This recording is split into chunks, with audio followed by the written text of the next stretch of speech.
Tune in to nostalgia. Tune in to now. Golden Radio Hour.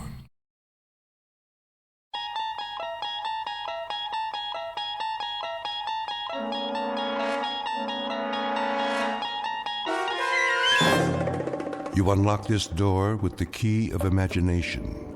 Beyond it is another dimension, a dimension of sound, a dimension of sight, a dimension of mind. You're moving into a land of both shadow and substance, of things and ideas. You've just crossed over into the Twilight Zone.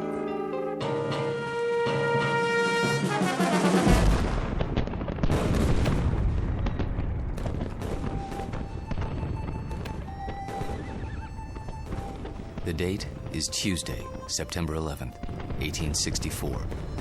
We are encamped outside Atlanta, and the destruction goes on. I know not what history will make of this conflagration, but I have witnessed it at close range. I feel it my duty to set down these observations before the prism of time colors them in a different light. As to the present battle, then my words may seem harsh, but I assure you, this is how it was. We charged the enemy's works and carried them with the bayonet. The earth ran red. The air was filled with the screams of the wounded and dying. But we were many, and they were few. And so we triumphed. Nonetheless, and despite urgings to the contrary, the battle raged on. The city was ours. There was no need to destroy save that which could be of use in the fight against us, but Sherman was drunk with victory. He himself started fires, the flames which annihilated that great citadel of grace and beauty. One of us should have sent a ball into Sherman's brain. It would have been so easy. But somehow we couldn't, and that devil knew it. He knew it, and he mocked us for our cowardice. The good die young, I've heard him remark. If you're evil enough, you'll live forever.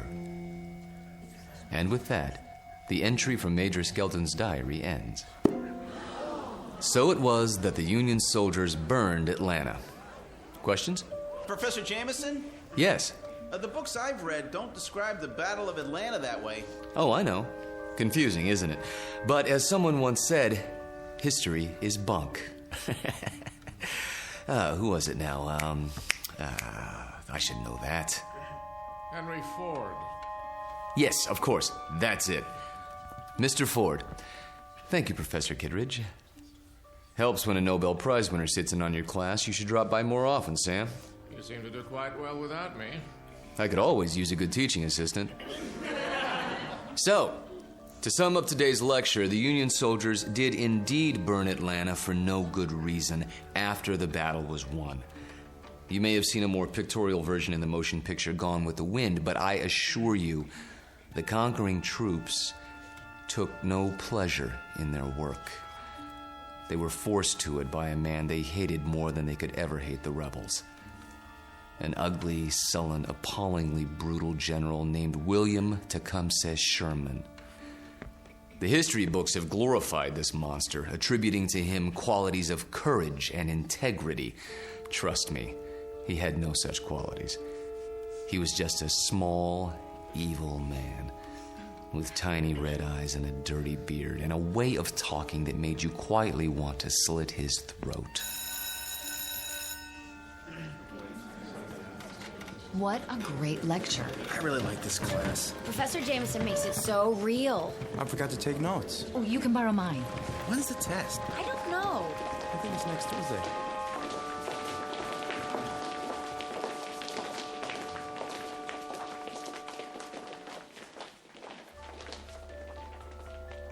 It has been said that universities are worlds unto themselves, inhabited by the young. These are the inhabitants of Collins University, a very small world indeed, young people hungering for knowledge, which can be imparted only by age. You have just met Walter Jameson, for 12 years the college's most popular and respected history professor. Students crowd his lecture hall and listen in fascination, as he brings the dead past to life for them. It doesn't seem to matter what period of history he's discussing. He makes that period as real as this morning's headlines. Some explain this ability simply as the mark of a consummate actor. However, there are those who don't agree, like Professor Samuel Kittredge, Nobel Prize winner in chemistry, who has another, more disturbing theory about Walter Jameson, and that theory is about to be put to the test. Very soon we will find out whether our star professor received his degree from a major university or from the Twilight Zone. And now, The Twilight Zone and our story, Long Live Walter Jameson, starring Lou Diamond Phillips, with Stacy Keach as your narrator.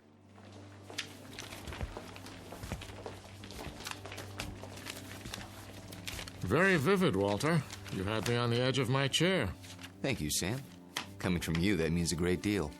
Now I see why these lectures of yours are so popular. Is that why you sat in today? Partially. Tell me something, if you have a moment. Certainly. Who was this Major Skelton? Oh, no one important. Just a lawyer who happened to enlist. And you acquired his diary? Yeah, lucky break. As I recall, an auction of Civil War memorabilia a few years back. What regiment? 123rd Illinois Infantry. Remarkable. American history is a hobby of mine, but I must say I've never heard of him. His diary's never been published. A fascinating document. May I see it? Surely.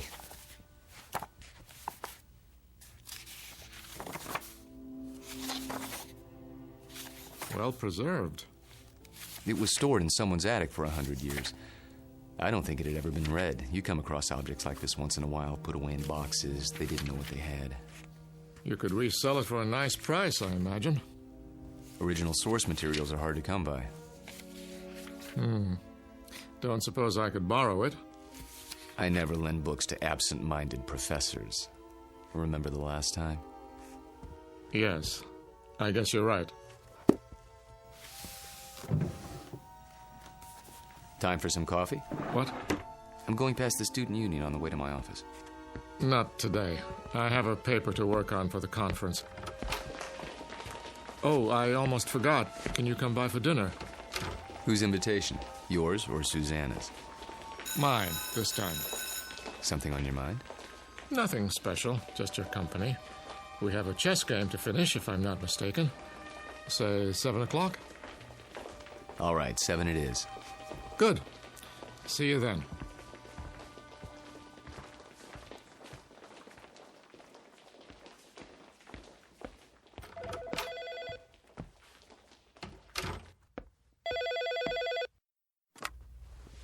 Hello? There you are. Where else? I keep regular office hours.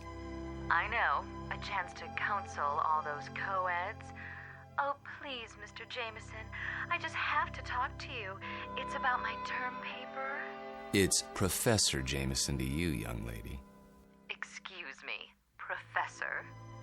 I might have an hour this afternoon. Then we'll have to work fast. You see, I have a bad case of writer's block. I need someone to, well, loosen me up.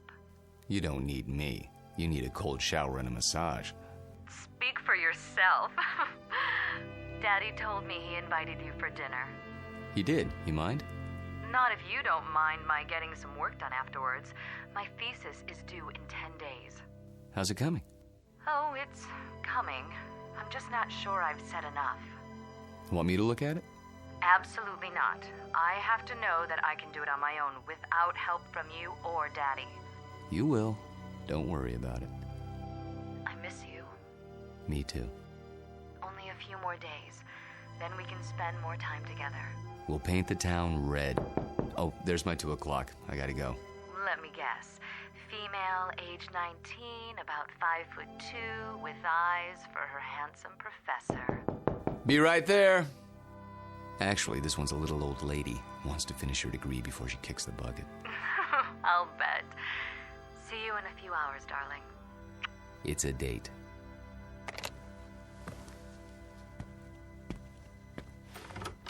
Oh, there you are. Come in, Janice. I was afraid I was late. Someone else is waiting for you. You're my only appointment this afternoon. She asked if this was your office. A student? No, I don't think so. She's sort of elderly. She acted like she knew you. Hello? Hello? She'll probably come back. Oh, I'm sure you're right. Now then, Janice, how can I help you? I'm sorry to bother you, Professor, but I'm having trouble with the assignment. Can't find all the books? The research library isn't supposed to check out certain materials, but sometimes... It's not that. I've got everything I need, but the authors on the list, they don't agree with your version. So my question is, which version should I use, yours or theirs? Remember what Ford said. What? Never mind. Start with the basic events. Everyone's in agreement there. As to interpretation, that's up to you. Just tell me what you think happened and why, based on all the accounts. Original thought is what counts. But how can I be sure if I wasn't there? That's always the problem, isn't it? There's an old adage. Those who were there know more than those who weren't. The problem is getting people to believe you. Nonetheless, you know what you know, so you learn to keep some things to yourself. But that doesn't affect you, Janice. We deal with truth in my class. Nothing but the truth, for better or worse. They say it can set you free.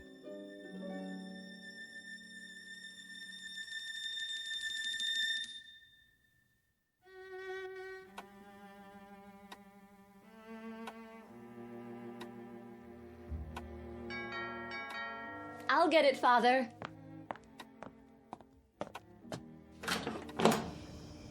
Hello there, miss. I've got a great deal on a set of encyclopedias.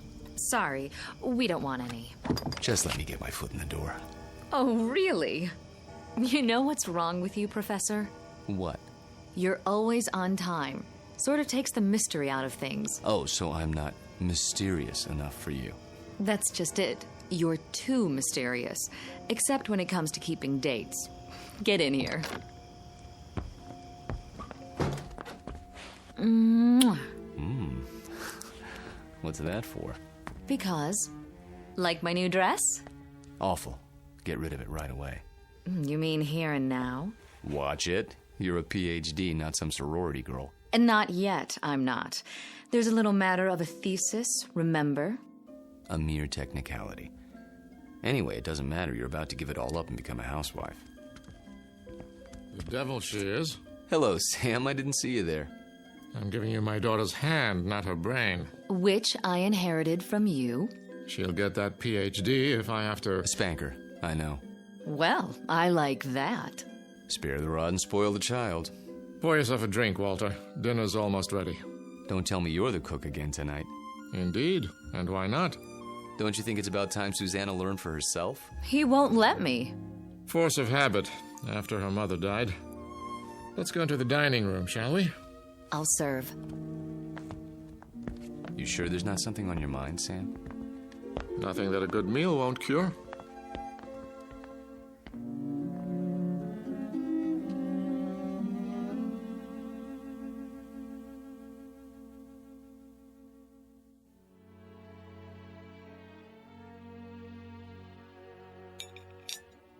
Had enough to eat?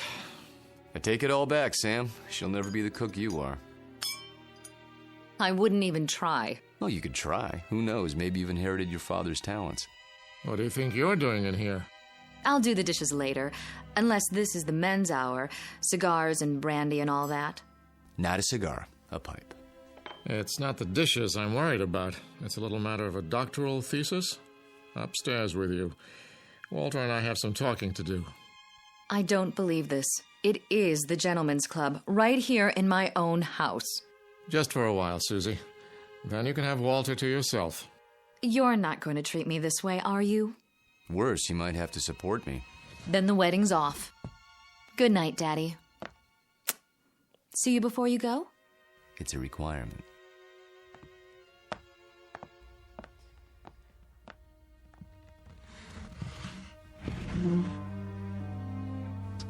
Brandy? By all means. You know, you don't have to worry about her. She'll accomplish anything she sets her mind to, with or without us. Oh, I know that. But she's wasted a lot of time. She's almost 30, and I'm almost 70. You're talking about chronological age. You're both still very young. I don't feel young lately. Aches and pains. Let's sit down. The chessboard is exactly as we left it.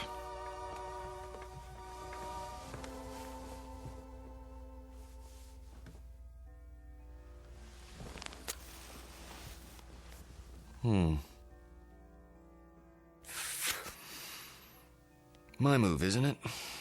Do your worst.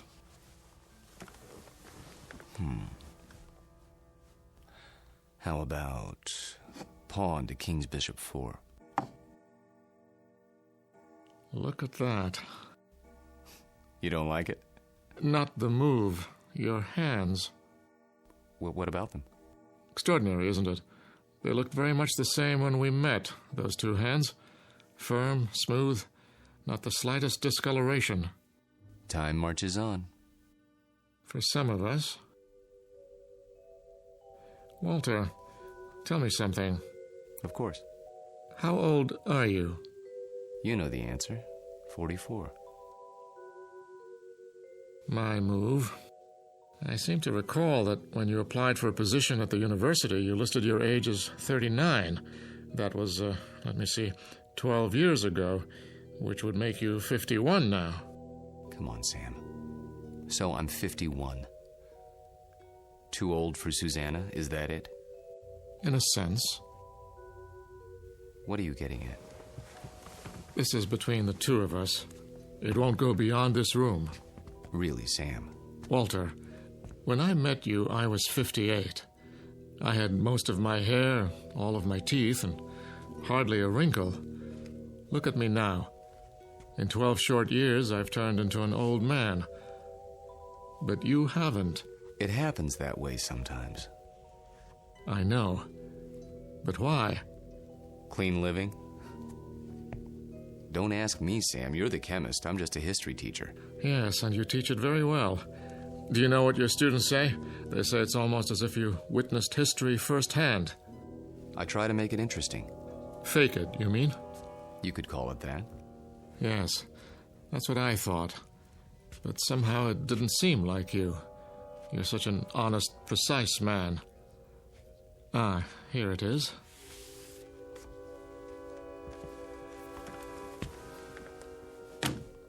What have you got there?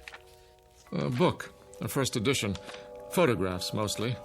Taken by a fellow named Matthew Brady during the time of the Civil War. Well, what is it? You look as if you'd seen a ghost. Perhaps I have. Hand me that magnifying glass, will you? I don't see... Was your grandfather in the war by any chance? No. In that case, I'd say we have something of a mystery on our hands. How so? You got me interested in your Major Skelton today. Oh, that. I was curious to see what he looked like. So I went through the Brady pictures, not really expecting to find anything. Here, this is a shot of Sherman and 3 staff officers. Yes, typical of Brady's work. Moody, grim, not a smile between them. Look closely. The one with a pistol in his belt is identified as Major Hugh Skelton. This photograph was taken in the 19th century, and yet it looks exactly like you. I'd know those eyes anywhere. In fact, Walter, I'd have to say, it is you.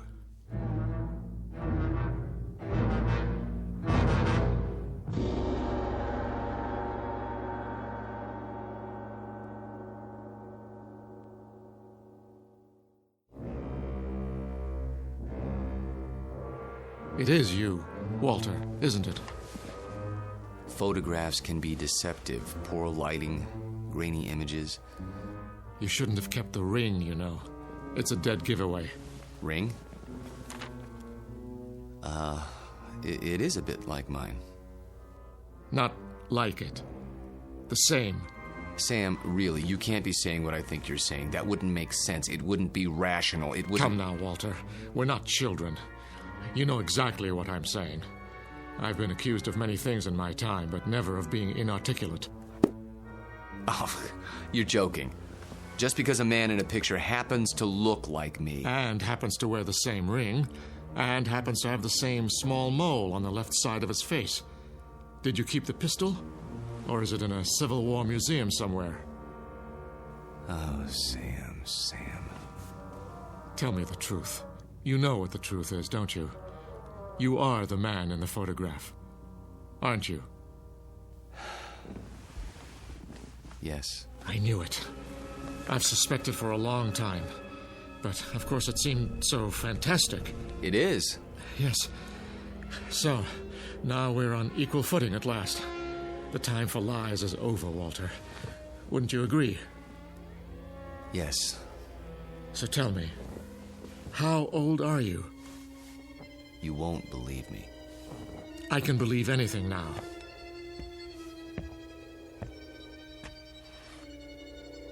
This bust on your mantelpiece? What about it? It's after a Greek statue, as I recall. The head of Cato the Elder. That's right. Let's just say, I'm old enough to have known this gentleman personally. But he lived more than 2,000 years ago. I said you wouldn't believe it. No, it isn't that, but 2,000 years? How, Walter, how? You don't know what you're asking. In heaven's name, this is what mankind has been dreaming of. Sam. To live forever. To go on learning and understanding eternally, without end, without death. Sam. Tell me the secret. I can't. You must. You owe it to the world. I owe the world nothing but contempt and pity. Then tell me any part of it. I'm almost 70 years old. I have a heart condition. I'm going to die. But I don't want to until I finish my life's work. Walter, listen to me. Do you understand? I'm not ready to die. I can't tell you the secret because I don't know what it is myself. What? I was like you, Sam. Afraid of death. Too afraid to face the concept head on. When I thought of all the things there were to know and the pitifully few years man had to know them, I went cold with fear. And with anger, too, at the impossibility of it all. The combination was paralyzing. Every night I dreamed, as you dream, of more time, of immortality. Only if man lived forever, I thought, could there be any point to living at all.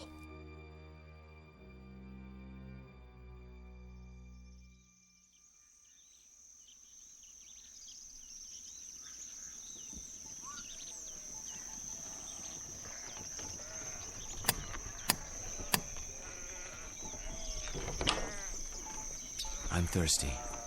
You have water? Come in, traveler. Thank you.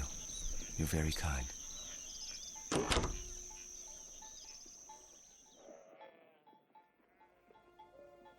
One day, on the road, I met a man, an alchemist.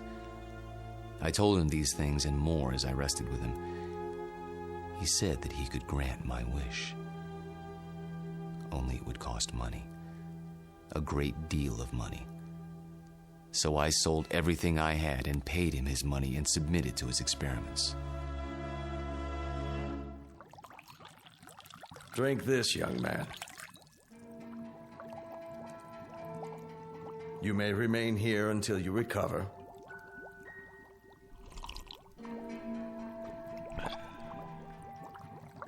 I feel strange. That will pass.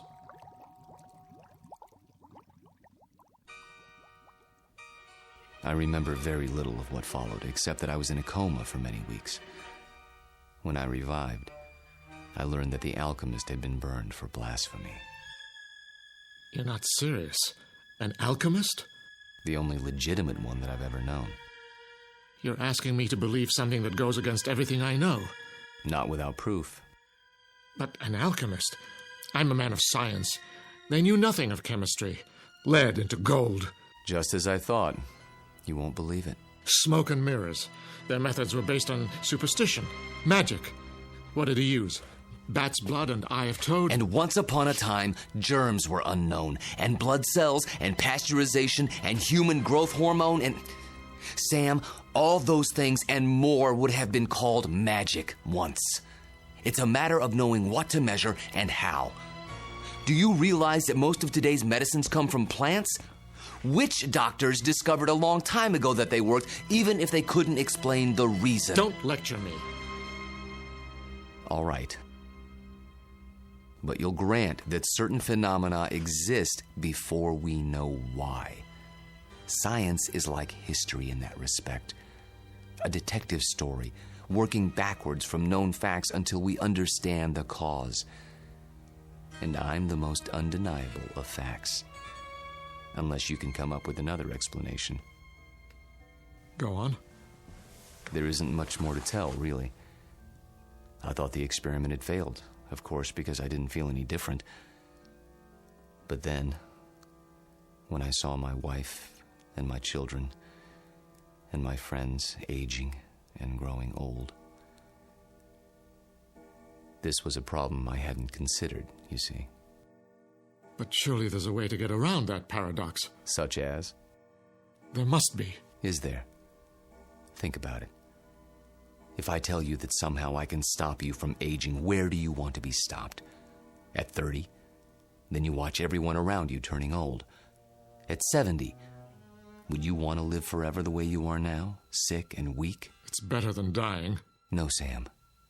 You're wrong. I was wrong. It's death that gives this world its point. We love a rose because we know it will soon be gone. Who ever loved a stone? I'm not a rose, and I'm not a stone. I'm a man. Very old, very frightened. Of what? Death? Yes, of death. You're a fool. I want to die. Then why don't you? Because I'm a coward. Like all men. Because I'm tired of living and scared of dying. That's why. There's a revolver in my desk at home, Sam. The same one you saw in the Civil War photograph. Every night, I hold it in my hand and pray for the courage to pull the trigger. But I can't. You mean to say you've survived all these years without an accident, without being injured or wounded? Some people are lucky that way. They go through life without ever breaking a bone or seeing the inside of a hospital. Oh, I've come close to death plenty of times. But never close enough. Thank you. For what? For reassuring me. I thought that if a man lived forever, he would grow wiser. But that isn't true, is it? You grow tired. That's all.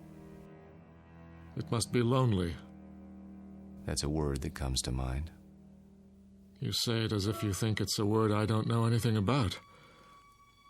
I suppose you married more than once? Yes.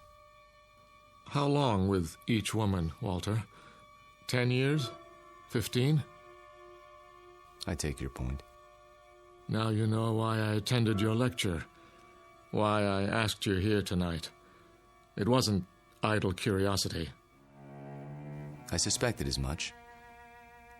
Sam, this isn't a situation of my choosing, not any longer. I tried to resign 6 months ago, but you talked me out of it. Do you remember? Yes. Do you know why? I knew that Susanna was falling in love with me. And I knew what would happen, because it had happened before. A few years of happiness, and then... I warned her. I did everything I could to discourage her. Except tell her the truth. How could I do that? She'd have thought I was mad. Then why didn't you leave? Because it was too late. I was in love with her. Everything was against it, all my reason and experience. But that didn't matter. And God help me, it doesn't matter now. It does to me. Walter, I can't let you marry my daughter. And why not? Susie. Well, go ahead. I asked a question, Father. We were just having a conversation. So I gather. How long were you standing at the top of the stairs? Long enough to hear that there's some sort of disagreement over me. Don't you think it would have been considerate to include me in the negotiation? It's not a negotiation. Please, don't misunderstand. Your father seems to think I'm too old for you, darling. Susanna, let me explain. That's the silliest thing I've ever heard. Good. In that case, you will marry me? I thought that's already been decided. You asked, and I accepted. Unless you're having second thoughts. Nonsense. If I had my way, we'd do it tonight. Are you serious? I've never been more serious in my life. I think you mean it. There's a justice of the peace in the next county. Go upstairs and get your prettiest dress. I'll go back to my place and pick you up in an hour. But... Go. Go. Daddy?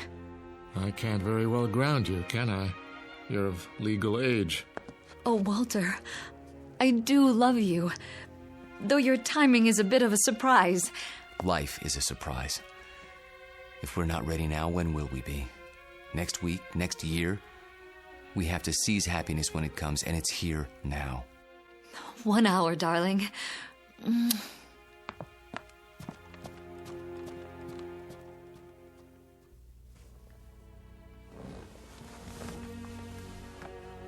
I'll tell her. She won't believe you, Sam. No one would. In fact, by tomorrow, you won't believe it yourself. We'll see. Yes, we will.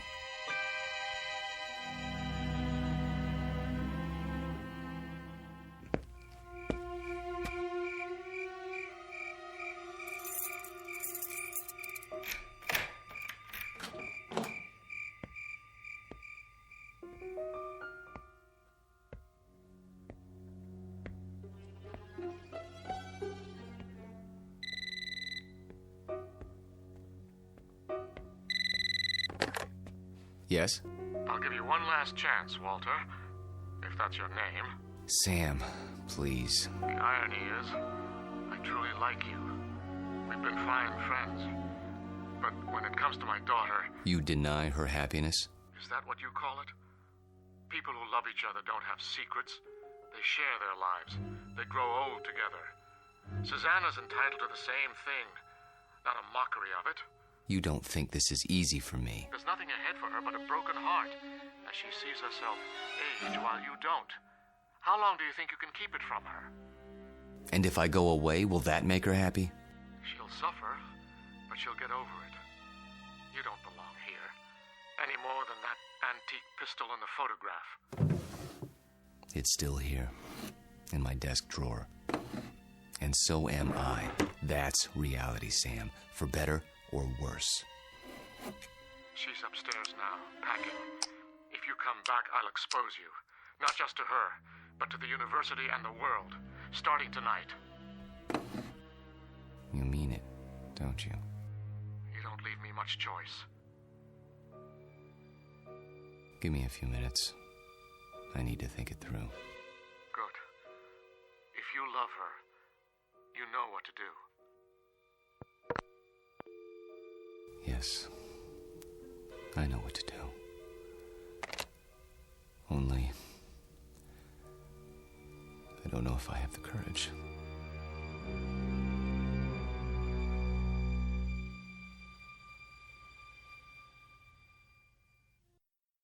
Hello, Tommy. Who are... You needn't stand up. How did you get in? You left the front door open. Who are you? Don't you recognize me, Tommy? No, I don't think I... Look hard into my eyes. You called them the most beautiful you'd ever seen once. A long time ago. I think you've made a mistake. No. It's you, Tommy. My name is Jameson. Professor Jameson. And if you don't leave my house at once, I'll be forced to call campus security. Don't pretend with me. I know who you are. And who is that? Tom Bowen. Tom? My husband. That's impossible. I've never been married.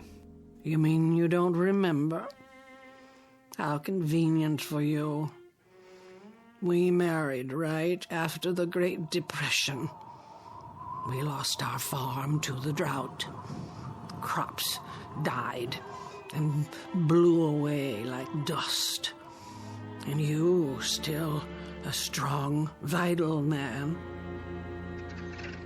So we packed up the car and moved west. The living would be better now, you said. And it was. For a while. We had a little girl. Did you know she passed away last year, Tommy? A grown woman herself, getting on in years. It's not right to outlive your children. But me, I had to keep going. It was like I'd been waiting all these years, waiting to know where you went when you ran off. And now, I found you. My dear lady, perhaps if you told me who you're looking for, I could... Oh, stop. Please, stop. I saw your picture in the paper. I knew it was you by those eyes. And the ring. You always wore it. So I had to see if it was true. It is. No, Lord, look at that. I can't explain it. I only know what I see. I've grown old, and you haven't. Don't. Please. And now you're going to marry someone else and leave her the way you left me. Lorette, for God's sake. I can't let you marry her, Tommy.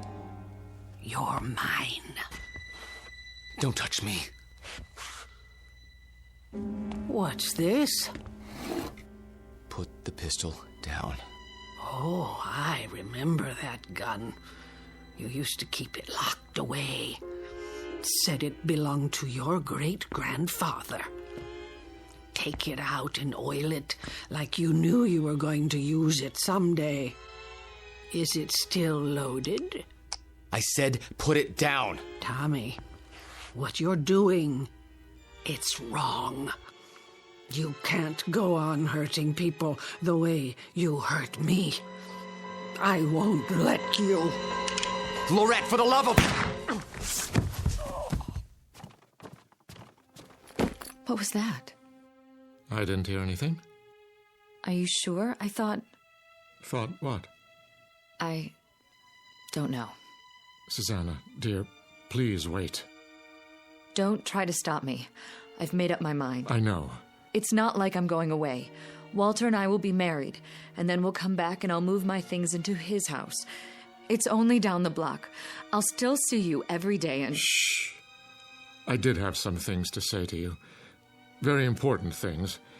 But now, I don't know where to start. Please don't. I'm nervous enough as it is. Can't you be happy for me? I know it's a change, a big change, but surely you're not surprised. You must have seen it coming. I know we haven't talked much about it, but... Do one thing for me, sweetheart. What? Bring me my reading glasses. I shan't be able to sleep while you're off eloping. At least I can get some reading done. Oh, Daddy, thank you. Where did you leave them? Upstairs in my bedroom, as I recall. Would you mind getting them for me? Of course I will. If Walter comes to the door, tell him... I know what to tell him. Don't expect him just yet. There's still time. Wait right here. I'll find them.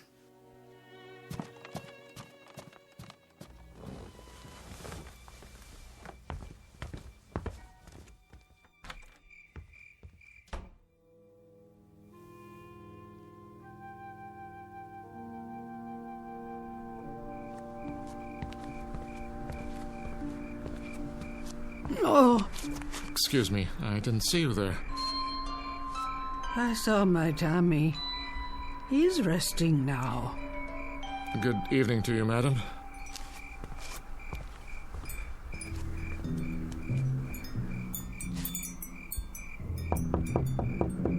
Walter.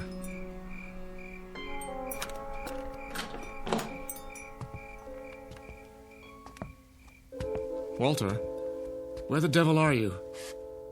Hello, Sam. Why are all the lights off? I was just thinking.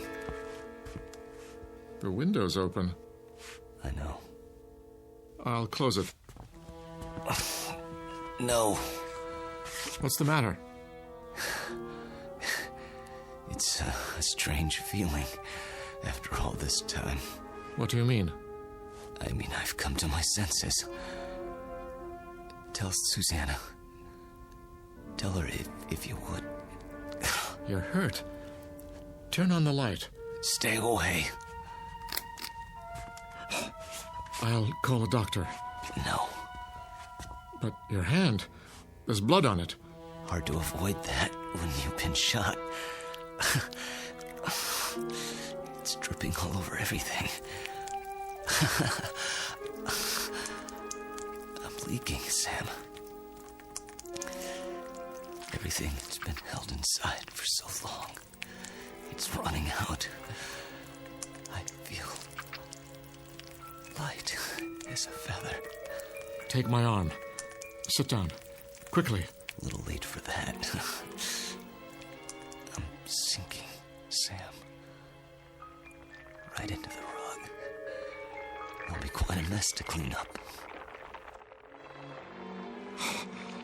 What's happening to you?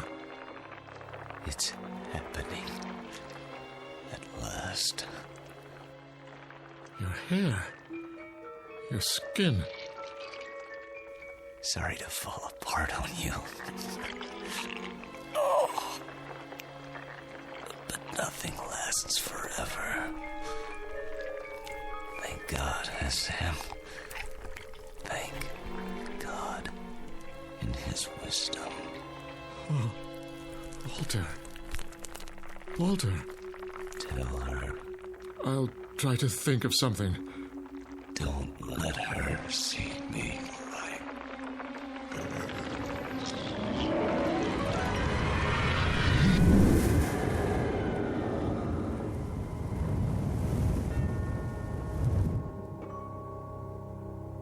Dad?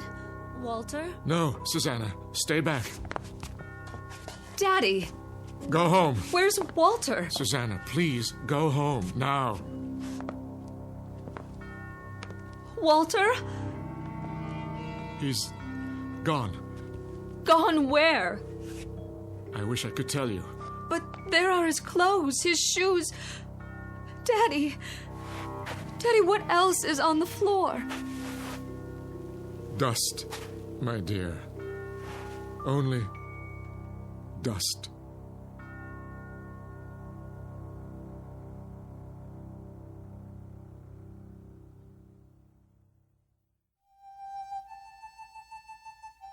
Professor Walter Jameson, an expert in the subject of times long past, and above all, a consummate actor, since before this university was founded.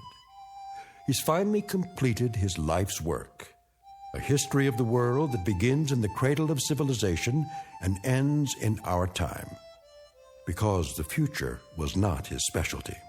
In fact, the simple truth is he had no future left. The past has a way of catching up with us, sometimes when we least expect it.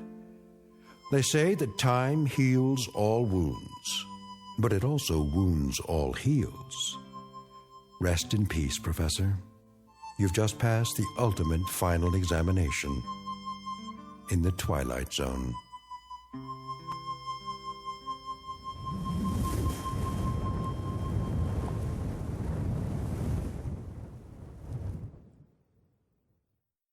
More from the Twilight Zone after this. You are about to enter another dimension, a dimension not only of sight and sound, but of mind, a journey into a wondrous land of imagination. Next stop, the Twilight Zone. Hi, this is Stacy Keach. I'd like to take a moment to tell you about our Twilight Zone website at twilightzoneradio.com. At twilightzoneradio.com, you'll find the latest information on these Twilight Zone radio dramas, including behind-the-scenes photographs, plus the newest product releases, trivia contests, ways to contact us, other Twilight Zone-related info and merchandise, plus links to other fascinating websites. So make your next stop twilightzoneradio.com. Visit twilightzoneradio.com to purchase these Twilight Zone radio dramas on cassette and CD, or call toll-free 1-866-989-ZONE. That's 1-866-989-9663.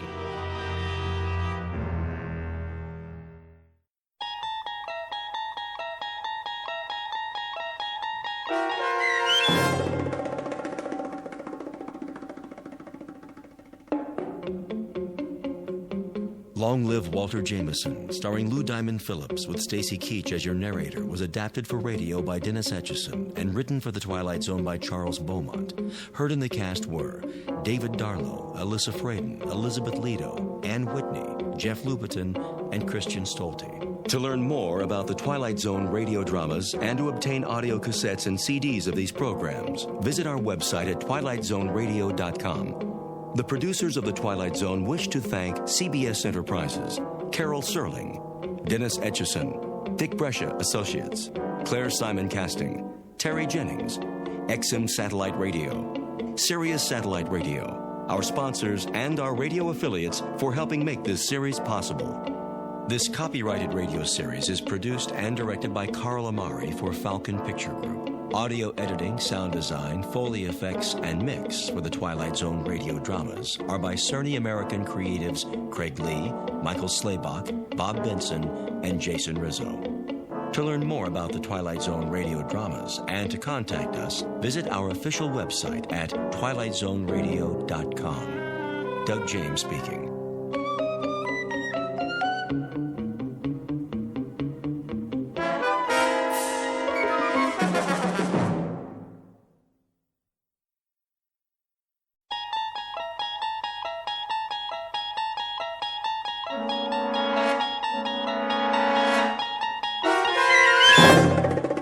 You're traveling through another dimension. A dimension not only of sight and sound, but of mind. A journey into a wondrous land whose boundaries are those of imagination. Your next stop, the Twilight Zone.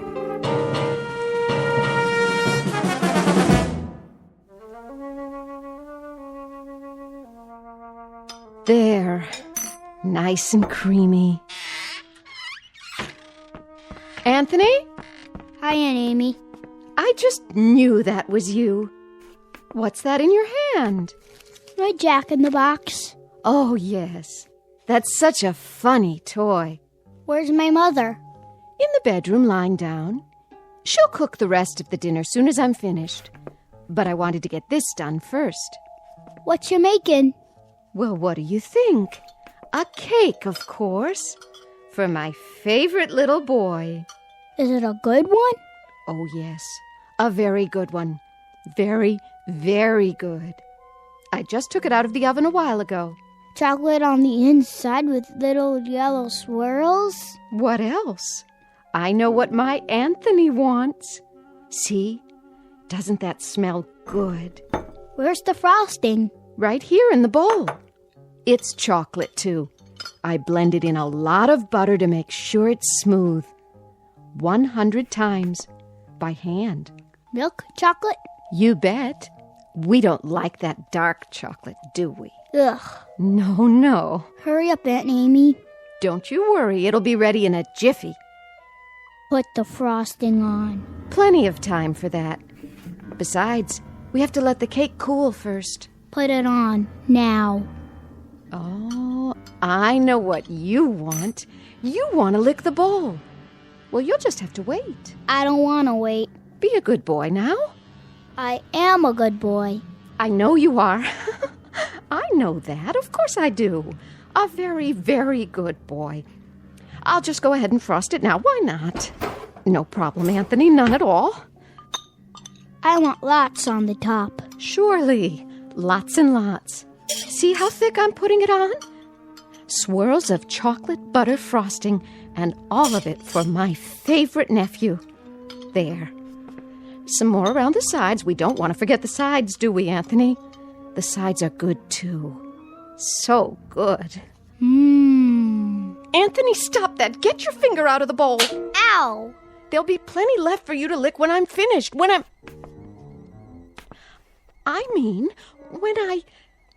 You hit me. Oh, I didn't hit you. I barely touched your hand. You're a big boy, aren't you? That hurt. Why, it didn't. I only meant for you to wait till I've finished frosting the cake. Then I'll give you the entire bowl. All of it. Everything's for you. It always is. You know that, don't you, Anthony? I don't think I like you anymore. Well, I like you. I love you. You're my favorite boy in the whole wide world. I mean it. I really, truly mean it. Come and give your Auntie Amy a kiss. No. Then I'll give you one. I'm going outside now. Yes. Yes, you do that. Go outside and play. Playing is good. Here, take the bowl with you. Anthony? Anthony, come back! Don't you want your frosting? You can have the whole bowl. Everything all right? Oh, Anthony. Nice day, isn't it, Amy? Very nice. Something the matter? No, nothing's the matter. Nothing at all. Did anything happen? Oh, I was just frosting the cake, and Anthony couldn't resist tasting it. Oh, well, who could? I used to love frosting when I was his age. Didn't you? It's good, isn't it? So good. Why wait? We can go ahead and have the cake now if Anthony wants. It's perfectly fine with me. Now, Amy, why don't you apologize to the boy? You can do that, can't you? Anthony, I'm sorry. Come on back, boy. Anthony, please. Anthony.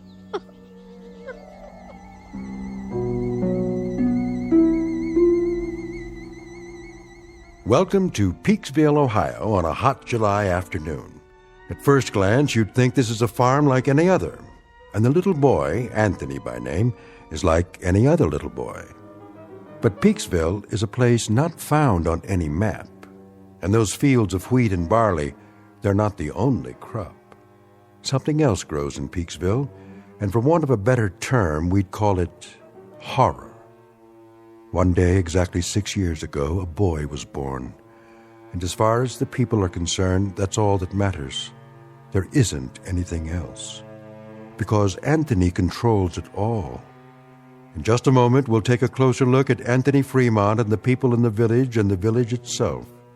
A world in which nothing exists except Peaksville.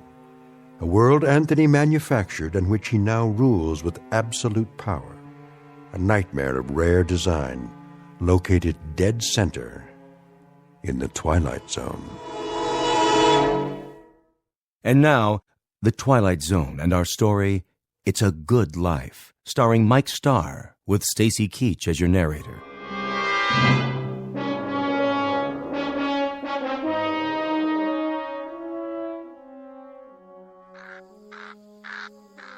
I'll see he gets it, Amy. Would you?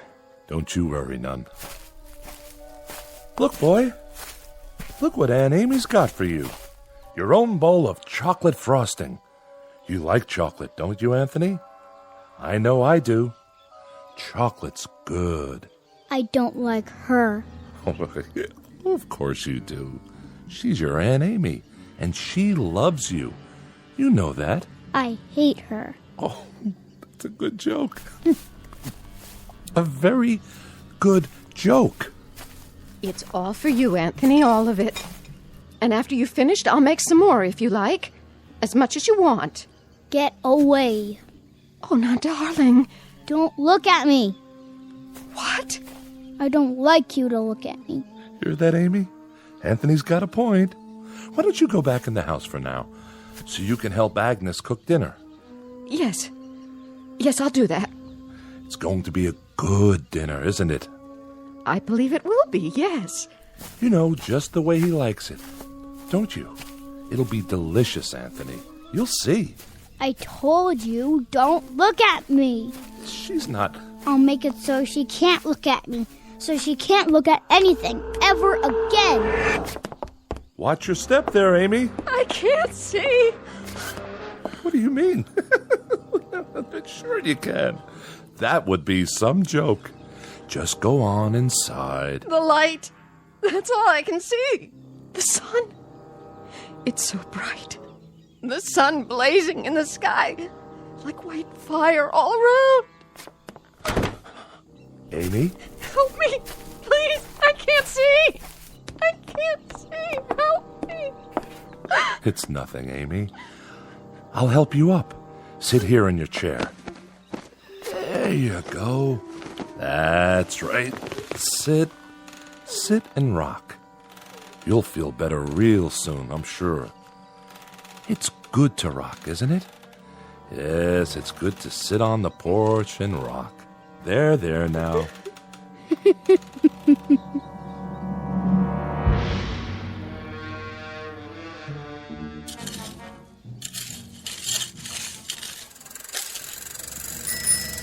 Hi there, Bill. Afternoon, Mr. Fremont. I brought the groceries from town.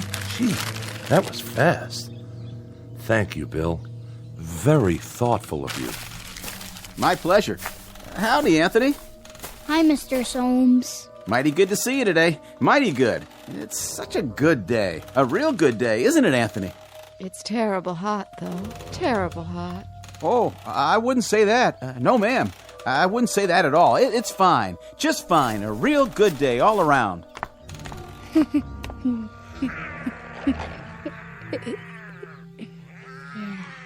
What are you doing, Anthony? Playing. My, that's real good. Whatever it is. You like it? Sure do. I was just wondering, what you were doing. I made something. By golly, you did. Know what it is? Can't rightly say that I do. Take a guess. Oh, I'm not very good at guessing. Guess. Go on, Bill. You can do that, can't you? Well, now, some kind of animal, is it? It's a gopher with 3 heads. See? Oh, yeah. He's a real fine one. I ain't ever seen a gopher with 3 heads before. He's alive, huh? Must be, the way he's moving around. He was. I'll make him dead now. I'm tired of playing with him. Be dead, gopher. You be dead. Now, that's real fine, Anthony. That's real fine, what you done. Sure is. Yeah. You made him dead, all right. Look at him laying there. It's good that you done that. Real good. Tell me what it looked like. Well, it was like a regular gopher, only more interesting. Was it ugly, though? Oh, I wouldn't say that. I wouldn't either. I'll bet it was ugly. Grotesque looking. That's the way Anthony likes things. What a good joke. You'd better bury him now. Okay. Want some help? No, I'll wish him into the cornfield. You do that. Gopher, go into the cornfield. Go be in the cornfield. Well, what do you know? Ain't that something? What are you doing here anyway? Me? What do you mean, Anthony? I'm delivering the groceries. What do you think? Go ahead and do it then. Why, sure. I'm the delivery man. That's me. You better. You don't want me to wish you did, do you?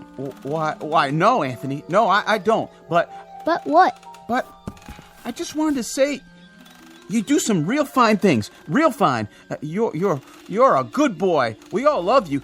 Don't we, Miss Amy? Don't we just love Anthony? Oh, yes. We love him. Everybody loves Anthony. Yes, sir. We sure do love him. We love that boy. Well, hi, Bill. Mrs. Fremont, how are you? I was just checking the roast in the oven. Got everything we asked for? Pretty much. I have your list here. Let me see. Didn't have any laundry soap. General store's all out of the laundry soap. Well, that's to be expected. Not even bar soap, though, huh? All out of that, too? Oh, we've been out for a year. You know that, Mrs. Fremont. We ain't had no bar soap for over a year, so I guess nobody has to wash their hands or behind their ears anymore. That's right, Bill. That's exactly right. I got a couple of cans of soup in there. That's nice, huh? Didn't even know we had them on the shelf. And I remembered Anthony loves tomato soup, doesn't he? So I brought that. How thoughtful. You'll tell him, won't you, Mrs. Fremont? Tell him I brought the tomato soup because I heard he liked it. Tell him I brought it, won't you? Why, of course I will, Bill. I'll tell him. Matter of fact, I'll tell him right now. Oh, no, Mrs. Fremont. You don't have to go to the trouble. I gotta get going anyway. I gotta get back to the store. You don't have to be frightened of him, Bill. He likes you. He told me that several times, how much he liked you. Oh, that's real nice to hear. He's a clever boy, Mrs. Fremont. That he is. About the cleverest boy I've ever seen. Know what he was doing out there? Making something, I imagine. You got it. Yesterday he made some kind of furry animal. I have never seen the likes of it, but he invented it all by himself. Had real sharp teeth, too. Long and sharp. Could have done some real damage. It tried to bite him. I was kind of hoping that it would. Mrs. Fremont. But Anthony wished it into the cornfield before it could do him any harm. I gotta be going, Mrs. Fremont. I'm real glad. I mean, it's real fine that Anthony keeps making these things. Real fine indeed. Yes, ma'am. It's great. See you tonight, won't we, Bill? Tonight? Why, sure. It's TV night tonight. Oh, yeah. Anthony's going to put pictures on the television, and we're going to have a surprise party for Dan Hollis. A real nice surprise party. I'll be there, Mrs. Fremont. You can count on me. Where? What? Nothing. Bye now, Miss Amy. Be sure to say goodbye to your nephew for me. I will.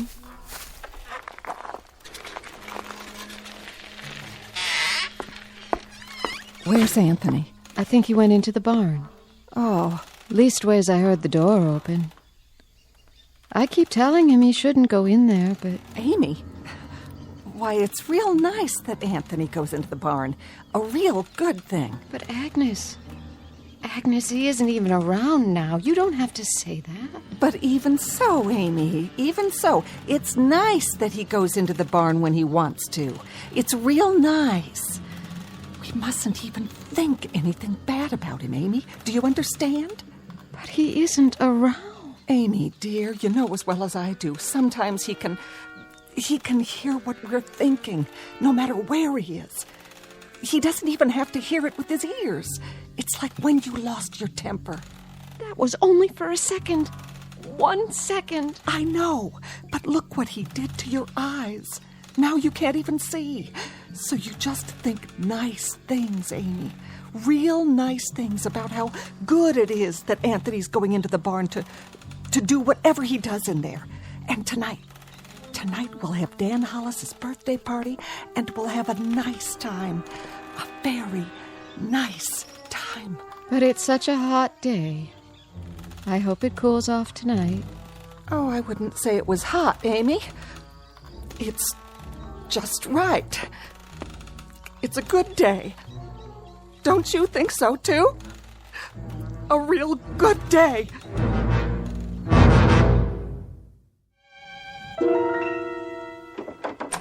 Who's... Oh. It's you, Agnes. What are you doing? Thought I'd lie down and try to rest before dinner. Oh, that's a good idea. You worked hard today. Always do. Got to get the crops in. Come in, honey, if you want. And close the door. He's still playing outside? Good. That's good. I put Amy to bed in her room. Did you? I had to lead the way. Is there a cane in the house? Do you remember? She's going to need one. I'll sure check. I told her to try and take a nap. Good. Jeff. Naps are great this time of day, don't you think? Yes, I do. I wanted to talk to you about... Sure, honey. We can talk all you want. Later. I was just going to change my clothes. Why don't you check on the roast while I wash up? How's that sound? All right. I'll do that. And you get a little rest, too, if you can. Sounds like a good idea. See you at dinner.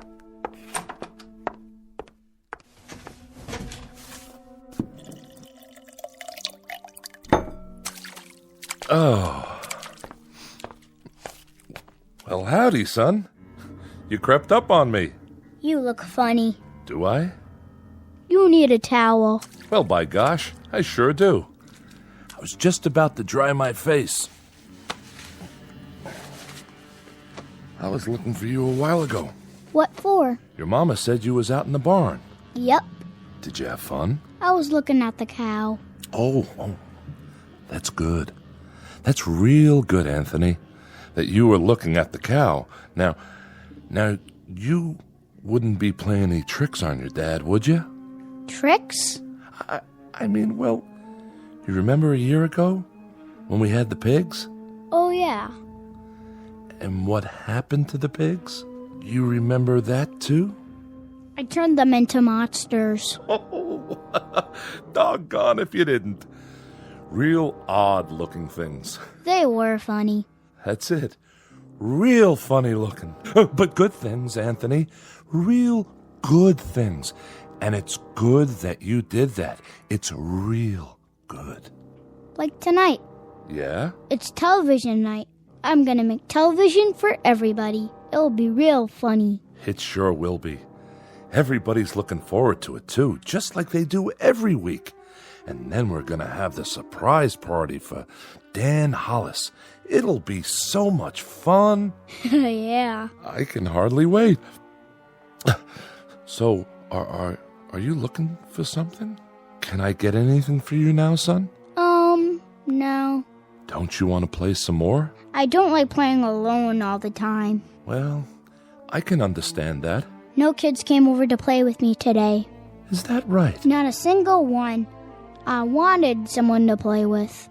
Well now, Anthony, you remember the last time some children came over? Mm-hmm. The little Fredericks boy and his sister? I had a real good time. Oh, sure you did. Sure you had a good time. And that's great. Great. It's just that... It's just that what? It's just that you wished them into the cornfield when you didn't like the way they played. That's okay. But I hear their mom and dad were real upset. About what? If you wish people away like that, pretty soon there won't be no one left. So maybe next week we'll talk to some of the folks about having their children come over. We'll do that, won't we? Talk about it first. Yeah, and when they come over, I can make some of those funny animals. That's fun, isn't it? That's a lot of fun. That's Bill Soames's collie. Is it? Yep, that's the dog that always comes around. Yeah, that does sound like Bill Soames's dog. Not many dogs left now, Anthony. You wish them all away. I didn't like them. They didn't like me. I hate anybody who doesn't like me. But everybody loves you. They love you, son. You're everybody's favorite. I heard somebody think one time. Somebody thought I shouldn't have wished away all the automobiles and things. And the electricity. They said it wasn't good that I did that. Somebody thought it one time. Who? Who thought that? Was it Teddy Reynolds who thought that? He owned the farm up the road. Oh yeah, I remember.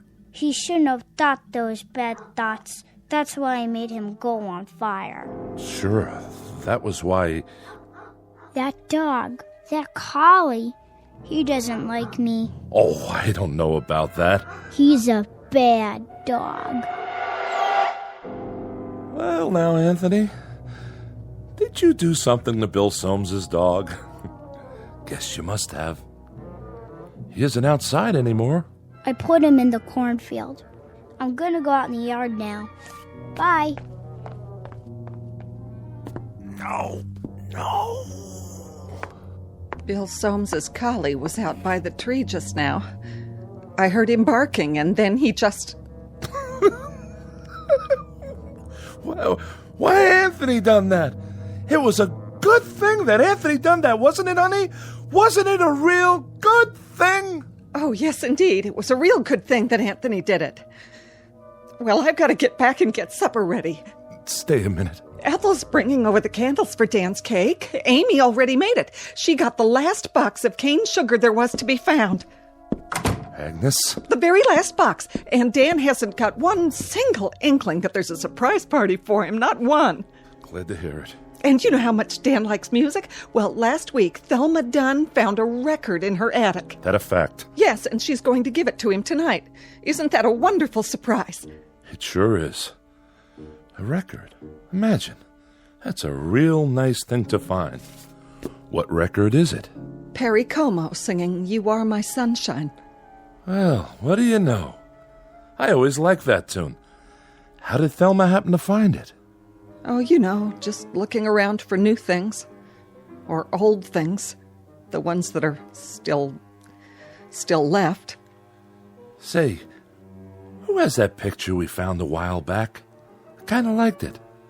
That old clipper ship sailing along. The Smiths. Next week, the Sipaches get it, and they give the Smiths the old McIntyre music box, and we give the Sipaches... I know. That's the way of things now. There's so little left. But that's okay, isn't it? Everybody keeps a few things for a while, and then they trade off. There's about 3 books left, and each family... Oh, now, honey. And each family can keep it for a week, and then trade it for something else. Like with the stereoscope the Van Usens found in their cellar, or the can of beer that Bill Soames found wedged into an old icebox in the junkyard. I'd better go check on the kitchen. You see, the thing of it is, Anthony fixed it so that we're alone in the world. Nothing new ever gets built anymore. Nothing new at all. That's enough. No, it's not nearly enough. Remember 6 years ago, old Doc Baker, rest his soul, he took one look at Anthony when he was born, and he screamed and dropped him. Tried to kill him right then and there. He knew. Somehow he knew what Anthony was, and he thought it would have been better if he had been born dead. But Anthony, my son, he whined and let out a cry, and then he done this thing. He took his revenge. Oh, didn't he? Please, I beg of you, don't. No. And he either destroyed the world and only left this village, or he took the village someplace away from everything. We don't know exactly which, do we? All we know is that we're alone, and there aren't any towns or villages or anything else left except this place. And Anthony, he controls it with his mind. He controls everything. That's right. That little boy in the yard outside. He can make it rain or snow. He can wish people into a grave, or he can turn them into anything he wants. That's why you got to keep smiling or laughing, or you got to mumble something to keep your mind clear, because Anthony can tell what you're thinking, and if it's a bad thought, his mind will snap at you, and he'd do most anything at all. Please, for the love of God. Mom? Dad?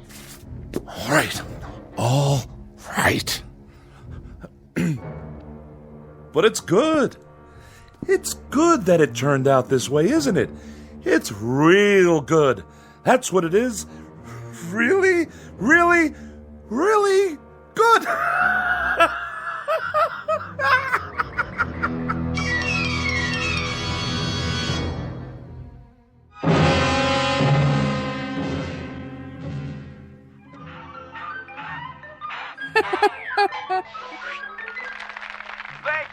Thank you, ladies and gentlemen, and especially you kids. And now for our next act. It's time for Stupid Animal Tricks. And here's some film we thought you'd like to see. First up is Rocco the Squirrel in Crossing the Road.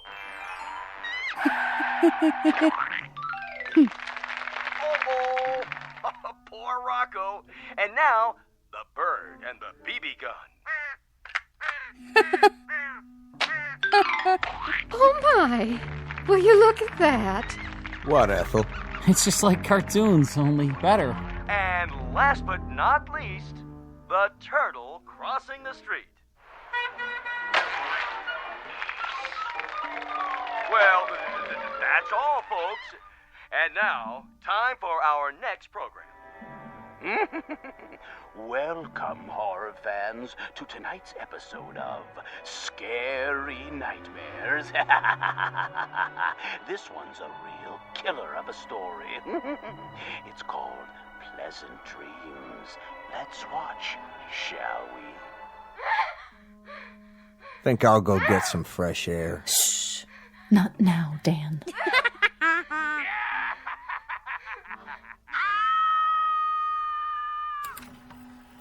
That's all the TV there is.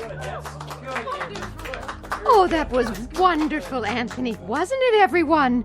Wasn't Anthony's television wonderful? Yeah. Just wonderful. Even better than last week. Yeah, great. It was much better than the old television. Oh, the best yet. You can say that again. You'll have to come around next week. Oh, I will. I will. And now, everyone, is it time? I guess so, honey. The surprise for Dan's birthday. Oh, you shouldn't have done anything. Go ahead, Ethel. Give your hubby the big surprise. All right. Here you go, Dan. I wrapped it for you special. What's this? Open it. Yeah, go ahead. Well, if you say so. I hope you like it. What's this, a record? It's Perry Como.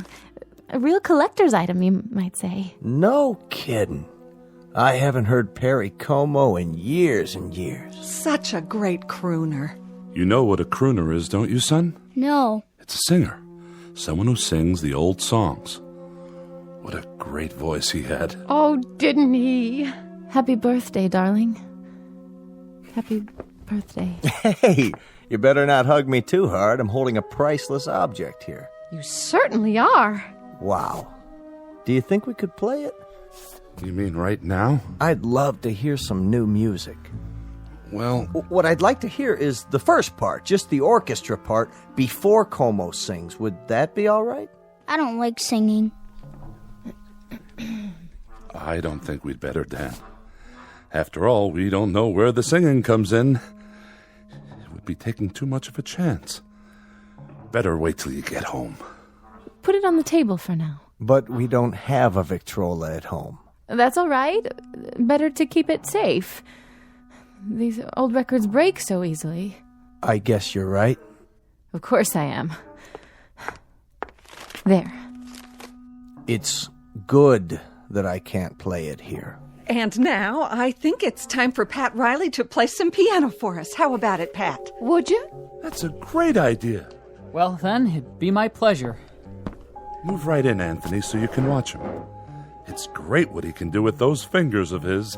I'm a little nervous. Oh, don't be. You play beautifully. Okay, then. Here it goes. Guess I'm out of practice. It'd be good if you told me what to play, Anthony. It'd be real good if you tell me what music you like. Just play. Play anything. All right. I'll play Night and Day. That's a nice old tune. It sure is. That's always lovely. Yeah, go ahead.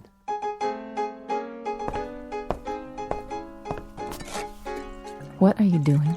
What does it look like? Having another brandy? You've had enough. Not hardly. Stop it. Leave me alone. Put the glass down. Take your hands. Don't make any noise. I don't like noise when the music is playing. I'll drink to that. Oh, don't worry. I'll clean it up. Go on, Riley. Finish the song. Yes, please. It's so pretty. Pretty, all right. Dan, please. Please what? I'm not doing anything. I know, darling. But I'm just drinking this peach brandy on my birthday. That's all I'm doing. Please, Dan.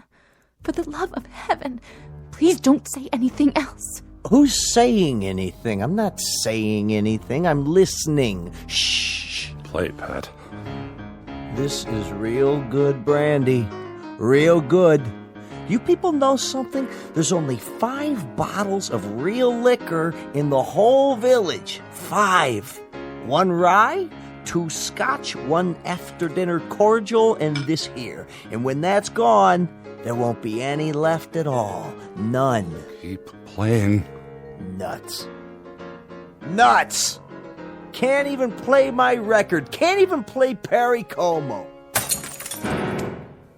Don't play that anymore, Pat. That's not what I want you to play. Play this. Happy birthday to me. Happy birthday to me. Dan! Happy... Please, stop! Oh, please, Ethel, be quiet! Dan! Ethel, you have to stop now. Happy birthday, dear Danny. Happy birthday to me. Play it, Pat. Play it so I can sing it right. You know, I can't carry a tune unless somebody plays it. I'll do my best. That's enough. I said that's enough. Go outside for a while, Dan. Get a breath of fresh air. You and her, you had them. You had to go have them, didn't you? If there's any fault, it's yours. You are my sunshine, my only sunshine. You make me happy when I am blue. You monster. You dirty little monster. You murderer. Hey, what you thinking, Anthony? You go ahead. You think about me. You think bad thoughts about me. And maybe some man in this room. Some man with guts. Somebody who's sick to death of living in this place and is willing to take a chance. Maybe he'll sneak up behind you and lay something heavy across your skull and end this once and for all. You're a bad man. You think that, Anthony.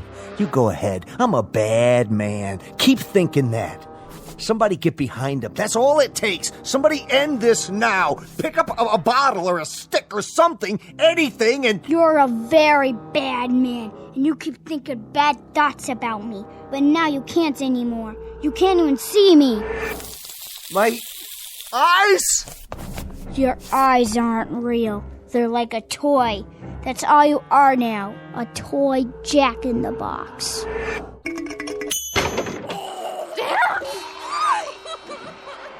Anthony, wish it away.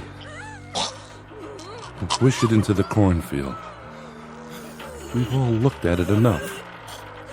Please, son. Wish it into the cornfield. All right.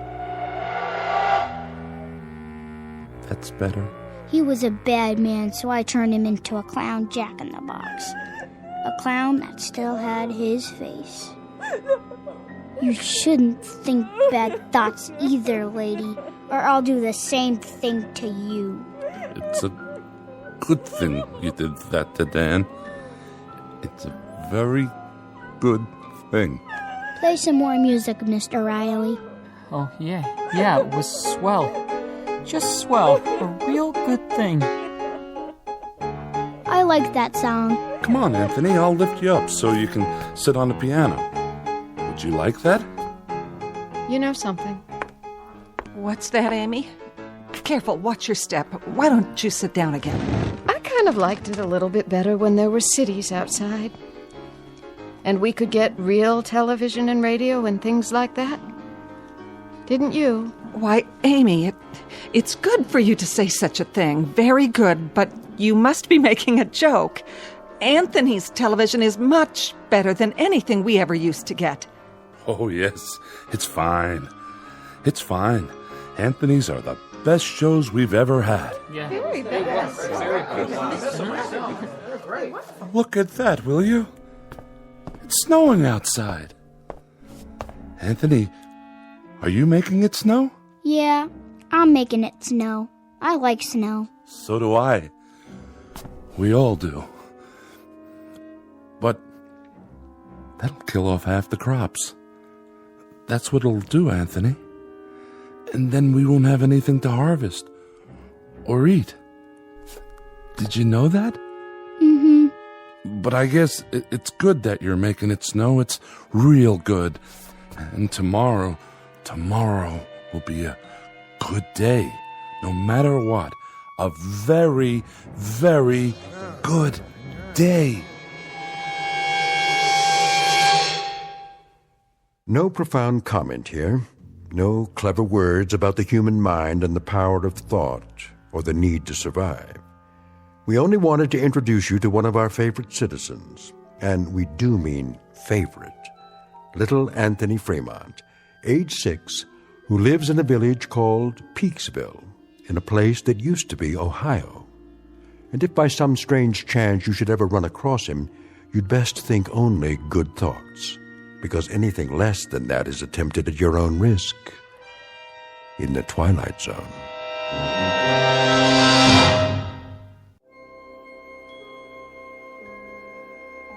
Hi, this is Carl Amari, producer of the Twilight Zone radio dramas. I'd like to take a moment to tell you about our official website at twilightzoneradio.com, where you'll get the latest news and information on these Twilight Zone radio dramas. Plus, at twilightzoneradio.com, you can digitally download 3 free episodes or any of our episodes for only $1.95 each. In this age of ever-changing technology, we've decided to make these episodes instantly available to you by making the Twilight Zone radio dramas a digital download-only series. This means that this series will no longer be offered on CD. The CD collections at our website are now being offered while supplies last at buy one, get one free. So be sure to get your favorites before they're sold out. Be sure to visit us often, and I'll see you in the zone.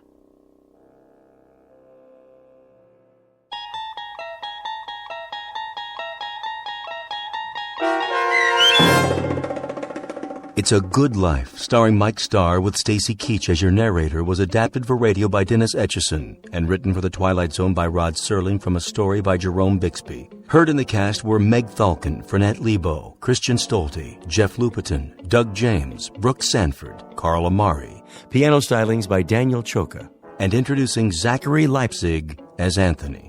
To learn more about the Twilight Zone radio dramas and to obtain audio cassettes and CDs of these programs, visit our website at twilightzoneradio.com.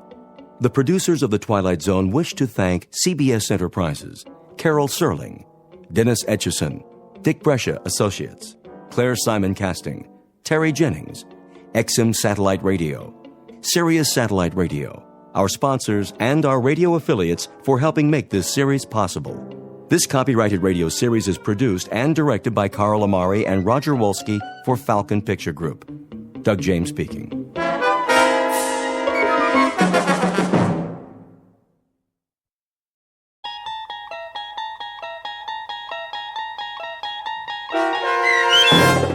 The Jeopardy Room with Stacy Keach as your narrator was adapted for radio by Dennis Etchison and written for The Twilight Zone by Rod Serling. Heard in the cast were Yasin Piyankov, Jamie Vann, Terry Berner, Katrina Lenk, Ned Noyes, Anna Sverutza, and Lisa Dotson. To learn more about the Twilight Zone radio dramas and to obtain audio cassettes and CDs of these programs, visit our website at twilightzoneradio.com.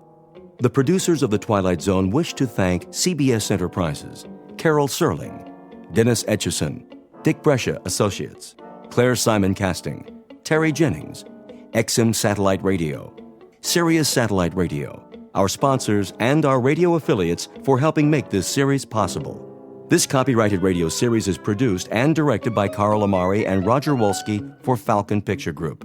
Doug James speaking.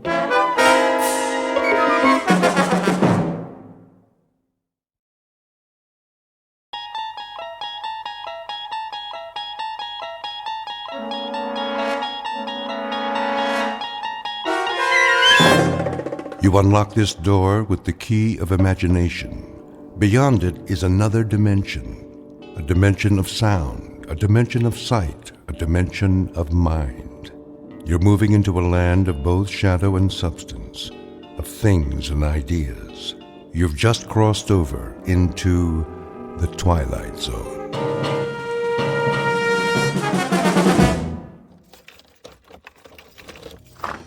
Here is your room, gentlemen. Thank you. I'll turn on the lamp. Leave it off for now. As you wish.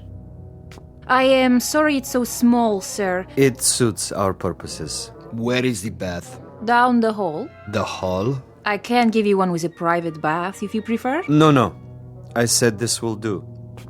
I'm afraid the dining room is closed at this hour, but you may take a meal at the cafe down the street. We're not hungry, my friend and I. Then I bid you good evening.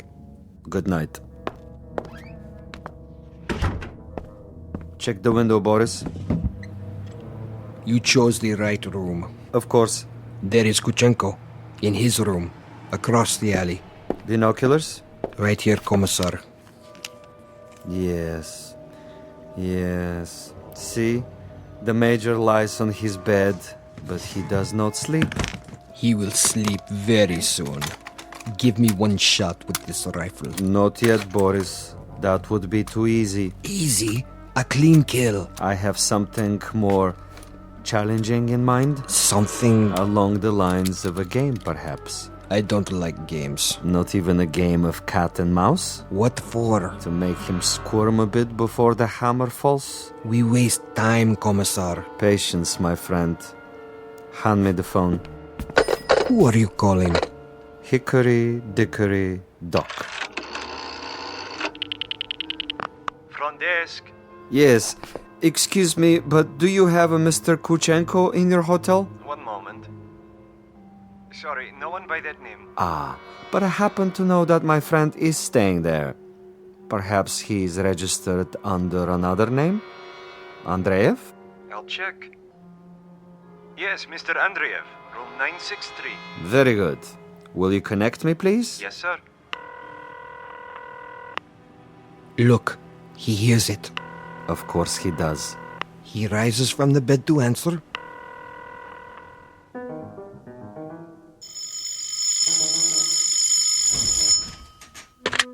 Yes? This is Major Kuchenko. Hello? Major? Are you there? Major?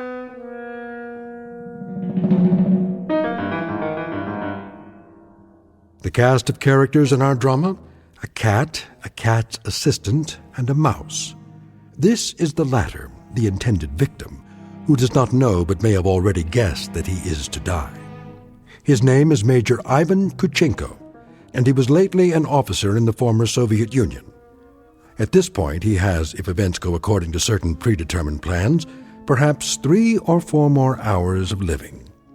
But an ignorance shared by both Major Kuchenko and his executioner is the fact that both have taken rooms at adjacent hotels in a section of the city located beyond the checkpoints of the Twilight Zone.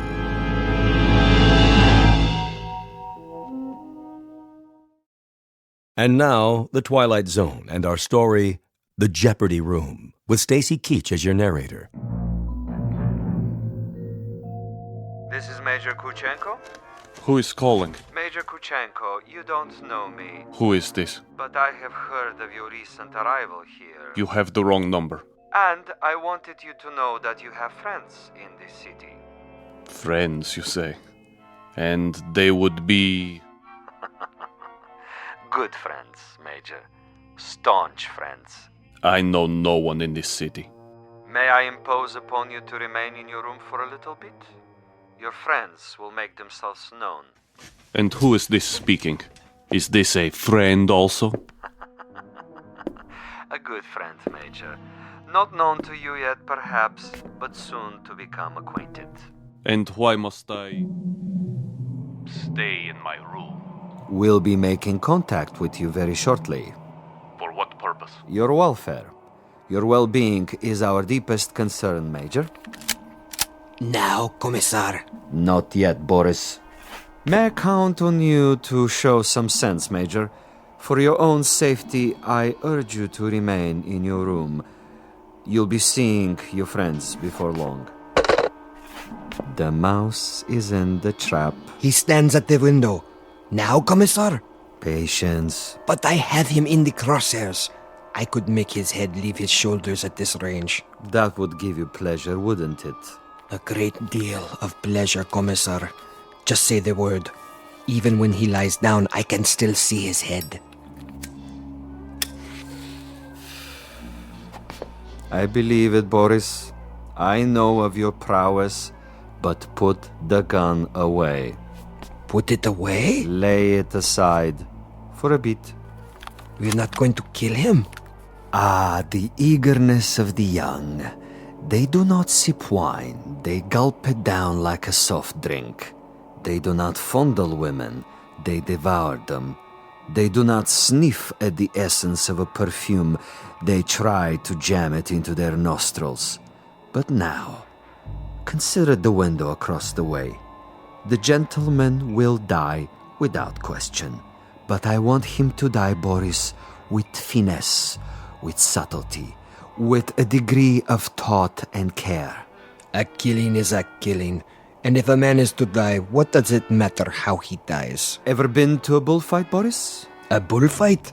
No, Commissar. I've never had that pleasure. A bullfight might serve to make the distinction. In such a contest, if the matador kills with grace, that is considered a good death. So, there are good deaths and bad deaths, are there? Precisely. There is death with art, and there is the death of the butcher. You, Boris, are a butcher. Now, that is an honorable profession of great usefulness. But I'm an artist. Oh, you will have a death tonight, within a few hours. But when it is over, we will have killed with artistry, Boris. Not with a meat cleaver or an explosive bullet or any other of the butcher's tools. This death will be like a ballet.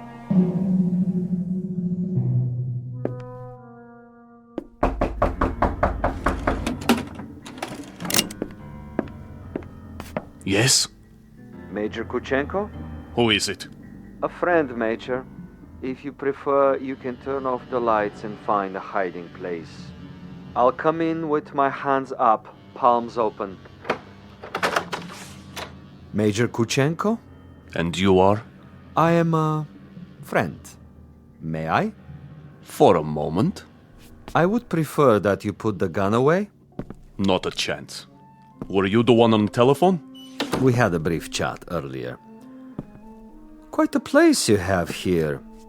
Who occupied it before you? A rat? I have no luxury of choices. Indeed not. In this respect, you are a very poor man of late. However, you have a bed, you have some pictures on the wall, and the floor without so much as a throw rug. An adequate accommodation, and a view of a brick building alongside. I suppose there are worse places to spend an evening, Major? I know. I've been to many of them. Indeed you have. Siberia is cold this time of year, is it not, Major? I'm told it's a most uncomfortable climate. You've been told quite correctly. It's a freezing jungle. A freezing jungle. Marvelous. Lovely imagery. Siberia is a freezing jungle. It was. When it was part of the Union. You make reference, of course, to the people who inhabited it. I make reference to some people. Those who were in charge of that private resort. It must have been unpleasant for you?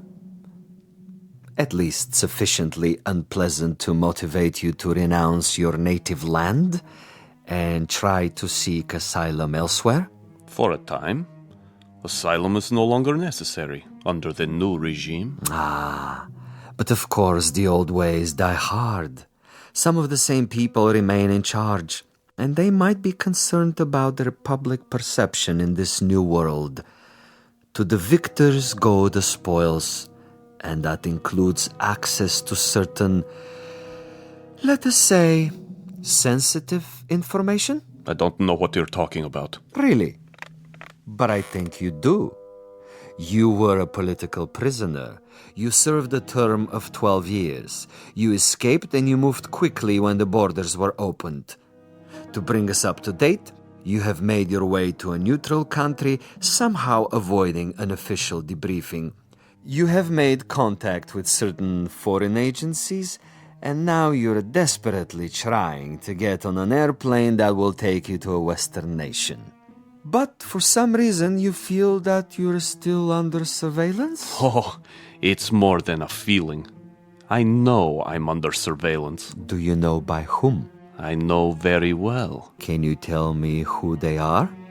Look in the mirror. Commissar Vasilov. Very discerning, Major. You remember faces? I remember pain. I remember some interrogations that went on for many weeks.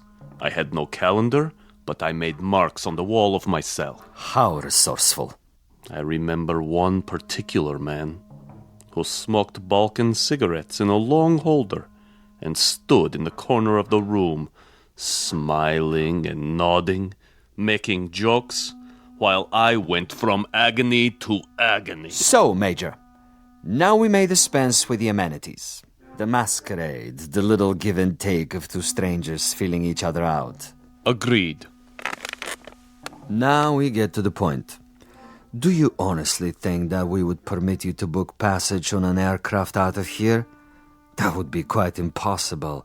As a former member of the military, even as far back as 12 years ago, you have information that we would find embarrassing were it to be released elsewhere.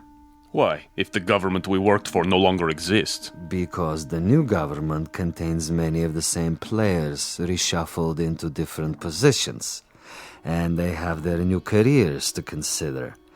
Consequently, Major, it is not to our advantage that you leave. It would, of course, be simpler and more convenient if you accompany me back to our embassy. I am sick, tired, and torn, Vasilov. But I am not insane.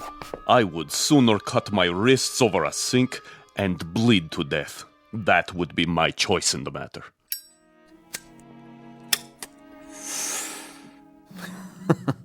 You surely can't be serious, Major. I'm rather a connoisseur of the several hundred ways for a man to depart the earth. And you can believe me when I tell you the cutting of the wrist is not a particularly felicitous modus operandi. Quite apart from the pain, which of course must be attendant, is the fact that one dies slowly, and because of this, he has to be an eyewitness to his own demise. No, my dear friend, I'm afraid we are of two minds about that kind of death. But enough. I have brought you a small gift. Consider it a peace offering. Careful. Gently, Major. Gently. This happens to be a bottle of Amontillado. Quite rare and most pleasing to the palate. I have to repeat what I told you before, Commissar. I'm not insane. I'm quite aware of what would happen to me if I drank any of that. Why, Major? I'm disappointed in you. With your kind indulgence, allow me to use your own water glasses. If you assume this is to be cyanide or some other poison, you're quite wrong. Am I? Undoubtedly. You see, I don't share your death wish. I'm a healthy man with excellent expectations as to my longevity. No, indeed, Major. I was about to propose a social drink. The two of us. I'll drink first, and then you. Satisfactory? Such ritual, Commissar.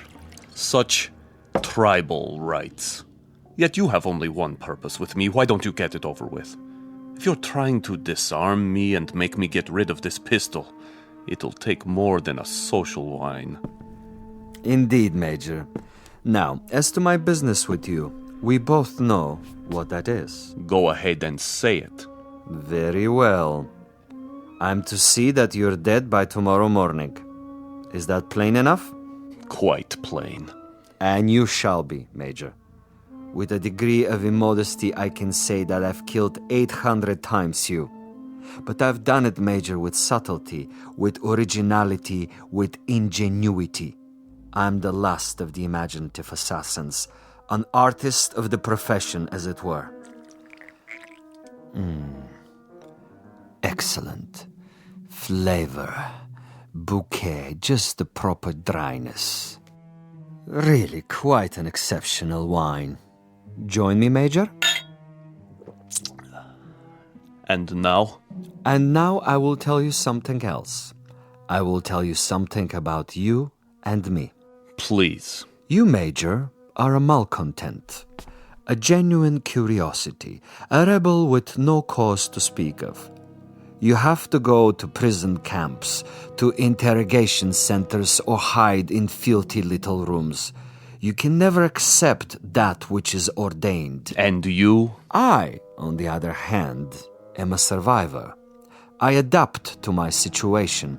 I haven't a large salary, and my job, at least the way it's laid out, is a rather dull one. Finding defectors and traitors and subversives and doing away with them. Now, I could do that with a high-powered rifle. I could do it with a homemade bomb. But I choose to exercise imagination and taste. In your case... In my case? In your case, I choose to prolong the game. And in the process of this prolongation, I've come up with what I think is a most bizarre and novel method of execution. One designed especially to challenge your talents. For we are worthy adversaries, you and I. I feel weak. I feel... Tell me what you feel, Major. Exactly. I want to know. Why, you monster. You drugged me after all. Indeed I have. And that poses an interesting question, doesn't it? How is it that we both can drink of the same wine, and yet I'm unaffected?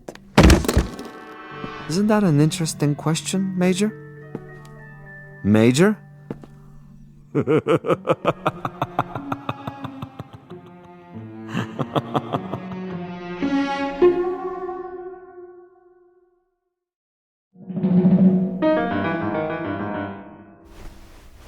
My head.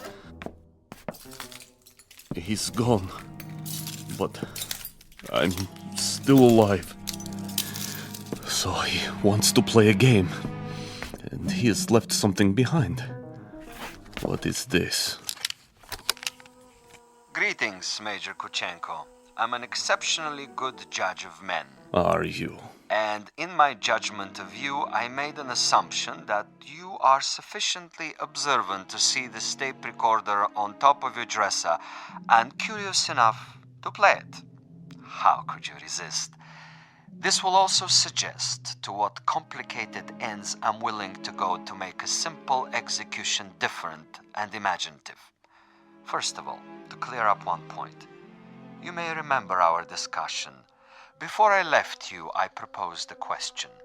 Isn't it odd that we both drank of the same wine, and how different the effect? Isn't it odd? Really quite incredible and bizarre. How can it be? In all honesty, Major, how do you explain it? Go ahead. I'm listening. You... Perhaps you have figured it out already. The truth is, I have been imbibing this particular drug for many years, a sort of experiment with myself as the subject. I have now reached the point where my physical tolerance has risen so that I can drink it by the gallon and remain quite unaffected. This in itself is a rather common and uninspired trick, a phenomenon well known to the scientific community. But you will also note, and I hope with a degree of pleasure, that you have not been poisoned. You're very much alive. Where are you? As you've probably perceived, I am rather a gamesman when it comes to killing. I adhere to my own rules and ethics. Hence, Major Kuchenko, I have taken the liberty of removing your pistol so that you won't hurt yourself. Now listen to the following quite carefully. This is the game and these are the rules. You have been asleep for roughly 3 hours. During that time, in addition to dictating this on the recorder, I have done the following. I have placed a booby trap in your room. It is not visible, but it is attached to a very common object that is in the room. If you trigger this object, it will detonate and you will immediately be blown up. Why not get it over with now, sadist? Now, for a proposition. If during the next 3 hours you are able to find this booby trap and cut the wire, you will be permitted to leave the room alive and unharmed. This is a guarantee. You have my word on it. Your word. But the following conditions are of the essence, Major. You must actively search for this booby trap and you must find it and render it inactive. It goes without saying that, as of this moment, you are being observed. How? Attempt to turn out the lights, and you will be shot. The moment you stop an active search, should you refuse to play the game, you will also be shot. If you are unable to find the trap within 3 hours, or attempt to leave the room at any point during that time, I am afraid the same conditions apply. You will receive a bullet in the head. So there you have it, Major. Find the booby trap, cut its wires, and you're free. Fail to find it, or fail to look for it, you're dead. Look for it, find it, but fail to recognize it, you're also dead. Needless to say, Major Kuchenko, it is this latter occurrence that I rather expect and look forward to. As a fellow expert in tricks and deception, I think you will admit this situation has its own special imaginative quality.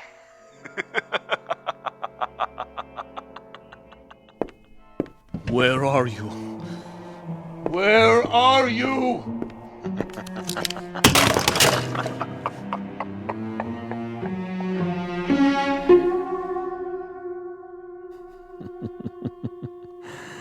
Over here, Major. Just across the way. So near and yet so far. Can't you see me? Doesn't the light reflect in my binoculars? Look, Major. Please look. Try, I implore you.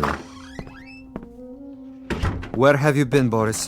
I brought food from the cafe. Food is of no consequence. Quickly, he's awake. Don't worry, Commissar. I have a clear shot anywhere in the room. Hold your fire until I tell you. But why? Such an easy target. Too easy. That is the difference between us, Boris. You are a marksman, but I am a gamesman. And the game is afoot. The picture frame? No. Too obvious. The ceiling. The light fixture. Possibility. Nothing. Oh, you think you are so clever, Commissar. So clever. The bed, then. Under the mattress. The bed springs? It might be. Not the chair, though. Still possible. Where? That would be telling. Go ahead and eat, Boris, before it gets cold. He's busy with the hunt for now.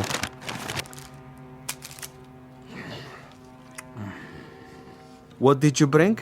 Sandwiches. Have one, Commissar. I never eat while I'm working. I'm like an athlete, Boris. Food is a distraction. Food is good. It makes one sluggish, affects the concentration. The morning will come soon enough. Over here, Kuchenko, just across the alley. Don't you see? He sees nothing. But surely a fragment of light, a stray reflection. Perhaps he has seen us. Yes, he must know, but he refuses to acknowledge. He is too proud. He knows he must do this on his own and will not give me the satisfaction. The bookshelf. Or the books themselves. Which one? An atlas? A novel? The Bible, of course. It's already been moved an inch, 2 inches. But the wire? Where? One way to find out. The bookcase itself, then. Behind the books. In the wood, the nails. Or under the floorboards. Wait, think. Where would I put it? You want a real battle of wits, Vasilov? You've got it. Think. 4 walls. Ceiling. Light fixture. Floor.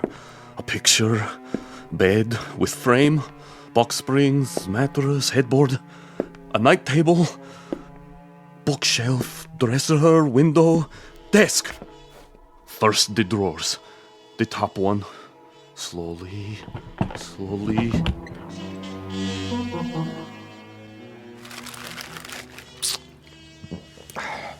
What is he doing now? The desk.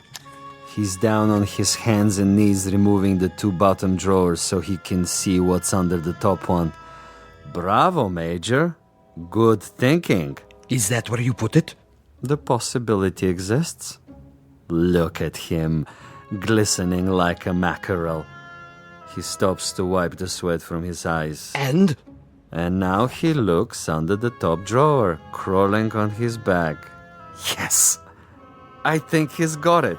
Let me kill him. Don't be a fool. There are rules. Now he sees a length of wire. He grasps it between his fingertips very, very carefully, and he has removed it. Something is wrong with the bomb? I doubt it. Then it was not in the drawer? Oh, there is a piece of coat hanger I placed there. A decoy. A drawer would be common, uninspired. And I'm not, you'll forgive the modesty, a common executioner. Where is it, Commissar? In a most ingenious place.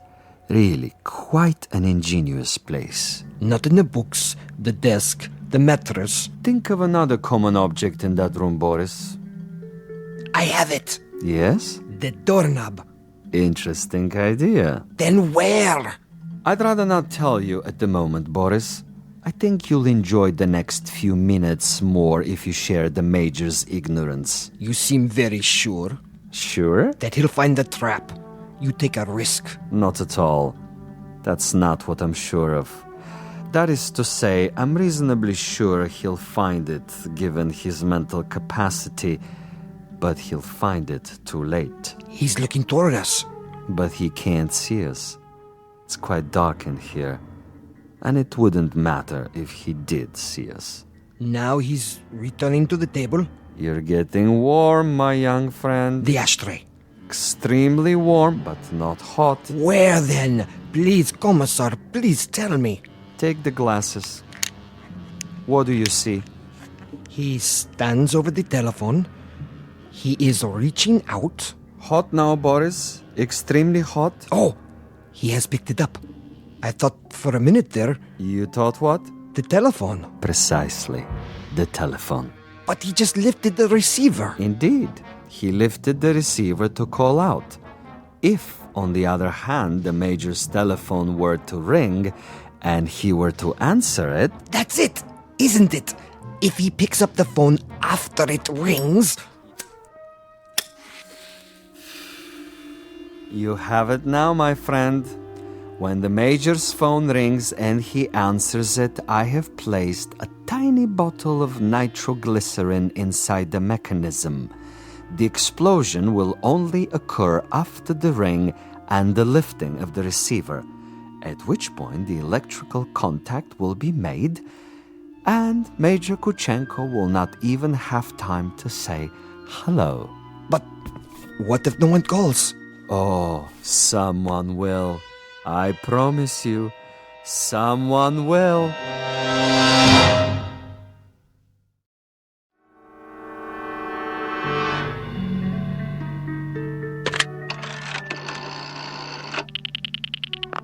Front desk. This is the party in 963. I was wondering...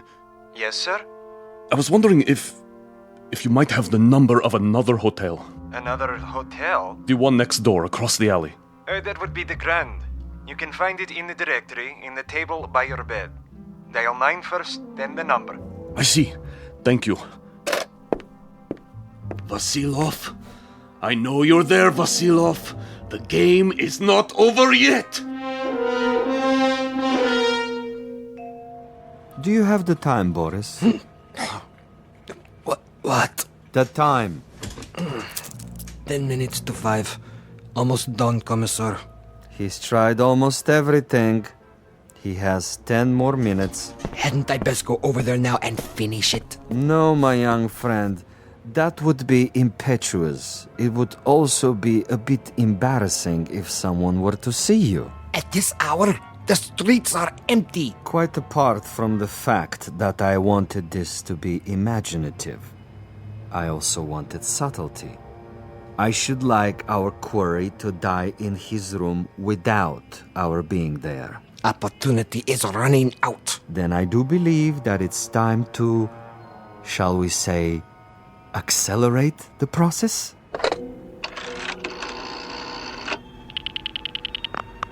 Hotel Mont Blanc? Would you dial room 963, please? Thank you. I'll wait. There it goes. He's walking toward it. What's the fool doing? Why doesn't he answer it? I can't tell. He has his back to the window. Turn around so I can see. Now, Commissar? No. Would you dial 963 one more time, please? Yes, I know it didn't answer. Ring it again. What's he doing, Boris? His back is still to me. It can't be busy. I don't know. What's he doing? Use the glasses. He's turning around, lighting a cigarette. He's mocking me. Now, he suddenly dropped from sight. Kill him. I can only see the top of his head. He's moving across the room. Do it! You missed, you fool. He's at the door. Again. He's gone out of the room. And you missed him. You missed, you idiot.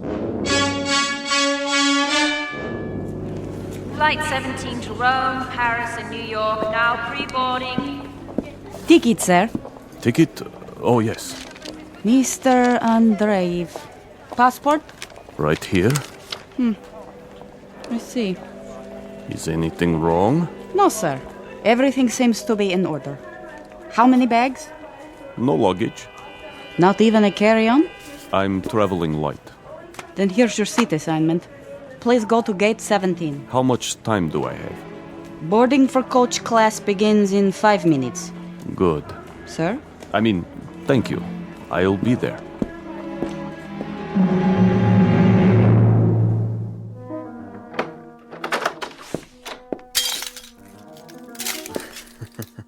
What a mess he left behind. Like a pigsty. He tore the bed apart.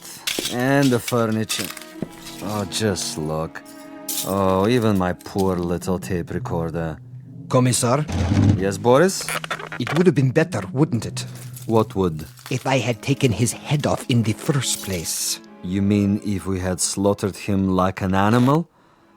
I love your style, Boris. You should have been a pig farmer. Our man would have been dead by now. He would have been dead if we had beaten him to death with mallets too. But anyone can die that way. And any stupid, insensitive fool can kill that way. No, this is a man of quality, with a resourceful mind, similar, you might say, to his executioner.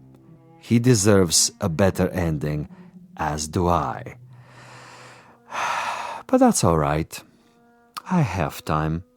I'll get him in the next city, now that I know my adversary. We will be able to track him? Most certainly. The old network still functions, though in a much different way. I have the same contacts, no matter what they now call themselves. Importers, exporters, businessmen of various stripes, here and abroad. It's marvelous, you know? Really marvelous. Think of the possibilities. Other, even more ingenious methods of doing away with Kuchenko and his kind. I still think we should have chased him. Not at all. He would have gotten away. And even if he hadn't, it would mean that a thick-headed clod like you is more efficient than I. And this I reject, Boris. This I reject in toto. Look at this. A bottle of wine. I can only find one glass. Throw it away. One drink, Commissar. I said no. But there is more than half left. This is not for you. But why? Do you know much about Amontillado? I know about vodka. Of course, you and all the other potato growers. Give me the glass. Here. Believe me, it wouldn't agree with you. It's an acquired taste. Yes, Commissar. If you say so. I say so. There are some secrets that you're not ready to learn. But in time, Boris. In time. For now, I need you awake and alert. That's right. I do what you say, as always. But so far, your methods are not very effective. The men who pay us, they will not be impressed. And you will make a report? Only I can do that. I am the one they listen to. I can request another assignment. You're free to do so. Until then, I take no further orders from you.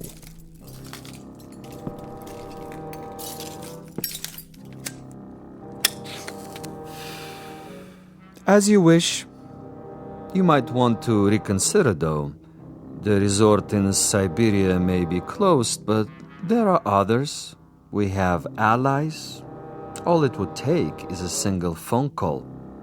Comrade Boris, uncooperative, recalcitrant, unwilling to follow instructions. In this new order, there are not many positions for the uneducated, the blockheads with families. Yes? Well, You want to say something? I withdraw my complaint. What's that? I didn't hear you. I am tired, Commissar. I say many things when I am tired. You wish to apologize? Yes. Very well. I will take it under advisement. In the meanwhile, see if Major Kuchenko left anything behind. Check the closet, the drawers. Yes, Commissar. And life goes on. The sun comes up and we arise to meet another day, to prevail by our wits and our wits alone. I'll get it, Commissar. No, Boris! I don't want... You fool, no! I'm sorry, sir. Your party doesn't answer. No? It doesn't ring at all now. You're sure? Mont Blanc Hotel, room 963.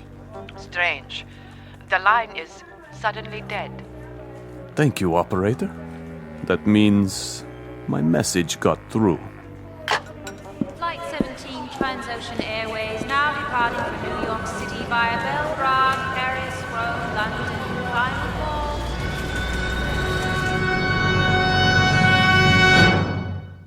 Major Ivan Kuchenko on his way west, on his way to freedom. A freedom bought and paid for by a most stunning ingenuity. Exit a gunman named Boris and one Commissar Vasilov, who forgot that there are two sides to an argument and two parties on every line. This has been a collect call, placed direct to you from a phone booth located somewhere in the Twilight Zone. More from the Twilight Zone after this. You are about to enter another dimension, a dimension not only of sight and sound, but of mind, a journey into a wondrous land of imagination. Next stop, the Twilight Zone. Hi, this is Stacy Keach. I'd like to take a moment to tell you about our Twilight Zone website at twilightzoneradio.com. At twilightzoneradio.com, you'll find the latest information on these Twilight Zone radio dramas, including behind-the-scenes photographs, plus the newest product releases, trivia contests, ways to contact us, other Twilight Zone-related info and merchandise, plus links to other fascinating websites. So make your next stop twilightzoneradio.com. Visit TwilightZoneRadio.com to purchase these Twilight Zone radio dramas on cassette and CD, or call toll-free 1-866-989-ZONE. That's 1-866-989-9663.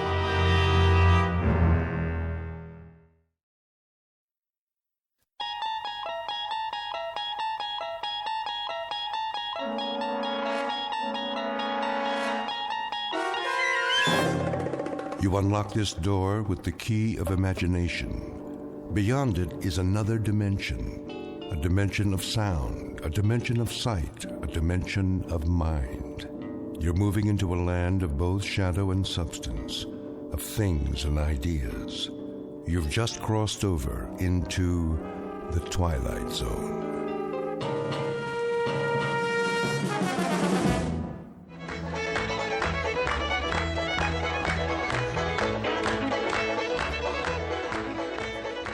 What's the matter, Elwyn? Don't you like to dance? I need a breath of fresh air is all. Well, don't stay out here too long. The dance is just getting started.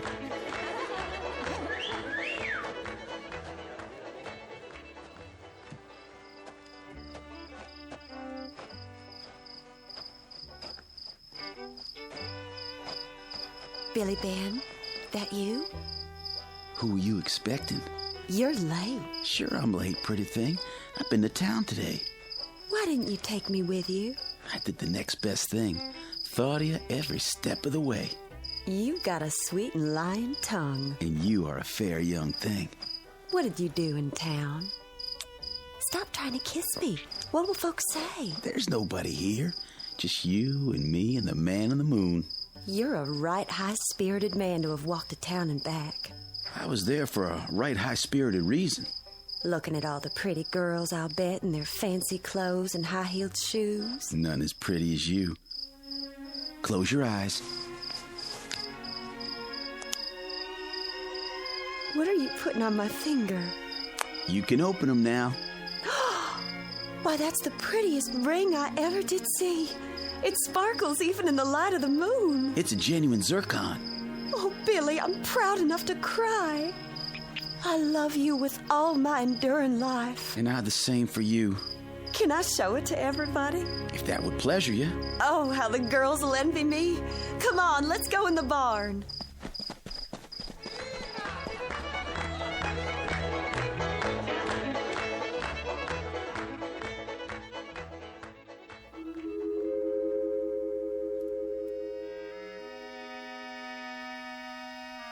The Twilight Zone has existed in many lands and many times. It has its roots in history, in things that happened long ago and got handed down from one generation to another. And in the telling, the story gets added to and embroidered on until what might have happened in the time of the Druids sounds as if it took place yesterday in, say, the Blue Ridge Mountains. Like the story you're about to hear. Even though such tales are best told by an elderly grandfather on a cold winter's night by the fireside, if possible, in the southern hills of the Twilight Zone. And now, The Twilight Zone and our story, Jess Belle, starring Stephanie Weir, with Stacy Keach as your narrator.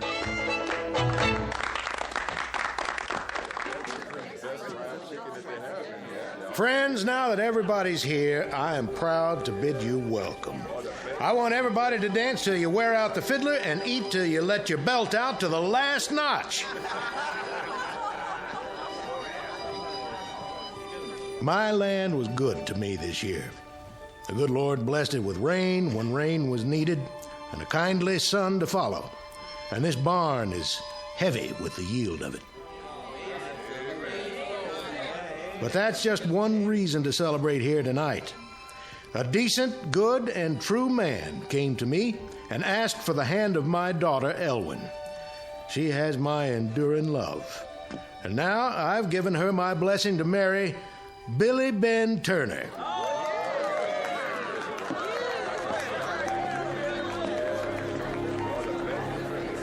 Oh, Elwyn, I'm so glad for you. Thank you. You must be so proud. I am. Excuse me for a minute. Billy? Yes, honey? What's wrong with Jess Belle? Huh? Well, look at her. She's walking out. Going home early, I reckon. See if you can talk her into staying. She'll come back if she's of a mind to. Night's young yet. Ruin my party if folks start leaving early. Go on. Okay, I'll do what I can.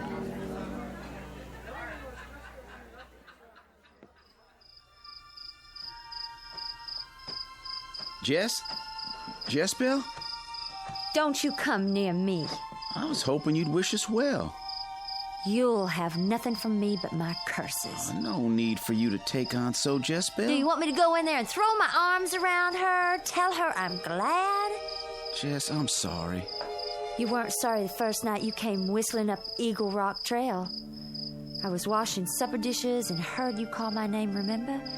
And I ran like the wind to meet you. Jess, don't. All those things you told me, I believed. Remember when we clung together in the sweet night grass on Eagle Rock Mountain and the moonlight made the sea of silver mist on the fog below? I remember. And the day we ran together through the Scotch broom field and the sun was blazing down and we fell together and you touched me and the fire in me burned as hot as the white sun. The fire has gone to ashes now, Jess Belle. It still burns inside. It's different with Elwyn and me. Her pretty clothes and her daddy's land. Is that the difference, Billy Ben? No, that's not the difference. I love her in a quiet way. I don't want to know. You tell your love a thing for me, will you, Billy Ben? What's that? Tell her not to start making her wedding dress right away. Why tell her a thing like that? Because she ain't married you yet, Billy. Maybe she never will. Fair was Ellie Glover, fair was Jess Belle. Both they loved the same man, and both they loved him well.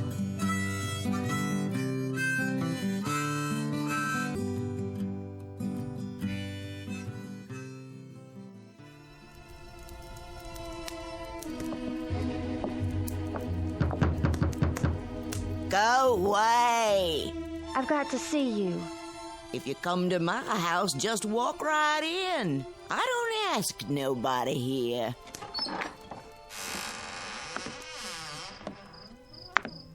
Granny Hart? What do you bother an old woman for this time of night? Folks say you got power. Folks say a lot of things. They say that all of Moses Crowley's cows sickened and died after he shot that hawk you used to keep. That hawk was my pet. He used to roost in the black pine tree outside the door.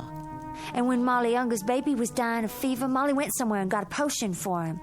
Folks said she came here. She did. And that baby lived, too, didn't he? Lived, but he's cursed with fits. His mama don't let him out of the house. What else do they say of me? They say you're a witch.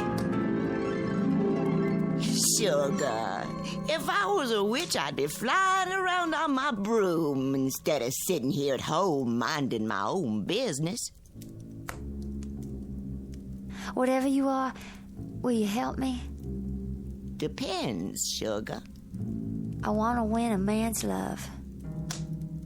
Womankind's got her own kind of witchcraft for that. He was mine for a while. Came sneaking off at night and kept it quiet what went on between him and me. Never took me any place for the world to know. He made me promises.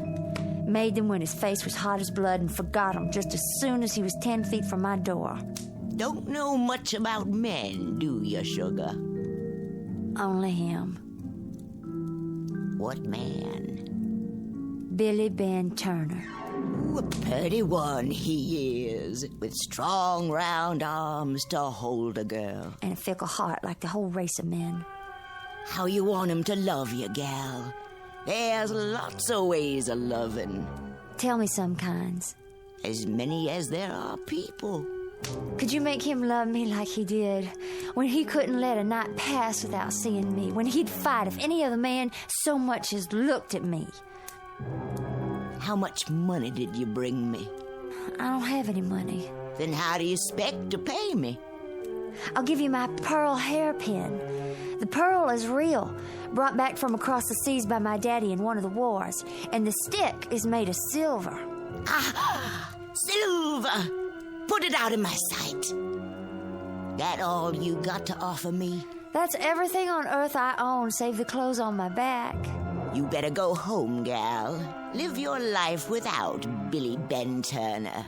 I won't have any life without him. You've got to help me. There's something I can give you, but the price is high. I told you I didn't have any money. Tain't money. If it's in my power, I'll pay it. Oh, it's in your power. What is the price? You'll know in the midnight hour of time. Whatever it is, I'll pay. Take this little bottle. Drink. All right.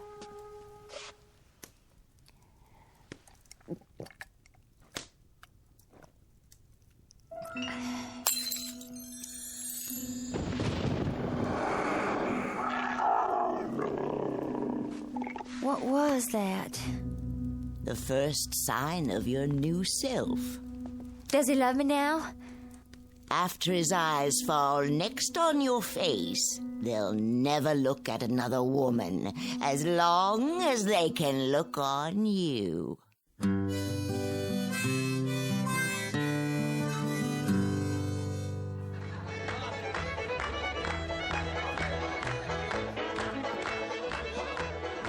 Billy?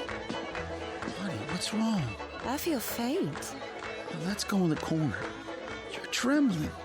The night's turned cold. Don't seem cold to me. I felt a cold wind, and something on the wind, like my own voice crying far, far away. I wish our wedding were already done. And me. Give me a kiss. Is kissing all you think about? Everybody, choose your partners. I'm a fool for dancing, too. Then let's not keep the fiddler waiting.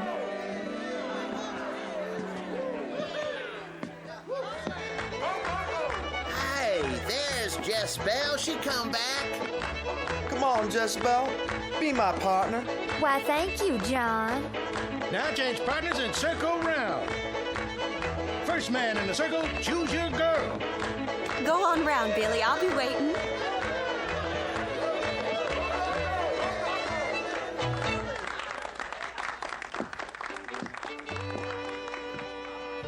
Hello, Billy Ben. Jess, you look different. Dance with me. Just us two. Well, all of a sudden I don't feel much like dancing. Let's go someplace. Billy, are you gonna dance with me or not? In a little while, Elwyn. I gotta go outside. Come on, Jess Belle. Where's he going? Come along, Elwyn. You sit with Mother for a while. Maddie? Oh, Daddy. I never in my life. What come over the boy? Whatever it was, he better get over it, or he'll answer to me. It's a shame and a disgrace. If Billy Ben expects you to marry him after this, he'll have to think again. He won't be marrying me. I'm glad you got spirit, child. I'd still have him if I could. If this very minute he would come back in that door and call my name, I'd go running to him. I'd not let you shame yourself so. But he'll not be back. I won't even get the chance. Jess Belle bewitched him. Just before she took him away, he turned and looked at me. It was like he'd never seen my face before.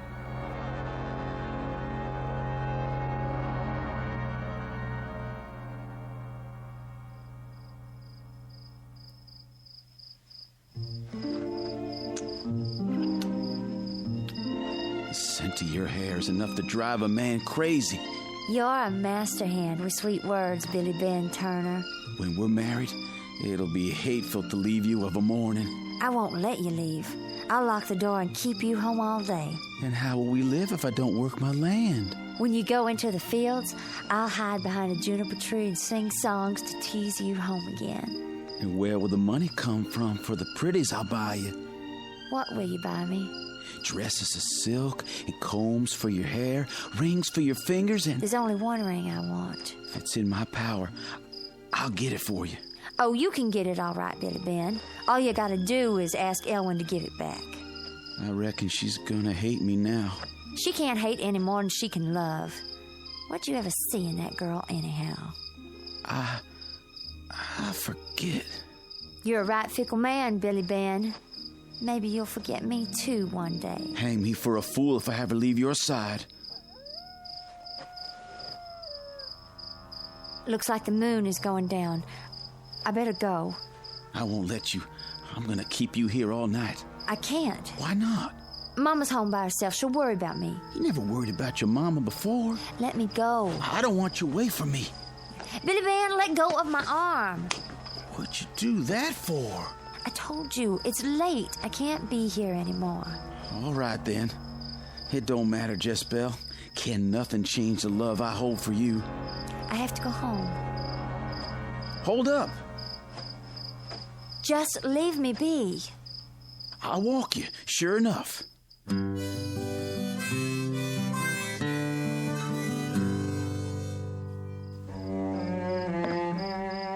I said good night. Just one more kiss. No!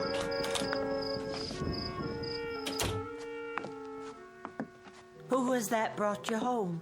Nobody, Mother. Go back to bed. Honey, don't go right to bed. Come sit a spell and tell me about the dance. In the morning. Good night. Jess Belle, what you locking yourself in your room for? Because I don't want you to see what I am now.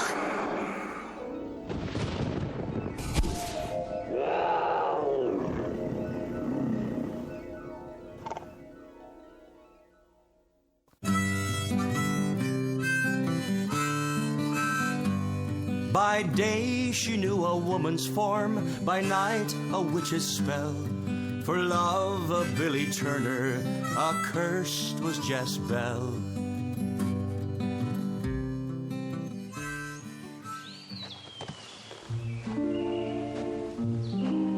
Honey? Oh, Billy Ben. I didn't mean to scare you, Jess.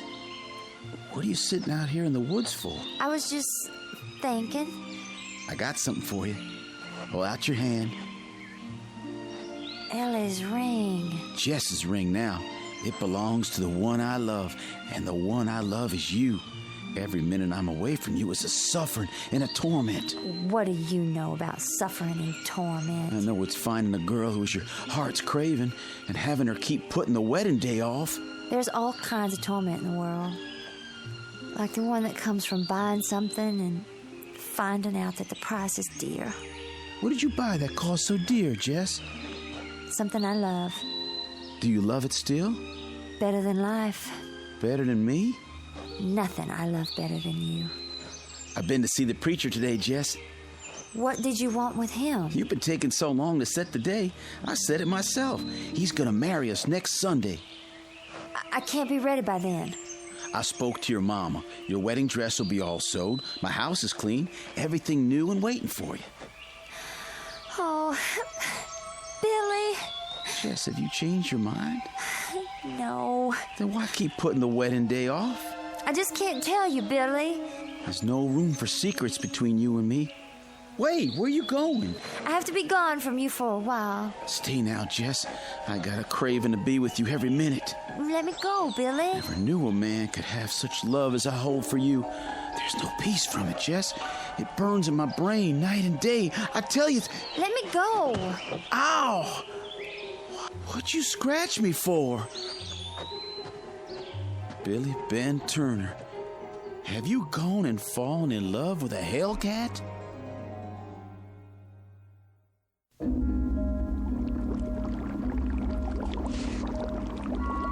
Womb of frog and heart of bat, tongue of sparrow, blood of cat, grasshopper's eyes and lizard skin, yolk of egg from a strangled hen, cud of cow and poppy seed, snout of swine and adder's weed, graveyard of and breast of dove, bubble, bubble, wine of love.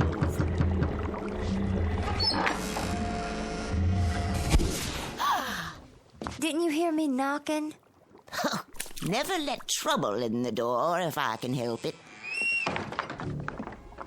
How do you know I'm in trouble? Child, there's little I don't know. Then maybe you can help me. You change your mind, now you got what you want? I haven't got what I want. Don't tell me, child, that you haven't got the love of Billy Ben Turner. Oh, I've got his love, all right. But I can't take it, for fear he'd find out the price I paid. It's the same as if my heart's been cut out and a stone put where the heart was. It ain't your heart, gal. What then? Oh, everybody's got a different name for it. Some call it a soul. That was in the bargain, too? That's always in the bargain when you barter with witches. You said you weren't a witch, that you just had power. Well, you might as well know the truth, because you're one, too.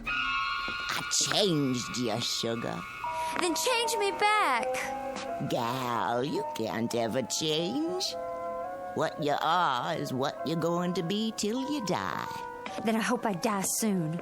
You're looking at it all wrong. Be a witch and take a witch's pleasure. Take the man you bargained for. Don't you think I want to? But how long do you think I'd keep him if he found out what happens when the clock strikes 12? That's the worst of all. Waking up when it's over and not knowing what I've done. Please, I promise I'll pay. Your promises don't mean a thing. You're already trying to get out of paying for the first favor I did you. I can't live this way. Take what you bargained for, gal. It's not fair to Billy Ben. Then go away from here, witch. I've got no time for you. I tell you, I can't do that to Billy Ben.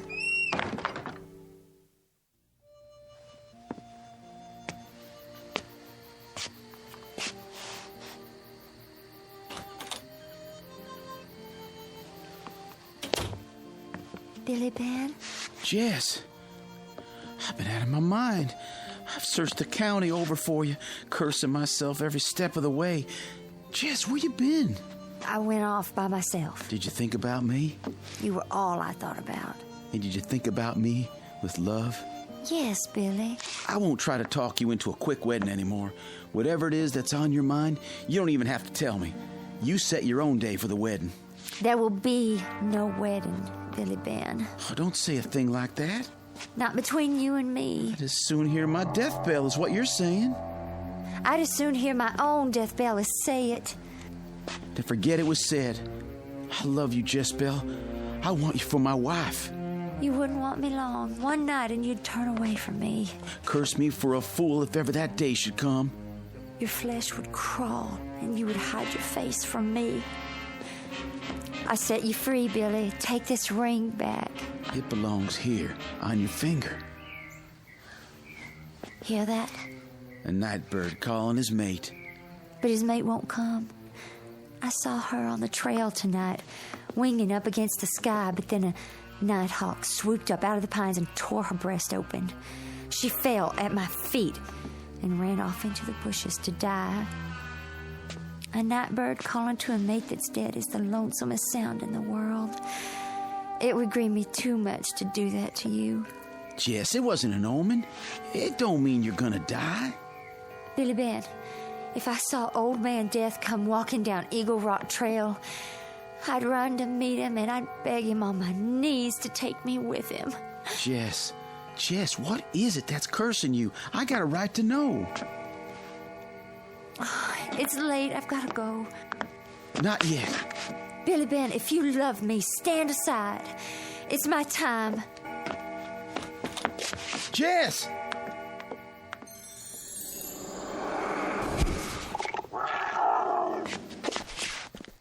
Jess Belle! An awful night was spent by all. on Eagle Rock did dwell. Strange things were seen by moonlight's fall, but none saw Jess Belle.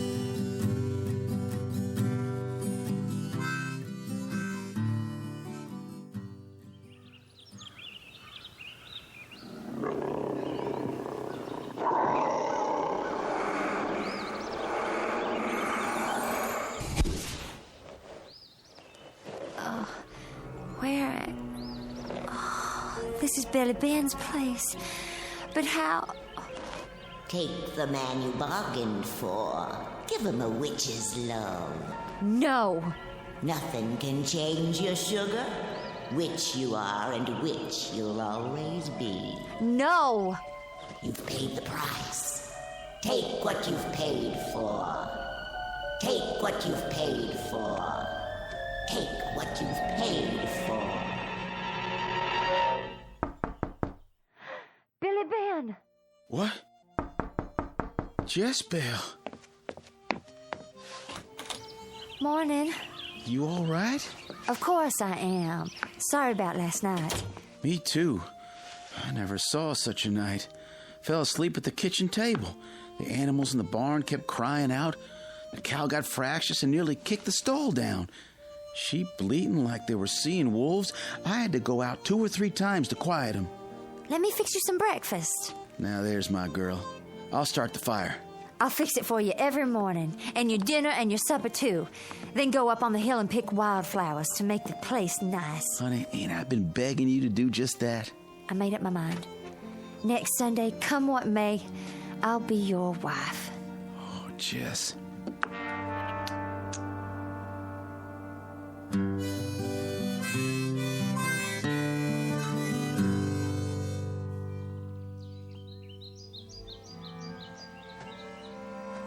You're a long way from home, Ellie Glover.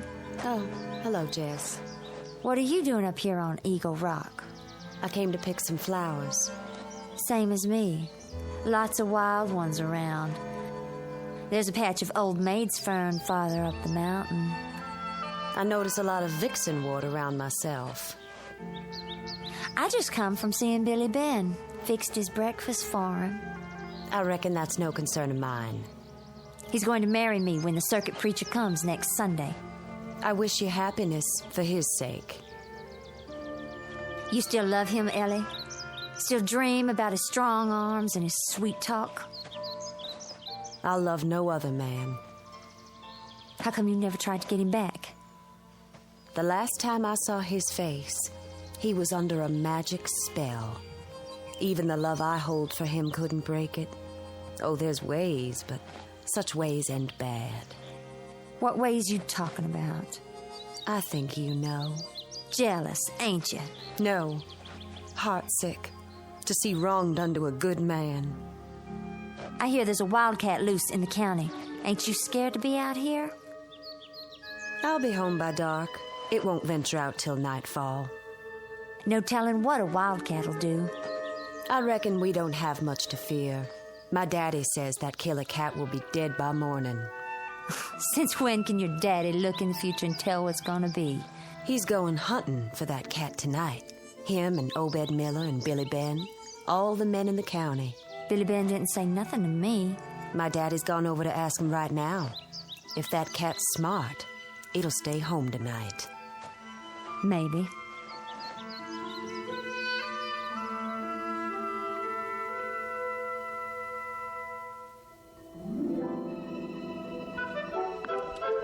Stand still, Jess. You're as nervous as a fox in a forest fire. Mama, is it going to take you all night to fix that helm? You never would have had such a fine wedding dress without Billy Ben hadn't give me the money, you know that? I saw Ellie Glover today, up on the mountain picking wildflowers. How did she look? Sickly, like she might die soon. Why, I didn't even know the poor thing was ailing. I ought to fix some of that tonic I used to make and take it to her. You and your tonics. You're worse than Granny Hart. Granny Hart? Everybody knows she sells old potions and things. She ain't sold any to you, has she? Don't talk crazy. It always struck me peculiar how Billy Ben turned from Elwyn on the very night their betrothal was announced. Turned from Elwyn and gave his love to you. Loved me long before he ever loved her. Loved her enough to want to marry, then turned away from her. Why, Jess? Don't ask me. Men are strange people. Sometimes they do strange things because of potions and powders. Is that what made him blind to every other woman? Oh, where would I get the money for potions and powders? That old woman don't always ask for money. Jess, how did you pay her? Oh, God, Jess, how did you pay her? With my flesh, my blood, and my soul, and my heart, and my head, I paid dear for Billy Ben. Kneel down with me. Let us pray. It's too late, Mama. My prayers aren't heard in heaven anymore. Then I'll find a way to help you. If you want to see me alive again, bolt my door tonight. And no matter what happens, don't open it till morning comes.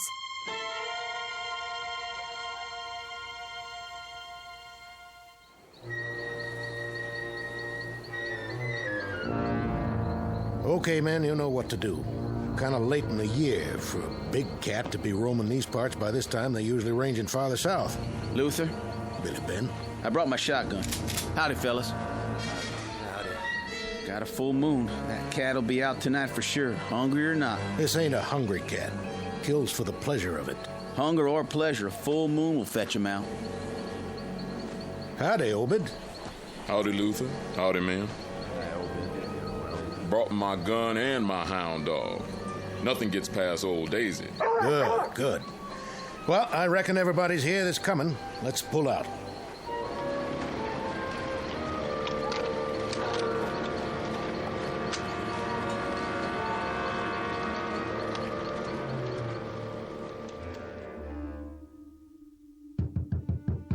You okay in here, Jess Belle?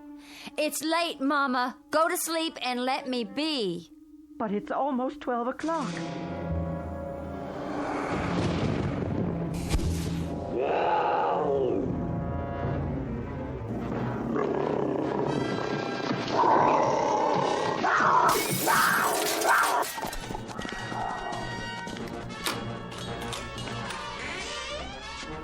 Jess!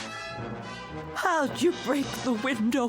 Where have you run off to?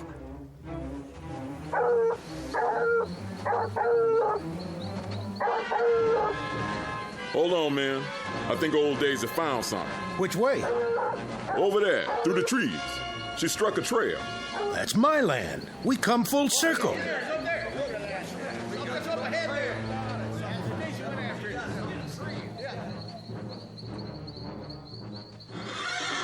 Quiet, Blue. What's the matter with you?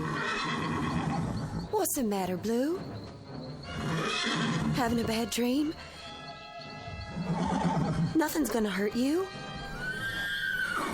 What are you looking at? Something up in the loft? What is it? An owl? Why are you scared of it? Ellie! Ellie! Up there! Look out, Daddy! Daisy, come here.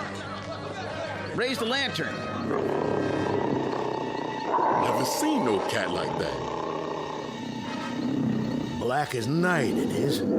Shoot, men!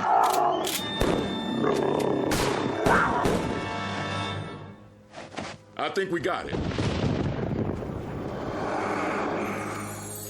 Where'd he go? Hold your lanterns high. It's gone. Can't just disappear. The cat was a witch. Never seen nothing like Daddy? That thing hurt you, Ellie? No, Daddy. I fainted is all. You see it, Billy? I sure did. Nothing here now. Well, our work is done for the night. Go on home, men.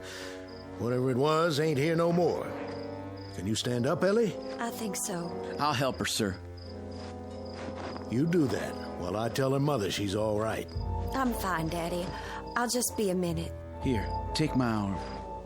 Did it hurt you, Billy Ben? No, I'm all right. In I'm darn glad to see Ellie. Pretty as always. It's good to see you, Billy. It's been a long spell. Yes, it has. What's that shiny thing in your hand? It was right next to you where you fell, like it dropped down from the loft. Looks like the ring. It sure is. The same one I gave to you once. Only how did it get here? Maybe it's an omen. Elwyn, I'd appreciate it if I could come and sit up with you again some night.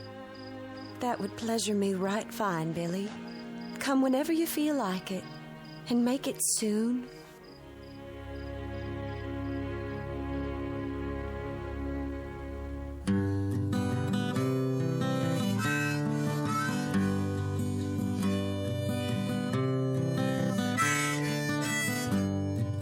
Warm was Ellie Glover, cold dead was Jess Belle, and husband would be Billy Ben of the one he loved so well.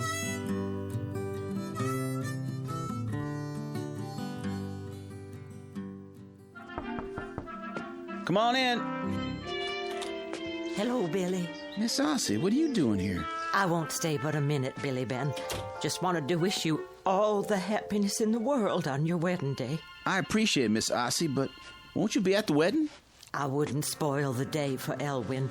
She'd see me and think of Jess Belle. There's no shadow of Jess Belle between Ellie and me. God grant there never will be. A full year now Jess Belle's been dead. How do you know she's dead, Billy? I saw her die. Billy, I brought you something. This pearl and silver stick pin. It used to belong to Jess Belle. Poor Jess. I appreciate it, Miss Ossie. It's made of silver, and silver is one thing a witch is scared of. What witch could want to harm Ellie? There's a terrible thing I've got to tell you. A secret about Jess Belle. What secret? That same night she disappeared, she mentioned Granny Hart. Jess Belle was witched. It's a bitter thing for a mother to know that her only child's a witch. Billy, she ain't dead. I was there. Fired some shots myself. Billy, some months back, I went into Jess Belle's room. Sitting on her pillow was a wart toad. I grabbed a broom and brought it down with all my might. That toad disappeared in a puff of smoke. It could have been a cloud of dust. It was the spirit of Jess Belle. Another night, a bat flew in the house. I tried to kill it, but it turned to smoke too. Miss Ossie, I saw her die. Don't you know you can't kill a witch? They just change into something else. If a person is good and strong, then a witch can't harm them. Ellie will have nothing to fear from Jess Belle. And now, Miss Ossie, I'm going to be late for my wedding if I don't hurry. I hope and pray, Billy, there'll be no one there who wasn't invited.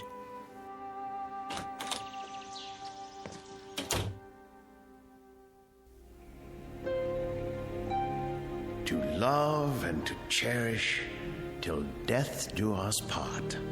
To love and to cherish till death do us part.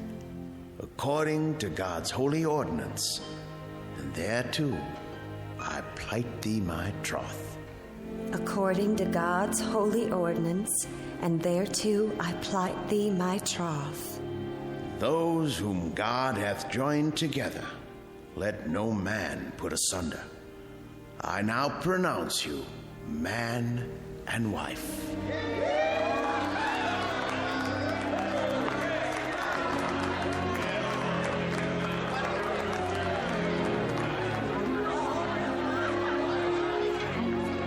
Come on, honey, let's get on home.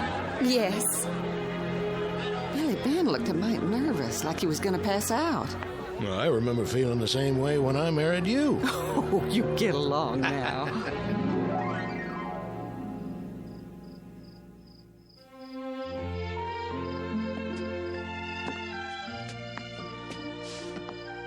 Here we are, sweet thing.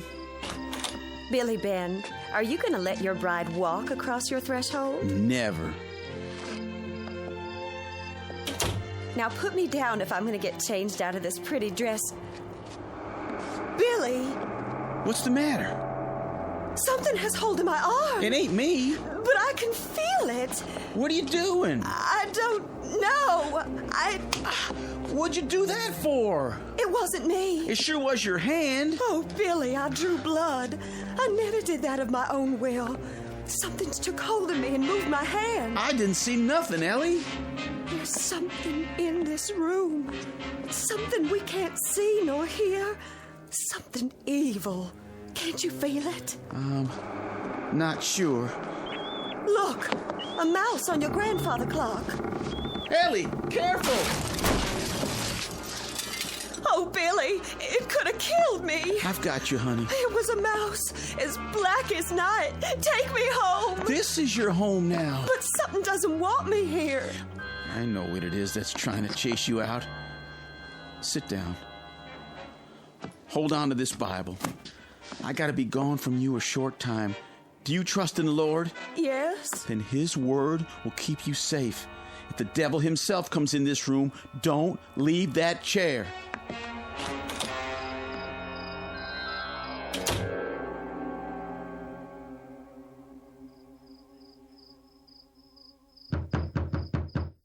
Doors open. Granny Hart, I'm short on time. You need a new sweetheart. I got one, and I just made her my wife. Ellie Glove with the golden hair. Ah, she's a beauty. I'll not have her beauty long unless you tell me how to rid myself of a witch. Jess Belle don't like you being married. I'm the one who witched that gal, so she could win your love, Billy Ben. I never wanted no witch's love. Witch's love is wild and sweet. Humans don't know nothing about it. I know enough that if anything happens to Ellie, I couldn't live without her. Jess Belle won't hurt your little wife. She's just pleasuring herself a little, teasing and having a good time. Granny, my wife's alone. I gotta get back to her. Then go, boy. Nothing holding you here. How can I rid myself of Jess Belle? You could kill her. There's nothing to kill. She just turns to smoke and then comes back again. There's ways. What you gonna pay me? I brought money. Not enough to kill a witch. This is all I got. Take it or leave it. I'll take it. Now go home. Get a dress that Jess Belle has worn. Hang it up so it looks like she's standing there. And then, if you're man enough, stab it through the heart with silver. I'll do it.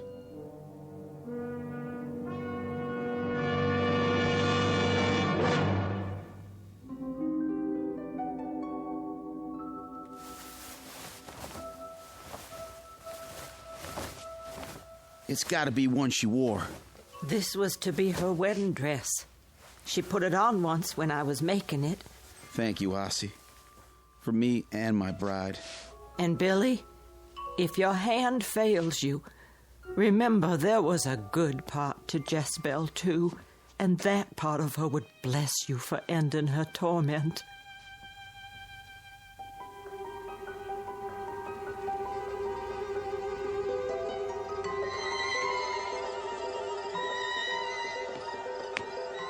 I told you not to leave the house. I wanted to wait for you out here. What's that package? Stay outside a minute longer. That thing you felt was the spirit of Jess Belle. She was a witch, Ellie, but I know how to get rid of witches. All right, but... You'll never be rid of me. Jess Belle. Come on, Billy Ben. Dance with me in the moonlight. No! Get away!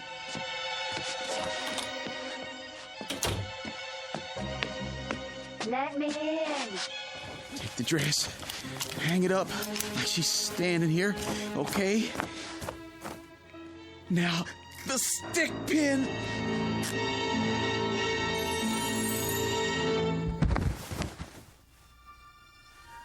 Oh, Billy. Oh, what have you done? Stabbed you through the heart, just like Granny Hart said. Oh. Now I'm giving you your eternal rest. Oh, Billy. Goodbye, Jess Belle. I loved you, Billy Ben. Billy Ben.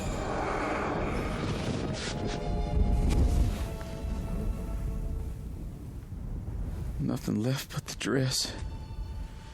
Ellie! Ellie, let hell swallow me if I've killed you too. Billy, I remember a wedding. Did I dream that? No, you are my pretty little wife. Then I should be cooking you some supper. Help me up. Not too fast. Look up there, Billy Ben. That star just danced in the sky, then went shooting down behind Eagle Rock Mountain. My mama says when you see a fallen star, it means a witch has died. So I've heard tell. Come on inside. It's our wedding night.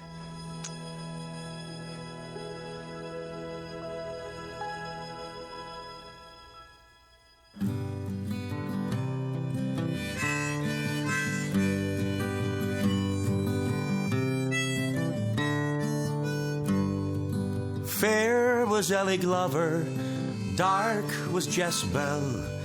Both they loved the same man, and both they loved him well.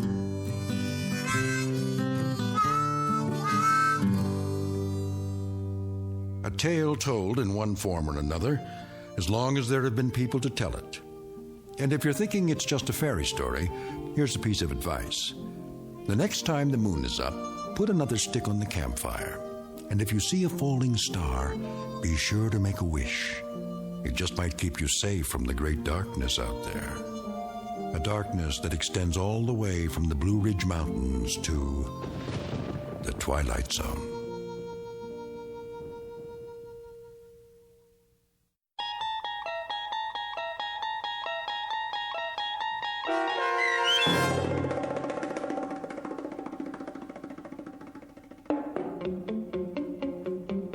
Jess Belle, starring Stephanie Weir, with Stacy Keach as your narrator, was adapted for radio by Dennis Etchison and written for The Twilight Zone by Earl Hamner Jr. Heard in the cast were Jeff Lupetin, Michelle Graff, Linda Ryder, Roderick Peoples, Meg Falcon, Peggy Roeder, Doug James, Craig Harris, Jennifer Laterio, Chobi Cerny, Carl Amari, and Roy Melanzi. Musical bridges for this Twilight Zone radio drama sung by Doug James with guitarist Roy Melanzi and harmonica by Jeff Lupetin.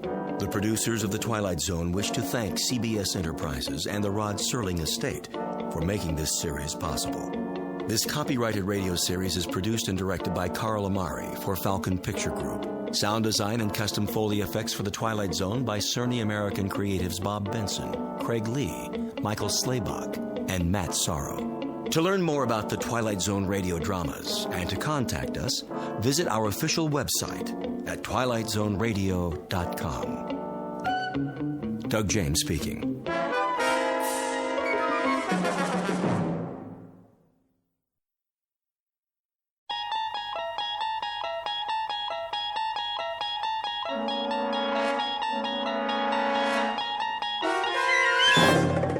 You unlock this door with the key of imagination. Beyond it is another dimension, a dimension of sound, a dimension of sight, a dimension of mind. You're moving into a land of both shadow and substance, of things and ideas. You've just crossed over into the Twilight Zone.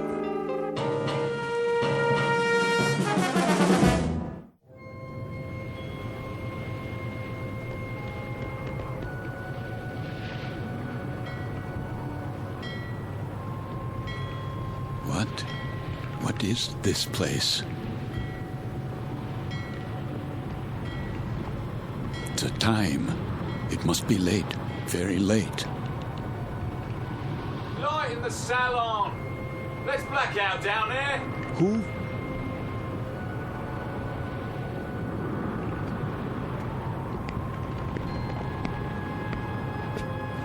Forgive me, sir. Yes? Are you addressing me?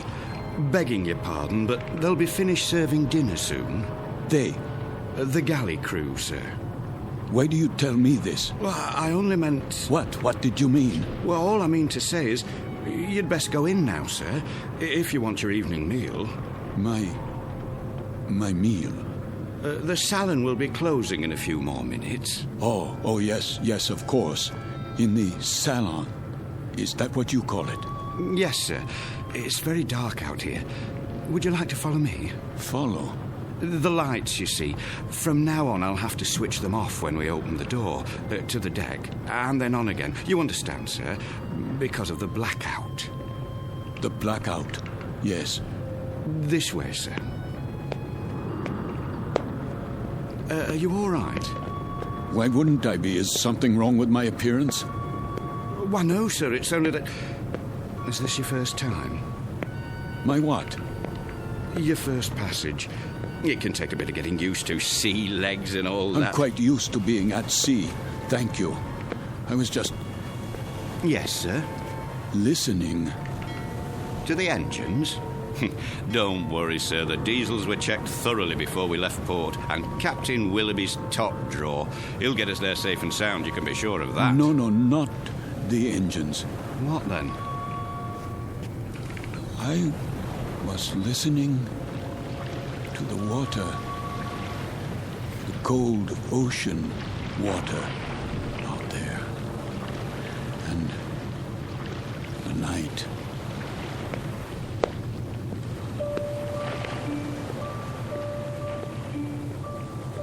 This is the deck of a small freighter, the SS Queen of Glasgow, located somewhere in the North Atlantic.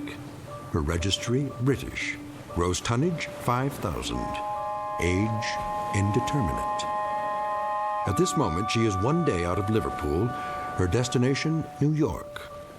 Duly recorded in this ship's log is the sailing time, course to destination, weather conditions, temperature, longitude, and latitude. But what is never recorded in such a log is the fear that washes over a deck like fog and ocean spray. Fear like the throbbing strokes of pistons from the engine's diesels, each one a heartbeat, parceling out every hour into breathless minutes of watching, waiting, and dreading. For the year is 1942, and this particular ship has lost her convoy. Now she must travel alone like an aged, blind thing groping through the unfriendly dark, stalked by the unseen periscopes of steel killers, enemy U-boats that also watch and wait. The Queen of Glasgow is therefore a frightened ship, and she carries with her a premonition of death. In a moment, her crew and passengers will find out just how real that premonition may be, when a course is set that leads them all into an area known as the Twilight Zone.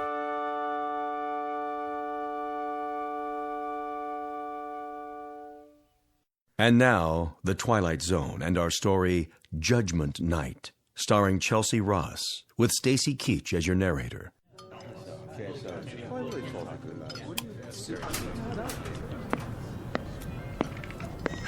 Why does he keep playing with the lights? Thought I'd gone blind for a second. My apologies for the momentary darkness. Wartime regulations, you know. Think nothing of it. Perfectly understandable. Wasn't it a lovely meal? Yes, indeed. Glad you enjoyed it, ladies and gentlemen. Something more, perhaps? Not for us, thank you, steward. We were just leaving. Come along, dear. Wait, Mommy, where's my doll? Why, here you are, little girl. You dropped it by your chair. Can you thank the nice man? Thank you. You wouldn't want to leave your dolly behind now, would you? Come along, Joanna. It's well past your bedtime. Yes, Daddy.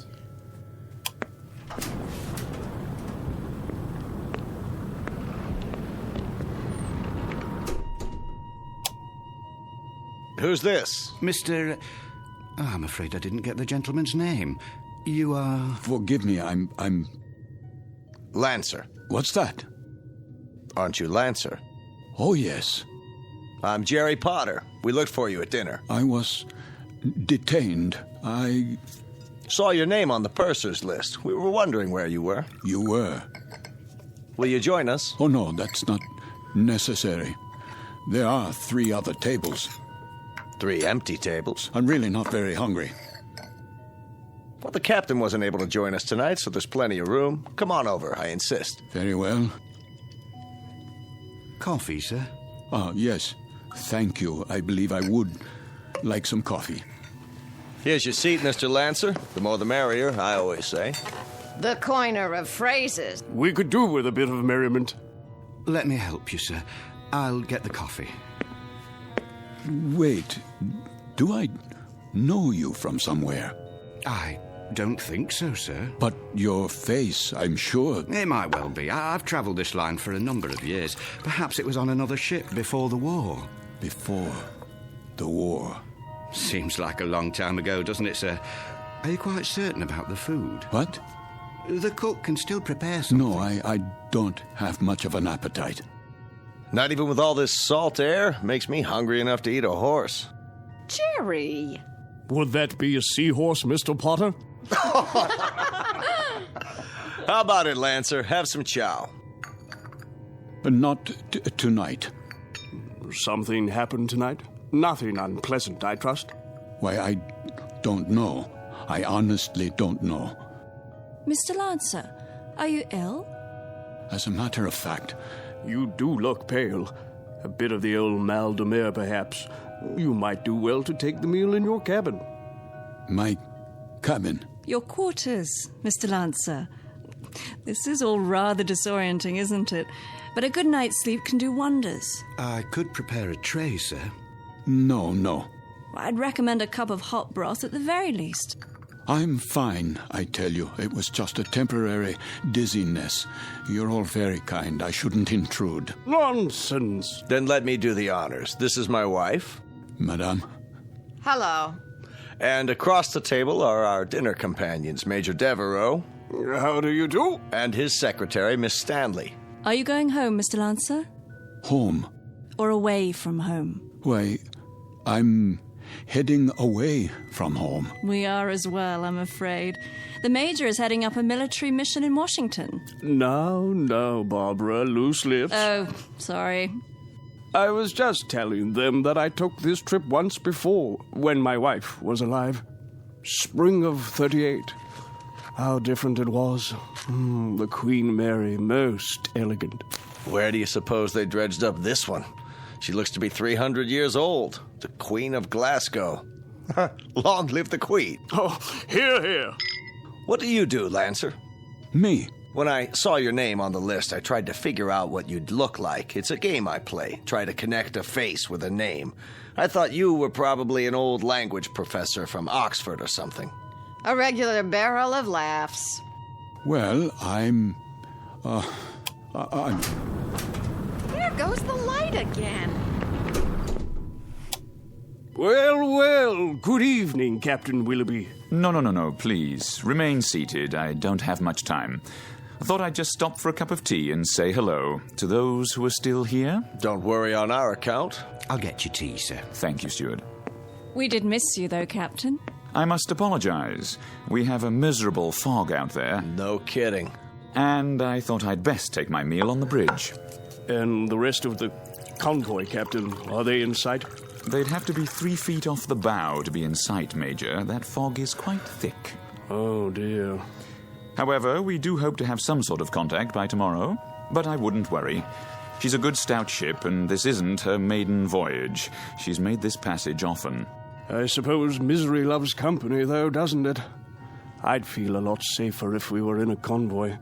I can almost see those wolf packs converging on us. There would be no wolf pack converging on a single ship, Major Devereaux. Sorry? The principle of the submarine pack is based on the convoy attack. The gentleman is quite correct. Our primary danger would lie in a single submarine. Well, that's reassuring. I guess we stand a better chance against one than against 20, don't we? Just ask Admiral Potter here. He fought with Dewey at Manila. He knows everything. Still, it only takes one torpedo. They can do such dreadful damage. And I must tell you, I've had a miserably uncomfortable feeling ever since we've left. What kind of feeling? Of being followed. Isn't that something? I've had the same feeling. I'll tell you, I'd rather they go after us with a pocket battleship. That you can see, not a skulking, crummy tin fish a couple of miles underwater. If we're being followed, you will see the sub, Mr. Potter. It will surface. They won't waste all their torpedoes on us. Not when they can sit back 1,000 yards and shell us with impunity and sink us at will. You forgive me. This is Mr. Lancer, Captain. Mr. Lancer? But you sound like a U-boat commander. My apologies. That was clumsy of me. Oh, please, sit down. Let me clean it up, sir. I hope I didn't spill any coffee on you, Miss Stanley. No, but you did quite a job on yourself. That's quite all right. I'll get you a towel. I said it was all right. Yes, of course. Sit down, Mr. Lancer, please. Another cup of coffee, sir? No. Thank you. That won't be necessary. I think we might start by getting better acquainted. First of all, I trust everyone's comfortable. Oh, yes, quite. This ship, you know, wasn't designed to carry passengers. I hope you'll bear with some of the inconveniences. I suppose they're worth living with to get to the States, aren't they? You can say that again. Mr. Potter, I understand you're with the American government. War Production Board. And where is your home, Mrs. Potter? Good old Chicago. Windy City. Oh, how interesting. I do hope to travel farther west one day. I tell you, I'll be mighty glad to see it again, wind or no wind. And you, Mr. Lancer? Yes? Where's home for you? Home? I was born in Frankfurt. Frankfurt? Like in Germany? Yes, Germany. Well, how long had you been in England, Mr. Lancer? How long? Not very long, not long at all.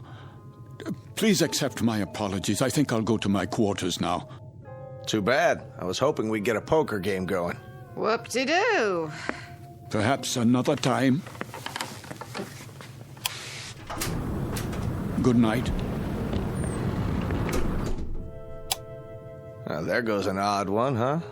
I had him pegged as a German the minute he came in. And what do you suppose he's traveling on this ship for? You don't think he's a spy, do you? I rather doubt it, Mr. Potter. All the passengers are well screened. I am a bit concerned about him, however. He doesn't look at all well. Actually, I'm feeling a bit tired myself. I think I'll be off to bed. Good night, everyone. Sleep well. Watch your step, Barbara. I will. It's very dark out there. Would you like a torch? Oh, don't worry about me. I can have the steward escort you. I wouldn't think of it. See you all at breakfast. I'll get the light switch. Thank you, Captain. Good night.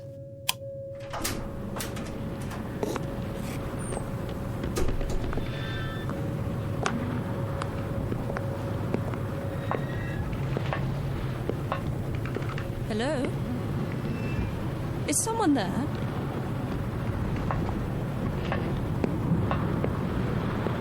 I say, is anyone...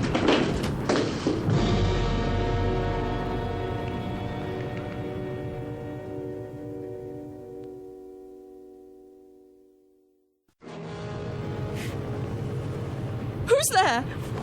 Watch your step, Miss Stanley. Oh, Mr. Lancer. The stairs are quite slippery from the fog. So I see. I was afraid you'd lose your footing. Thank you for your help. The fog can be treacherous at sea. And it carries quite a chill, doesn't it? Yes. Yes, it does. It's best to stay off the deck at night.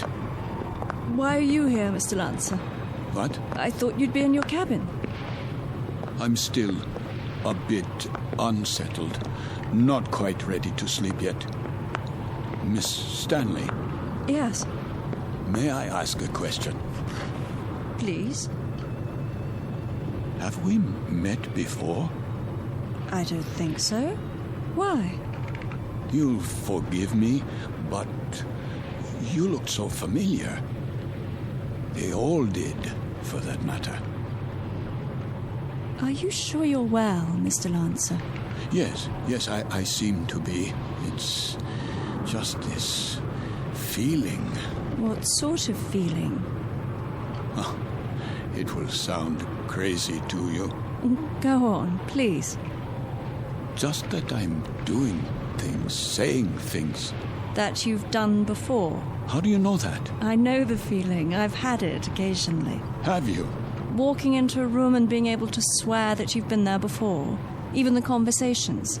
They seem identical to ones you've had at some other time. Yes, but what other time and where? That's always the question, isn't it? And the people. Yes, and the people, too. Yes. That's extraordinary. What is?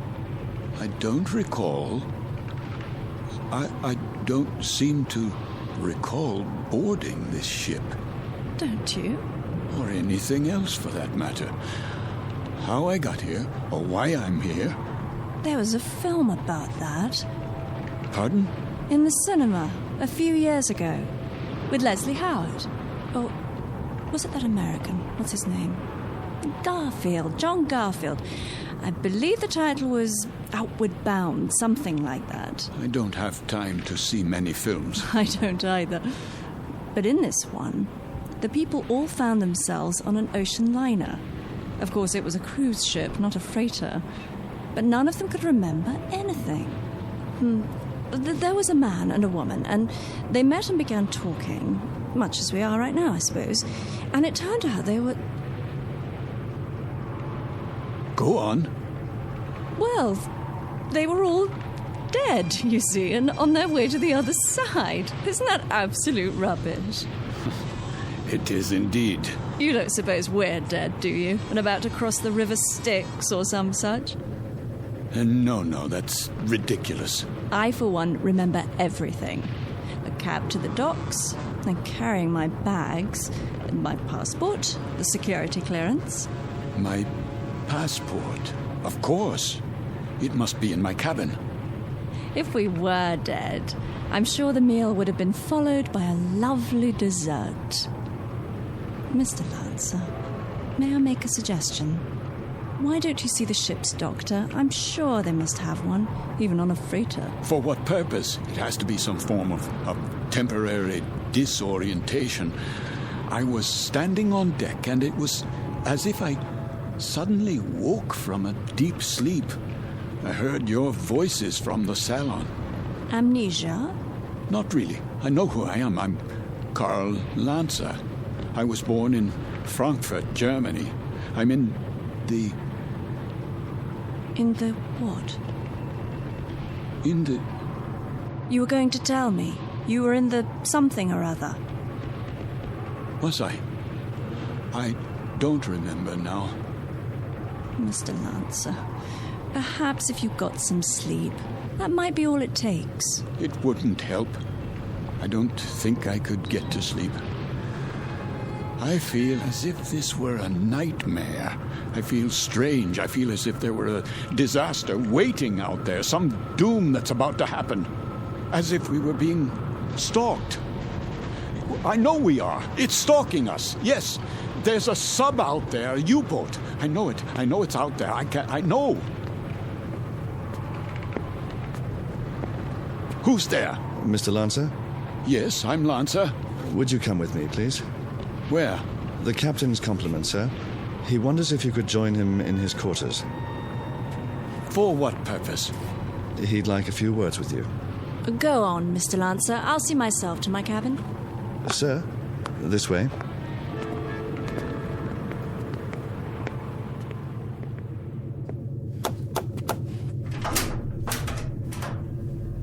Mr. Lancer, sir. You wish to see me, Captain? Thank you for coming, Mr. Lancer. You've met my first officer, Mr. Danbury. Yes. What is this about? I wonder if you'd mind answering a few questions. No, not at all. First, would you mind showing us your passport? My passport? If you don't mind. Just routine, Mr. Lancer. On our passenger manifest, it seems that your passport number was somehow not included. Yes, of course. Oh, I'm afraid I don't have my wallet in my pocket. It must be down in my cabin. That's perfectly all right. Sometime during the next few days, if you think of it. Say tomorrow. You can show it to me whenever it's convenient. Are you feeling better, Mr. Lancer? Yes, much better. Is there anything I can get you? No. Then, is there anything you'd care to talk about? How do you mean? Anything on your mind? Something you'd care to tell us, perhaps? There's very little I can tell you. And why is that? Because I don't remember very much. No? Actually, to tell the truth, I don't know how I got here. I don't recall anything about it. Is that right? I seem to remember only a few odd, disjointed things. I know, for example, that my name is Karl Lancer. I know I was born in Frankfurt. So you said. Please continue. Continue where? That's it. At this moment, that's all I know. Mr. Lancer. Yes? At the table, you exhibited a rather unusual working knowledge of German submarines. Could that, perhaps, stir your memory? I wish it could, but it doesn't. I see. In that case, why don't you go on to bed for now? Have a good night's rest. We'll talk tomorrow, you and I. Very well. That will be all for now, Mr. Lancer. Good night. Good night.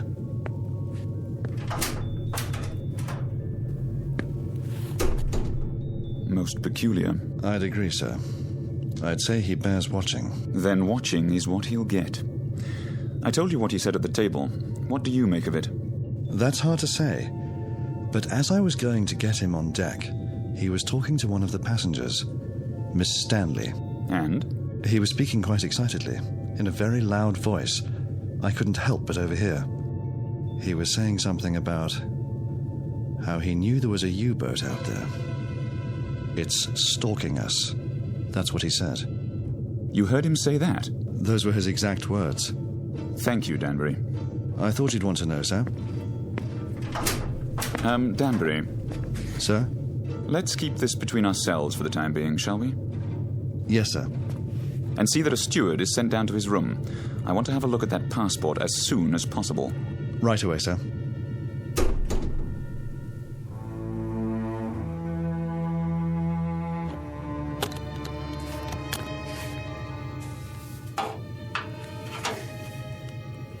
There you are, sir. All your clothing hung up, I believe that's it. Anything else I can help you with? No, that will be all.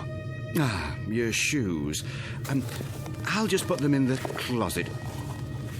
Hold on, what's this? Where? In your bag. Looks like an officer's cap, but not one of ours. War souvenir. What are you talking about? This, sir. I was wondering if it was a war souvenir. Let me see that.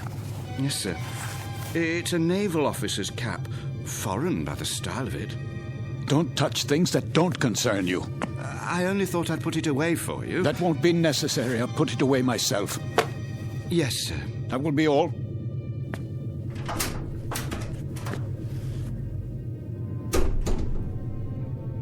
It is a German officer's hat. A submarine commander's. What does it say inside? It must have an identifying label. Yes, here. But this can't be. It says, Karl Lancer, Kapitan, Kriegsmarine.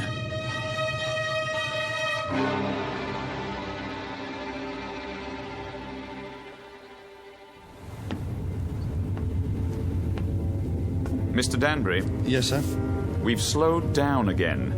See if you can impress upon that very temperamental engineer the rather dire necessity for speed. Engine room. Engine room. McLeod, can we get any more revs? We're losing speed badly. Begging your pardon, sir, but I've got these blooming engines trained to the limit now. Kindly tell the captain that if I keep them going at this rate, there'll be a breakdown before morning. In that case, we'll be going a precious lot slower in a drift than under power.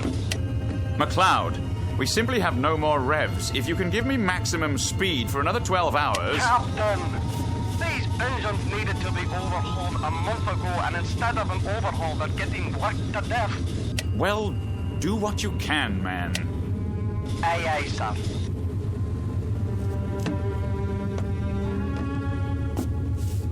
What do you think, number one? Sir? Cheery predicament we have here. If we reduce speed and give those engines a break, we don't stand a chance. And if we keep them going at maximum, they'll break down inside of 2 hours. I don't know what to say, Captain. It's a dangerous call either way. If we could only see through this bloody fog. If they're out there, it won't make any difference. And they're out there, let me tell you. God knows they're out there, waiting like vultures.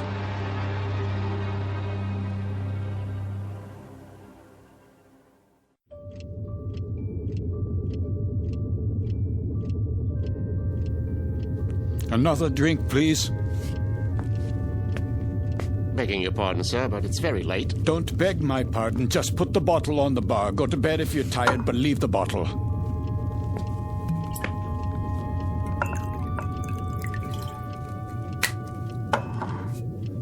That doesn't sound right. Sir? The bearings. Bearings, sir? Yes, on the engines. They always sound like that, sir. You get used to it. You should hear McLeod on the subject. He's the engineer. Says the engines on this tab were originally designed for Lord Nelson. Is that clock accurate? Why, yes, sir. She's a real antique, that one. Captain Willoughby had her on the old Harcourt Bay. Keeps perfect time, she does. It says 5 minutes past 12 at 1:15. Not for a while yet. No, but at 1:15, something will happen at 1:15. Something, sir? What might that be? I don't know. I really don't know, except the hour and the minute, 1:15. It sticks in my mind. The tray for the bridge, please. Just being made up, sir. The cook will be done in a minute. Have a seat at the end of the bar. Been here long, has he? Sitting like that for 3 hours. One drink after another. Just sitting there, drinking. Wiping the sweat off his face and asking for more. And not getting drunk, mind you. That's 3/4 of a bottle gone. I'd swear it was lemonade. I've never seen the like.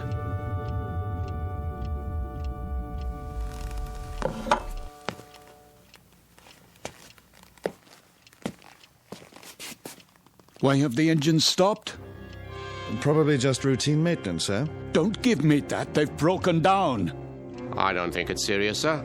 You don't think it's serious? Adrift in waters like these without any power, you don't think that's serious? We're defenseless here. Now we are absolutely defenseless. They'll be repaired, Mr. Lancer. We'll be underway again soon. No, we won't be underway soon. We'll drift until 1:15. That's what he's been saying all night long. You know, of course, how easy it would be for a submarine to... You're a nervous man, Mr. Lancer. I'd suggest you call it a night. Oh, I'm a nervous man. I can assure you that I am suffering from something a little more serious than nerves. I'm suffering from knowledge. I'm suffering from knowing what's going to happen. Really? Now? My affliction comes from waiting and knowing that inside of an hour, a U-boat will surface off our bow with searchlights and a deck gun. We'll be attacked and we won't be able to run away. Here, sir. Sit down, man. How does it feel to you people just standing still and waiting for a shell or a torpedo to smash into you, waiting for the ship to blow apart so that you can find yourself in the water, closing in on you, filling your lungs so you can't scream? I said sit down, man. Mr. Lancer, this kind of talk won't do you or anyone else any good. Here's the captain's tray, sir. Leave it. Is something wrong? The gentleman is ill. He doesn't know what he's talking about. Carry on. Yes, sir. Go on, cook. Back to the kitchen with you.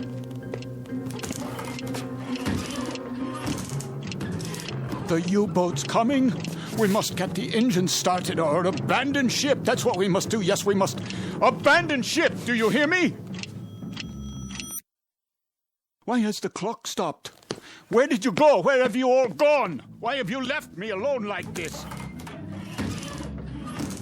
Where is everyone?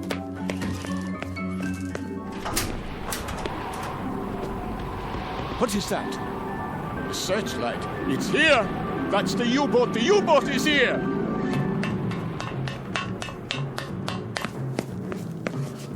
We've got to get out. Off the ship, everybody. There you are. All you passengers, out of your rooms. Listen to me. There's a U-boat. I just saw it. She's going to sink us. Can't you hear me? Why don't you move? Are you all out of your minds? What do I have to do? Do I have to grab you and carry you up on deck? Do I have to throw you bodily into the lifeboats? Do I have to knock you unconscious? They're gone. But where? Is the entire ship empty? Or have I gone mad? A life preserver, yes. SS Queen of Glasgow. Wait. I remember that name. Queen of Glasgow. Queen of Glasgow. Potter? Major Devereaux! Miss Stanley, where are you? Captain, steward, we must abandon ship.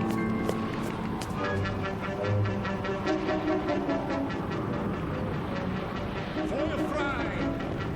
Ja, Kapitän. Feuer!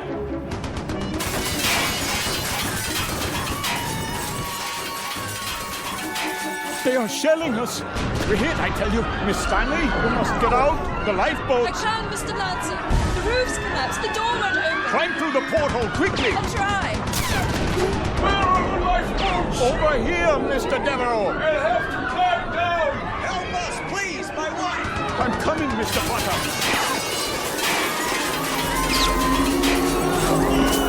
Watch out! The rail is collapsing.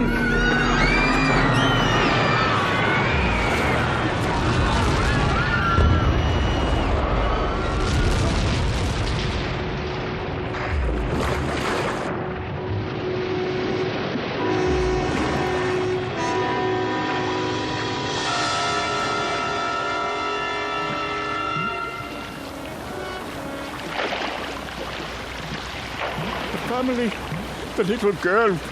Where? The doll. Here, I have it. Who could do such a thing? Who? Who?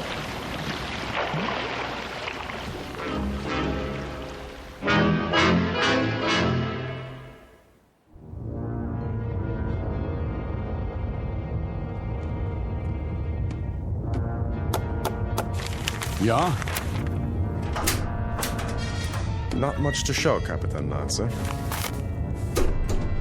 That's all. Very little wreckage floated to the surface. Only this life preserver. There were no survivors. Then I'd say that's a good catch tonight, wouldn't you? Very good catch. It says SS Queen of Glasgow. Ah, a 5,000-tonner. Isn't that what the registry reads? Yes, sir. Cheer up, Lieutenant. Hand me the coffee. Well, pour it. If you wish, sir. You have nerves, Mueller. Not really, sir. A little shaky, perhaps. Oh, why? Nothing, sir. I asked you a question. Why? There were women and children on that ship. So? We gave them no warning. You'd have us give them warning, eh? So their radio man can send out their position, which quite incidentally is our position. You have sentiment, but no brains. You're an old woman, Mueller. You know that? I just find it difficult. To do what? To reconcile killing those people. Without warning.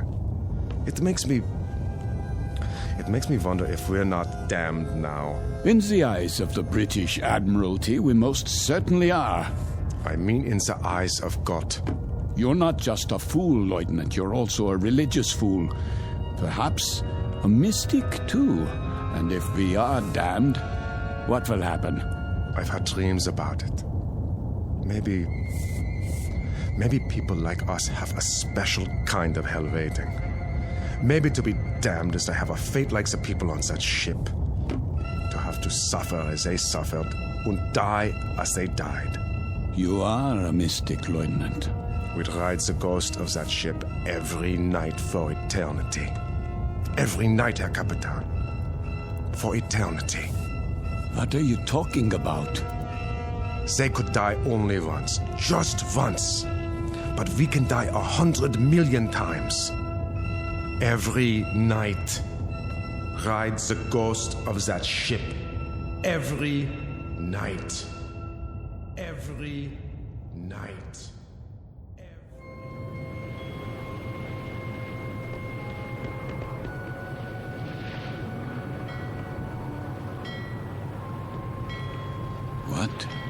What is this place? The time. It must be late. Very late. Light in the salon. Let's black out down there. Who?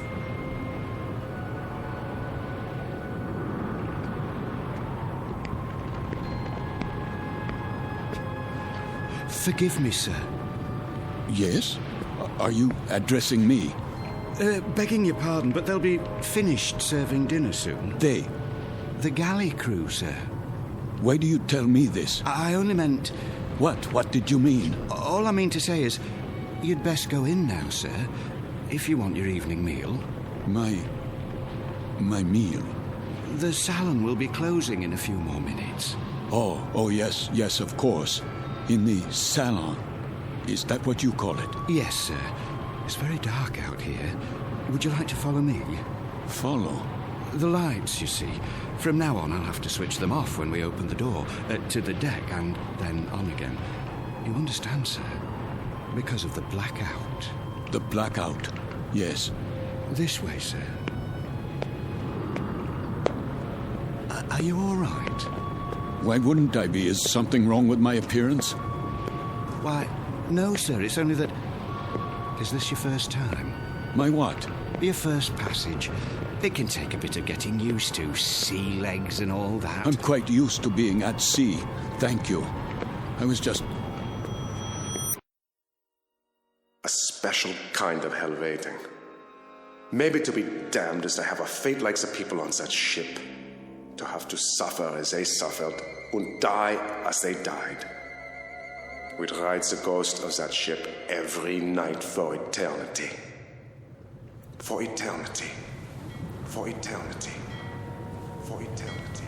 Yes, sir? Just listening. To the engines? No, not the engines. I was listening to the water. The cold ocean water out there. And the night.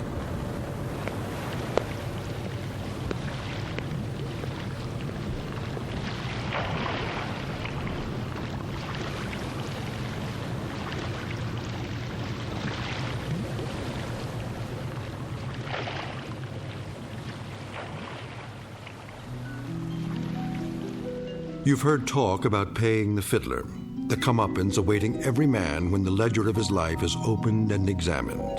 The credits and debits added up, a tally made, and then the reward or the penalty paid. In the case of Karl Lancer, former Capitan and U-boat commander, Navy of the Third Reich, this is the penalty. This is the justice meted out. This is Judgement Night in the Twilight Zone. More from the Twilight Zone after this. You are about to enter another dimension. A dimension not only of sight and sound, but of mind. A journey into a wondrous land of imagination. Next stop, the Twilight Zone. Hi, this is Stacy Keach. I'd like to take a moment to tell you about our Twilight Zone website at twilightzoneradio.com. At twilightzoneradio.com, You'll find the latest information on these Twilight Zone radio dramas, including behind-the-scenes photographs, plus the newest product releases, trivia contests, ways to contact us, other Twilight Zone-related info and merchandise, plus links to other fascinating websites. So make your next stop TwilightZoneRadio.com. Visit TwilightZoneRadio.com to purchase these Twilight Zone radio dramas on cassette and CD, or call toll-free 1-866-989-ZONE. That's 1-866-989-9663.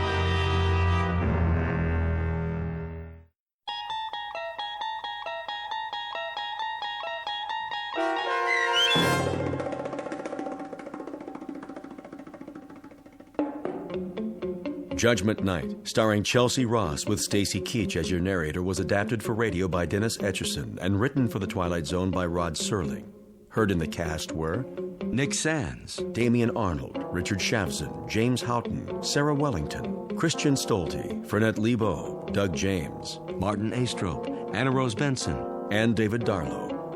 To learn more about the Twilight Zone radio dramas and to obtain audio cassettes and CDs of these programs, visit our website at twilightzoneradio.com. The producers of The Twilight Zone wish to thank CBS Enterprises, Carol Serling, Dennis Etchison, Dick Brescia Associates, Claire Simon Casting, Terry Jennings, XM Satellite Radio, Sirius Satellite Radio, our sponsors and our radio affiliates for helping make this series possible. This copyrighted radio series is produced and directed by Carl Amari for Falcon Picture Group. Audio editing, sound design, Foley effects, and mix for the Twilight Zone radio dramas are by Cerny American creatives Craig Lee, Michael Slaybach, Bob Benson, and Jason Rizzo. To learn more about the Twilight Zone radio dramas and to contact us, visit our official website at twilightzoneradio.com. Doug James speaking.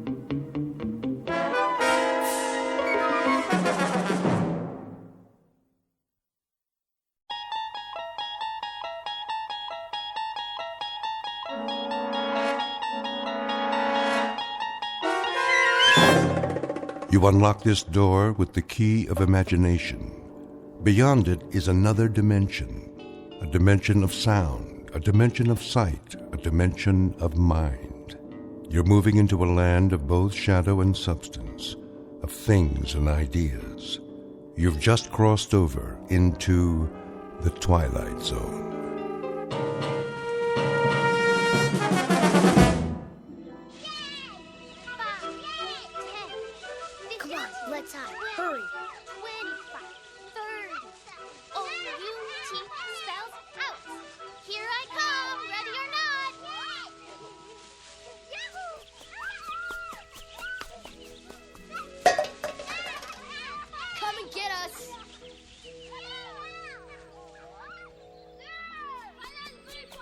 Over here! Look out! Look out!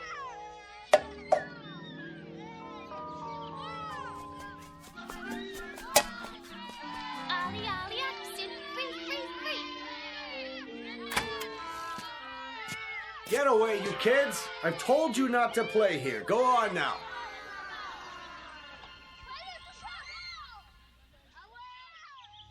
It's so noisy. They're gone now. Come along, Mrs. Knaus.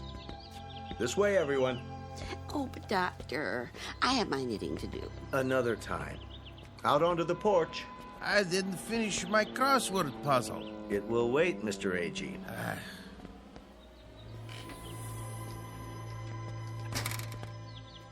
Now then, isn't this a beautiful day? I don't know why we have to go. It isn't good to spend all your time inside. Everybody needs the sun once in a while. Even you, Mrs. Summers. I've had my share of the sun. Now I need my rest. We all do at our age. Where's Mr. Conroy? He's not feeling so well this morning. Well, I'm not either. What about Mr. Whitley? Why does he get to stay in? He's waiting for an important call. Watch your step. Nurse will bring the picnic baskets. Well, some of us may not want a picnic. A picnic, is it? On the grass? All those ants. We have blankets and chairs. You'll see.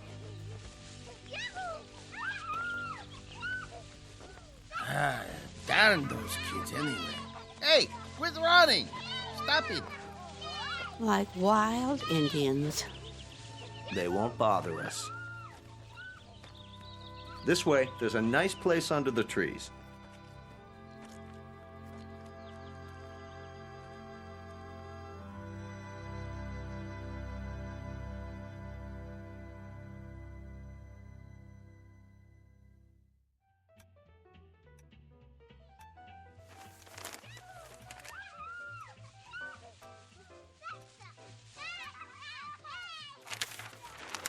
Listen to them, would you?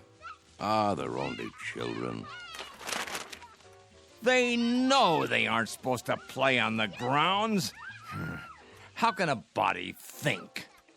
Now, Ben, just read your paper. They're not hurting anyone. Well, let them play someplace else. They've got homes, don't they? It's the grass. The what? We have such a big lawn at Sunnyvale. Kids can't resist it. Oh, what are you doing downstairs, Charlie? I thought you had to get ready. Not today. You haven't heard from your son? I thought it was all set. Maybe you didn't get my letter.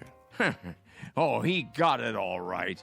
They just don't care. Nobody cares anymore. The boy has enough problems. It's a small house and the second baby's on the way. It was a foolish idea moving in with him. They don't need an old duffer like me around. Would you listen to that? It's enough to wake the dead, I tell you.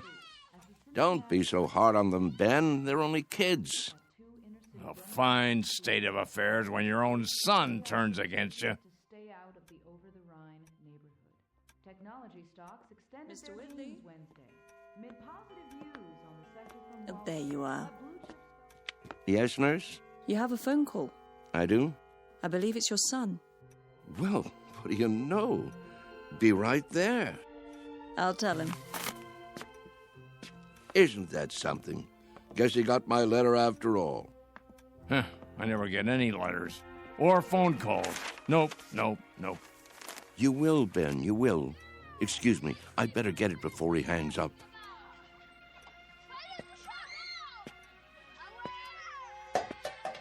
What are they doing out there? Don't be a grouch. It's Saturday. Perfect for Kick the Can. Perfect for what? We used to play it all the time, remember? No, I don't remember anything of that kind.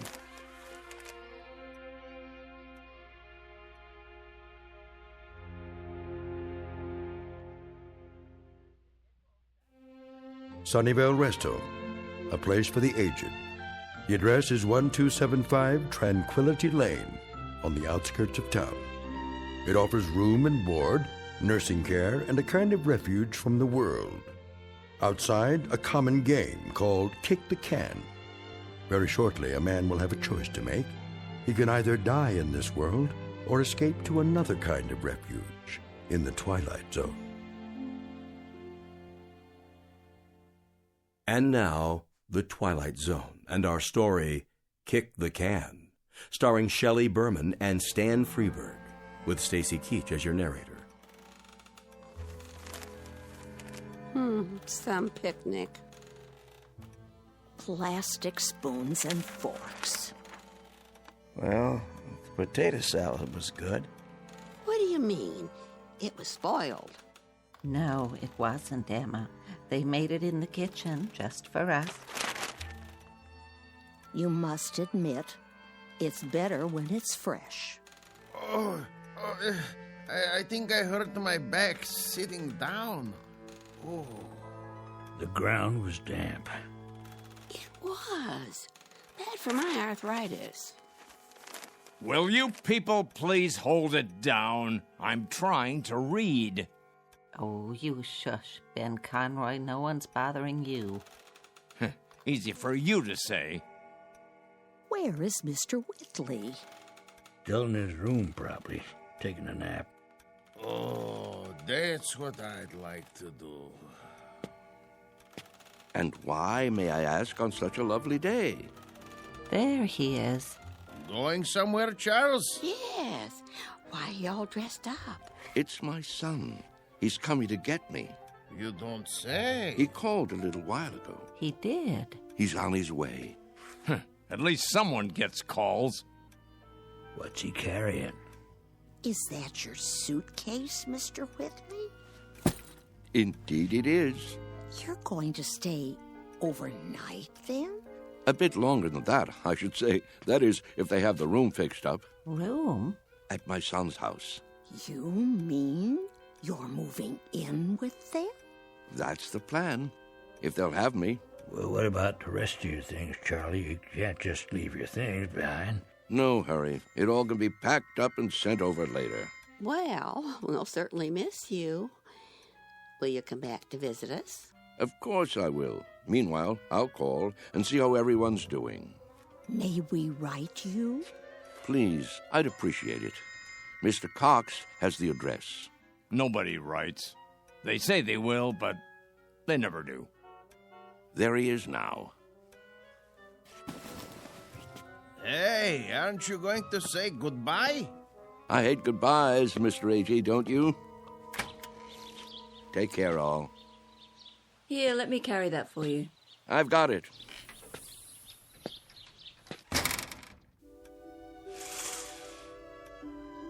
Who's that behind the wheel? Your son, David, don't you remember? Such a nice young man. Let me see. Some car, huh? Betty costs pretty penny. Everything does nowadays. Don't crowd now. You wouldn't want him to think you're watching.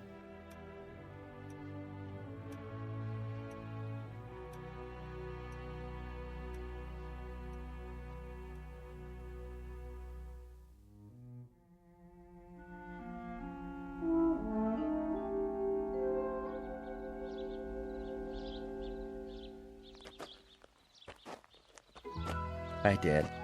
David, you're looking well, son. What's the suitcase for? Oh, just a few things for now. I don't understand.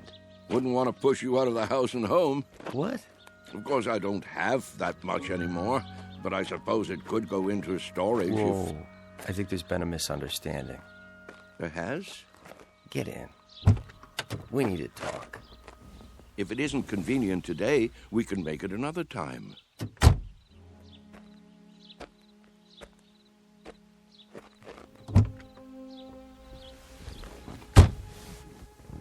Listen, Dad. Yes? I didn't say I'd come to get you. I said I'd come to see you. But I thought, didn't you get my letter? That's what I wanted to talk to you about. If it were up to me... You don't have to explain. Well, Debbie's turning the extra room into a nursery. Right now it's being painted and... I understand. I don't think you do. Let's drive a bit. Your friends are watching us. It's all right, really. Let's go into town. I'll buy you lunch. That's not necessary. Please, Dad. I want to. This wasn't a good idea. If you'll let me explain. Pull over here, please. I can walk back. But, Dad... The exercise will be good for me. If you'll just listen... We'll have lunch another Saturday, son. Call first, though. I'm really quite busy these days. You're taking this all wrong. Give my love to Debbie, will you?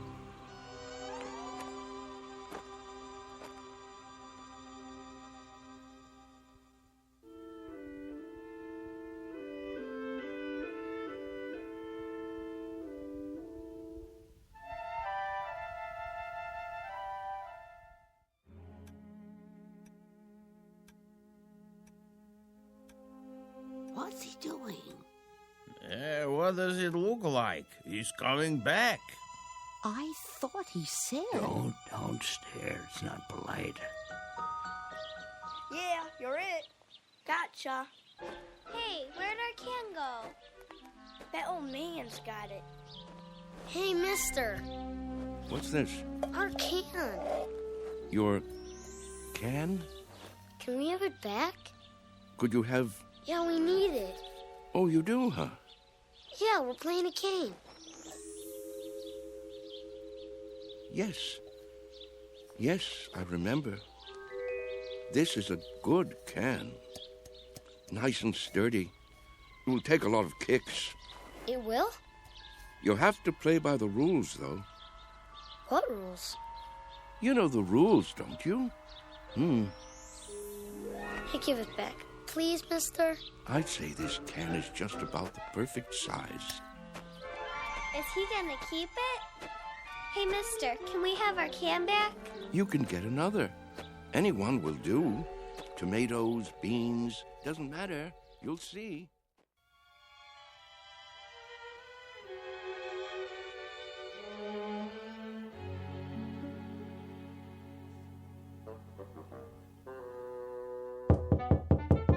Charlie?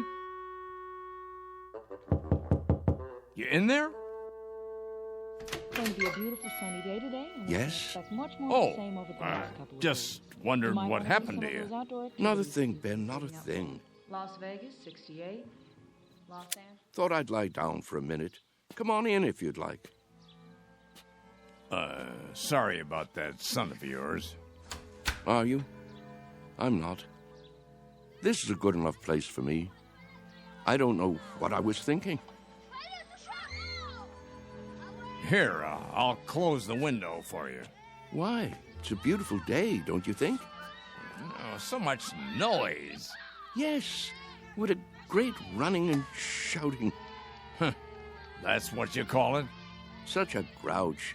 You can't stop kids from playing kick the can. It's in their blood, like statues or hide and seek, a ritual this time of year.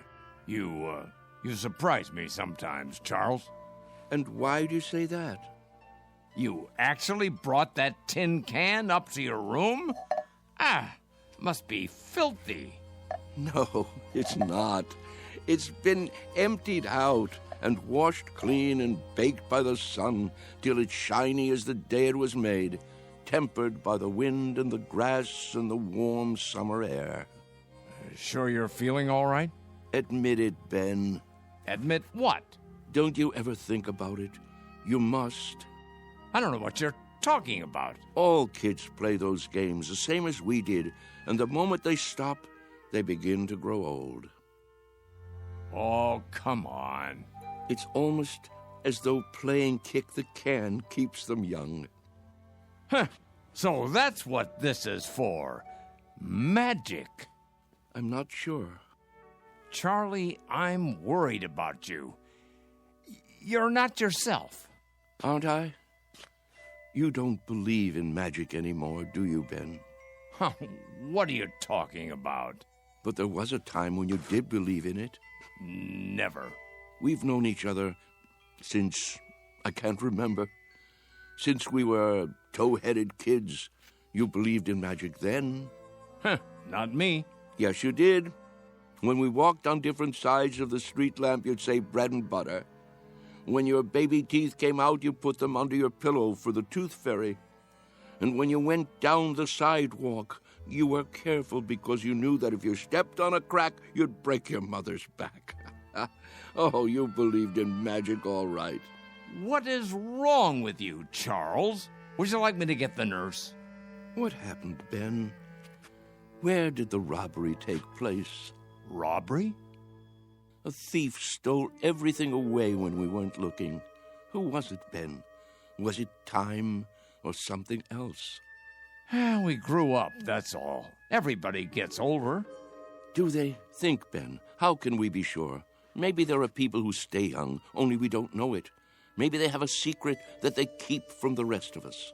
Now, Charles. Is there something kids know that they forget? That they want to forget? They say, when I get big, I'll be a fireman, or a detective, or an explorer. They wish so hard to get older that it finally happens. They get taller and stiffer and forget the magic that made it all possible. There is something wrong with you. I've never heard you talk this way before. Maybe the fountain of youth isn't a fountain at all. Maybe it's a way of looking at things, a way of thinking. Charles? Yes? Stop it. Stop what? You're an old man. Don't you understand? Your youth has been gone for 60 years. What I mean is, you lived a full life, Charles. Don't go sloppy now. Don't spoil it by acting like a nut. But it's all so clear. It makes sense. It isn't too late to play kick the can. That's the secret. Can't you see, Ben? Can't you? I see a plain old tin can with dents in it. That's all. Then look again. This can is special. I'm absolutely sure of it.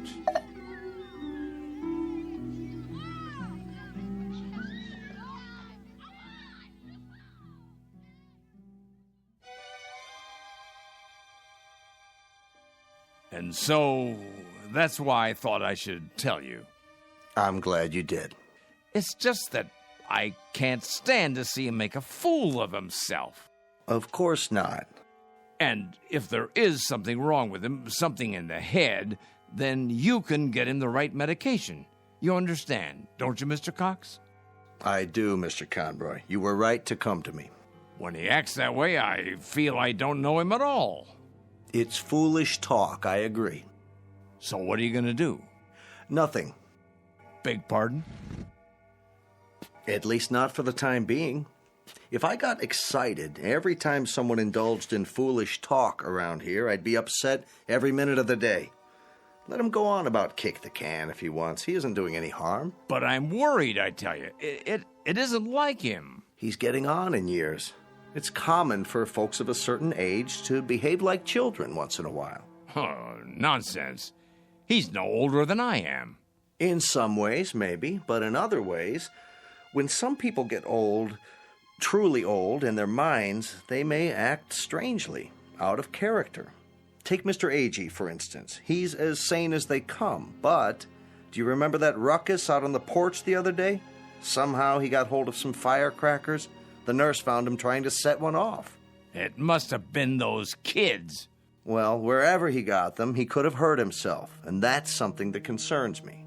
Charles hasn't done anything like that. I just don't want to hear him talking crazy. Oh, it isn't necessarily crazy. Huh? You haven't heard him. Look at it this way. As far as he's concerned, all his best years are behind him.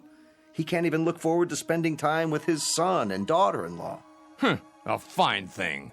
So, that being the case, he'd rather return to an earlier time, one he recalls with pleasure. It only makes sense from his point of view, so he uses a time machine to accomplish it. A what? It's called memory. Is that so crazy, Mr. Conroy? Everybody does it, even you. But he actually believes he can be young again by playing kids' games.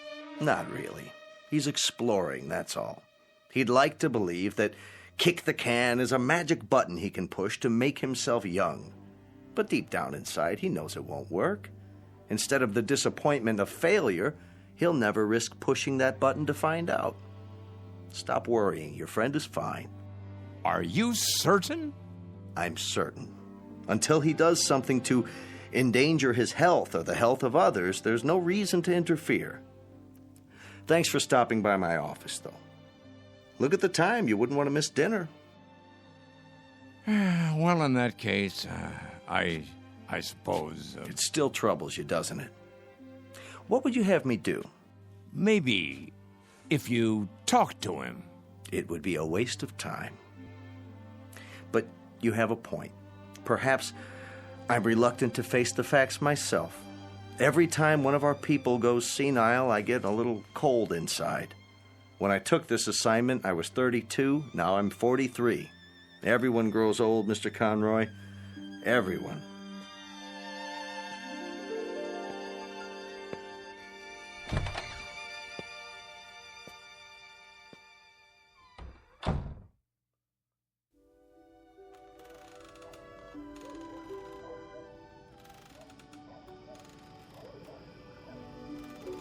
I think we should go in now.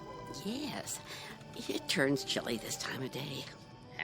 Stay a while. We can watch the sun go down. I've seen enough sunsets, thank you. Hey, it's the same. It's pretty sight. Puts me in the mind of back home. If we're going to stay on the porch, I'll need my sweater. Why don't you come inside with me, Mrs. Summers? Give me a moment to get my strength. There you all are. I wondered where you'd gone. Hello there, Whitley. Hello. We were just going in. Why? Before it gets dark. I have my programs to watch. What's wrong with you people? Wrong. Nothing in particular. Then show a little life. Aren't you the same ones who used to skip rope and hunt pollywogs and night crawlers when the sun went down? Why, I don't think so. Don't ring a bell. Well, I was. If you can't remember it, I'll remember it for you. The weather was just like this back in Wheattown of a summer evening. Right after dinner, you'd hear a banging of screen doors all down the block, and there we'd be, Stanley Maple and his kid brother, Wes, and Ben Conroy, and the Arvis girls, and some others whose names I can't think of. The air would be soft like this, children weather, and we'd come out with no coats, and we'd start shouting and play kick the can. Yeah, you're right. Everybody played that game. Absolutely everybody. Or catch, or hide and seek. Seems like a million years ago. I was fastest runner on the block. Were you? Sure was. When we played kick the can, I was never it. But now, ooh, look at these legs. I remember. Sure you do. But we all grow old. I miss the running most. I think if I could only run again, growing old wouldn't be so bad. I agree with that. That's one way to look at it. Maybe we can't run as far and as fast, but we can move about, and there are lots of trees and bushes. If the hunted are handicapped, so is the hunter. You can't be serious. He isn't serious. But I am. I was the fastest runner on the block. Us? Children's games? It's the secret. Can't you see? The secret of youth. Well, now, I don't know about that. Look at this. What do you see? Ooh. What have you got there? Just what you think it is. The fountain of youth. The source of the Nile. Looks like a tin can to me. It's a good deal more than that, I promise. Take another look. Think, feel. Have you forgotten how? Have you all gone too far to turn back? Back to what? You mean to what we were? Yes. Do you feel it inside you yet? Here, take the can, touch it, pass it around. Does it wake the part of you that's been asleep? Let me see that. Well? Why? It fits perfectly in my hands. Here, Mr. Agee, you try. Okay. Ooh, I thought it would be cold, but it's warm. Is it? Of course it is. Put it like a seashell. Now listen. To what? Can you hear it? Summer, grass, running and jumping, youth. I hear something. It's telling you to wake up. This is the last chance. Somebody, tell me I'm not crazy. Or if I am crazy, prove it to me. I can't play kick the can alone. Well, I don't know, Charlie. I'm not quite sure, but I think these legs, they might just work. Oh, there's the sprinkler. Yep. Every afternoon at this time. Now we must go in before the spray blows this way. Yes. Sprinklers? I remember sprinklers. We all do, don't we? Hold on. Do you see it? See what? A rainbow. Look at it in the air, above the lawn. Why, I believe I see it. Remember running through the sprinklers on a summer's day? What could be more fun than that? Wait, Charles. What are you going to do? What does it look like? I'm going to do what feels better than anything. Run through the sprinklers and cool off. Somebody hold my shoes.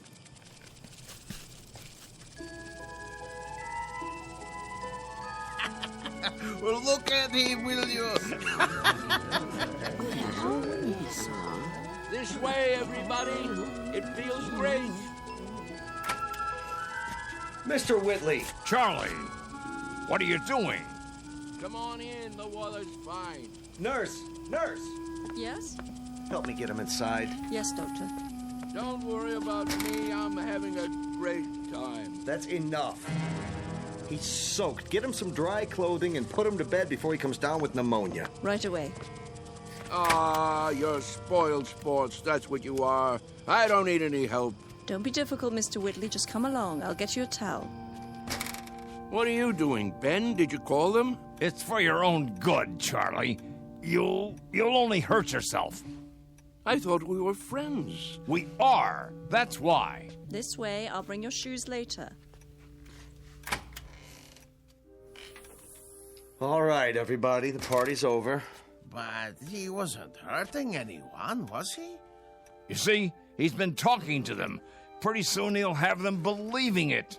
I was afraid of something like this. Yeah, it's like he's gone crazy after all. I'll have him moved to the observation room in the morning. But, Doctor, to be all alone, that'll kill him. If I don't, he'll end up killing himself.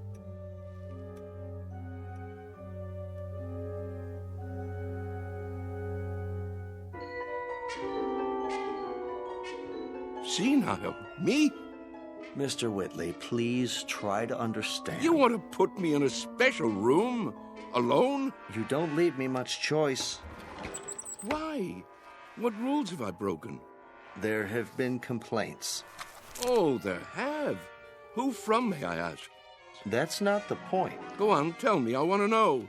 Who thinks I'm breaking the rules? It's not so much a matter of rules as attitude. Look out the window. Grass, trees, a park across the street, all very peaceful. The kind of place people come to for rest and relaxation. It's what Sunnyvale is known for. But if things happen that rile them up, disturb their peace, well then, we can't stay in business. You see that, don't you? So the charge is disturbing the peace. And for that, you want to isolate me from my friends. I hope that won't be necessary now. You've got to go out there and show them you're all right. Cut the crazy talk. Learn to fit in. That's not hard, is it? What a choice. To keep that nurse from pawing at my pulse all day, I have to sit like a vegetable, stare into space. Listen, I'm trying to help you. Keep on like that and they'll put you away. I won't have a choice. Use your head. Maybe you're right. There. You see? You're an intelligent man. It's a question of playing the game. Isn't that something we all have to do? Yes, I suppose it is. Good, Mr. Whitley. I knew you'd see it my way. Now, why don't you go up and rest before dinner? Tonight's the bingo game, remember? I remember. Goodbye, Doctor. Goodbye, Mr. Whitley. Anytime you want to talk, feel free. I consider it part of my job.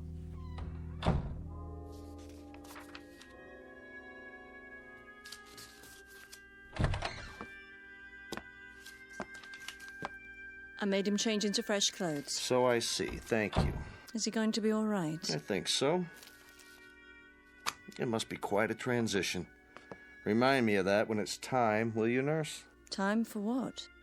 To pack it all in. Personally, I think I'd rather go back to the town where I grew up, instead of rooming with a house full of strangers.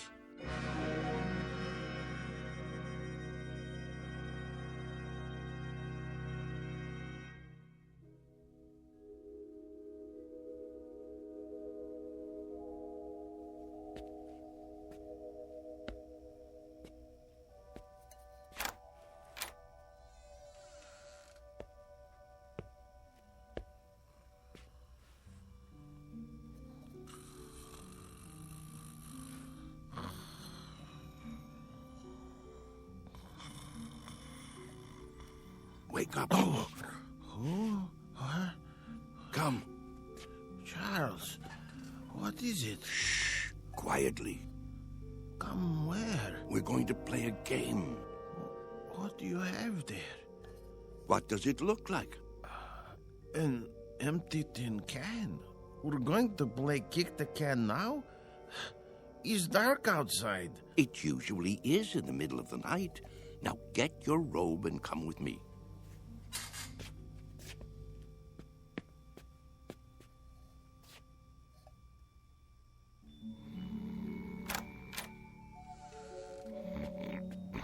Mr. Freitag. It's us. What? What? It's time. We're all gathering downstairs. Why? Something important. It's a secret. What would Mr. Cox say? He'd say it was dangerous and foolish. He'd say it was crazy, and maybe it is. Maybe it's necessary to be a little crazy for magic to work. He'd say we'd be acting like children. But isn't that the idea? Only children can play kick the can. Now get the others.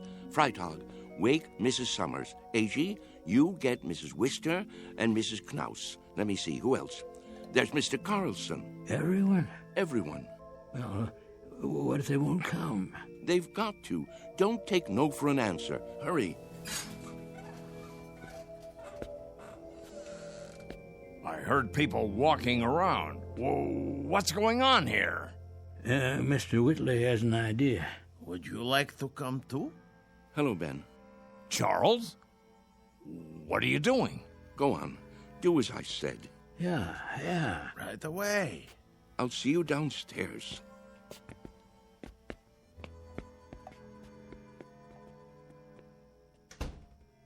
You should be sleeping.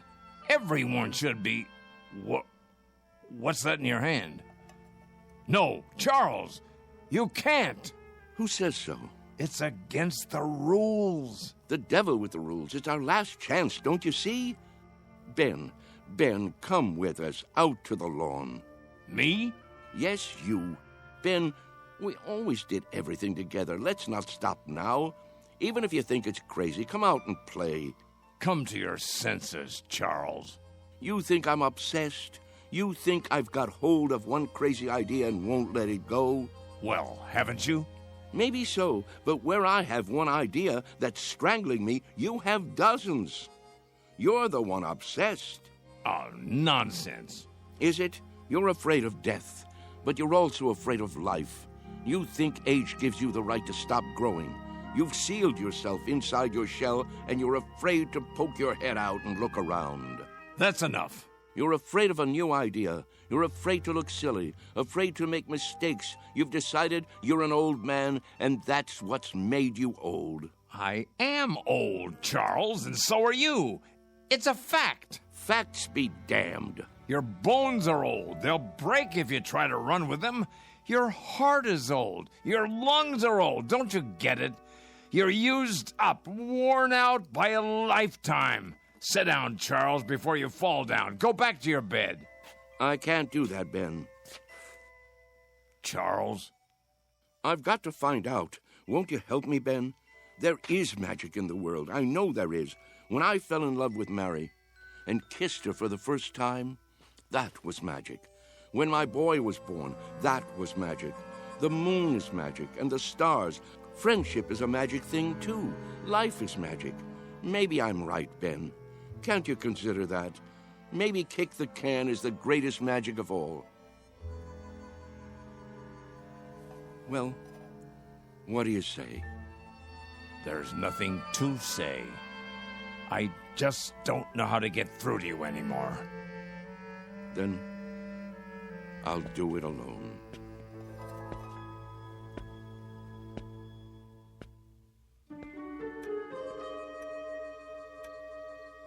What are we doing here? I'll catch my death. Now, you just wait. Mr. Whitley has something in mind. Yeah, something important. But what could it be? Don't you know? Don't you remember? Remember what? How it used to be.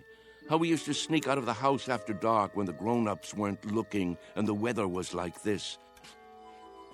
Don't you remember how we used to play kick the can? Everybody played in my neighborhood. A long time ago. A long, long time. Funny. It doesn't seem that long ago to me. I remember. Yes, I think I do too. But we've all grown so old.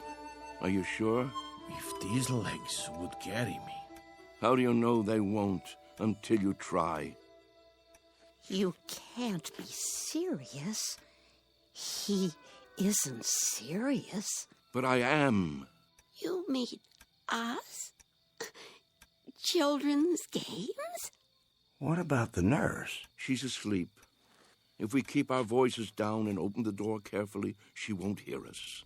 Go outside? Why not? Are you chicken? Show them the can.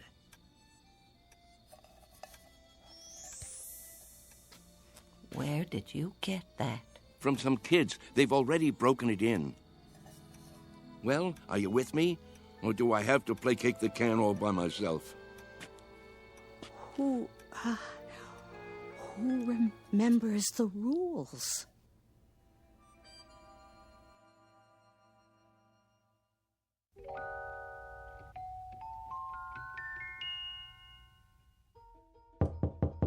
Mr. Cox. Hold your horses. I'm coming. What is it? Mr. Cox, come quick. Keep your voice down. You'll wake everybody. They're already awake. Hurry, hurry. You've got to stop them. Calm down, will you? What are you talking about? You'll see. Come to the front room. Easy, Mr. Conroy. Now, what is it exactly that I'm supposed to see? There's no time to lose.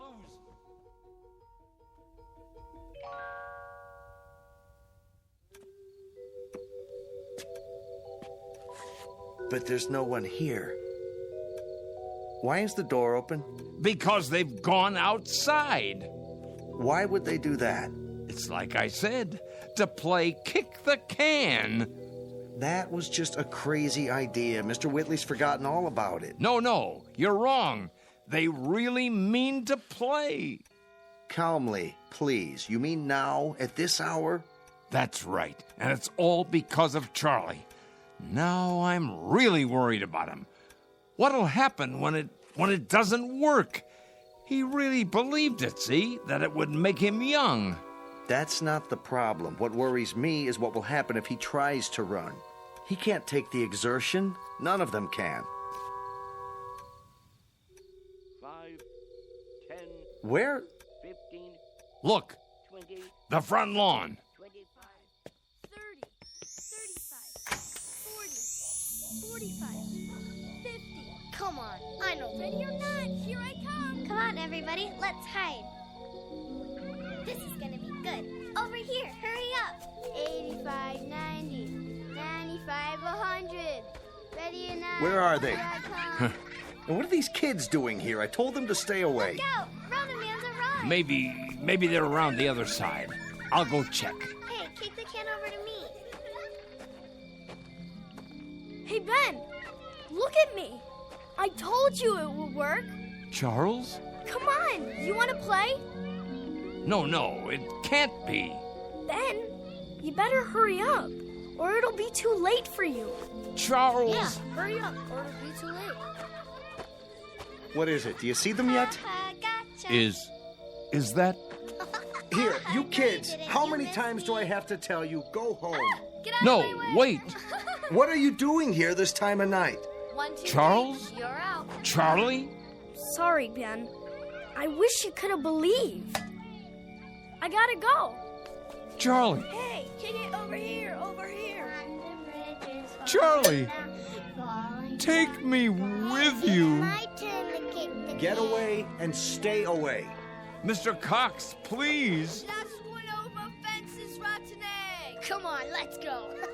I can't climb that Charlie, high. wait. Wait! Charlie!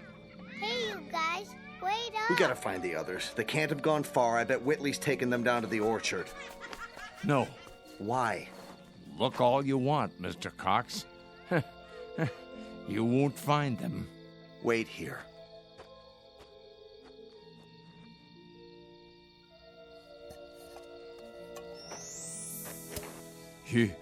You forgot your can, Charlie. But don't you worry none. I'll keep it for you. Inside. In case you ever come back for it.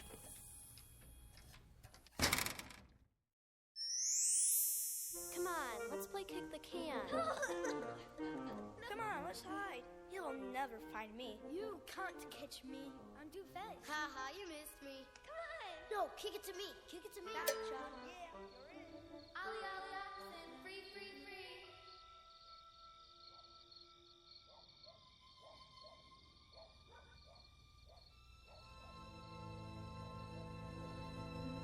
Sunnyvale Rest Home, a place for people too ancient to remember the fragile magic of youth. A place for those who have forgotten that childhood, maturity, and old age are magically intertwined.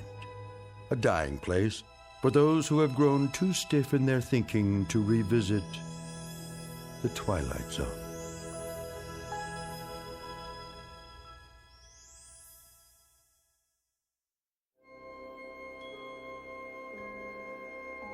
Hi, this is Carl Amari, producer of the Twilight Zone radio dramas. I'd like to take a moment to tell you about our official website at twilightzoneradio.com, where you'll get the latest news and information on these Twilight Zone radio dramas. Plus, at twilightzoneradio.com, you can digitally download 3 free episodes or any of our episodes for only $1.95 each. In this age of ever-changing technology, we've decided to make these episodes instantly available to you by making the Twilight Zone radio dramas a digital download-only series. This means that this series will no longer be offered on CD. The CD collections at our website are now being offered while supplies last at buy one, get one free. So be sure to get your favorites before they're sold out. Be sure to visit us often, and I'll see you in the zone.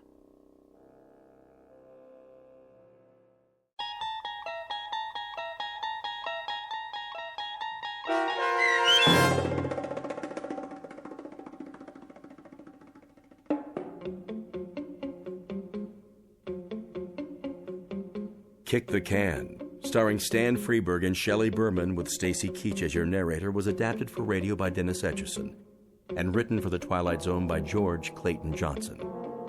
Heard in the cast were Christian Stolte, Kurt Nabig, Herb Graham, Joby Cerny, Doug James, Roz Alexander, Meg Thalken, Renee Matthews, Sarah Wellington, C.J. Amari, Natalie Berg, Amanda Amari, Mitchell Hernandez, Julia Cosmos, Robert Gerdish, Matthew Gerdish, and Braden Looper.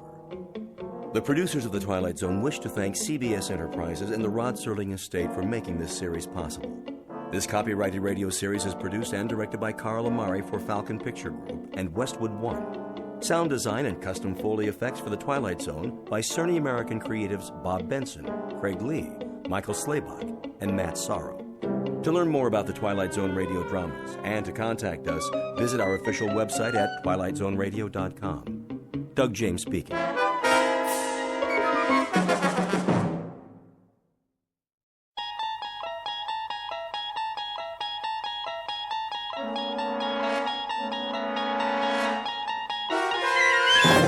You're traveling through another dimension. A dimension not only of sight and sound, but of mind. A journey into a wondrous land whose boundaries are those of imagination. Your next stop, the Twilight Zone.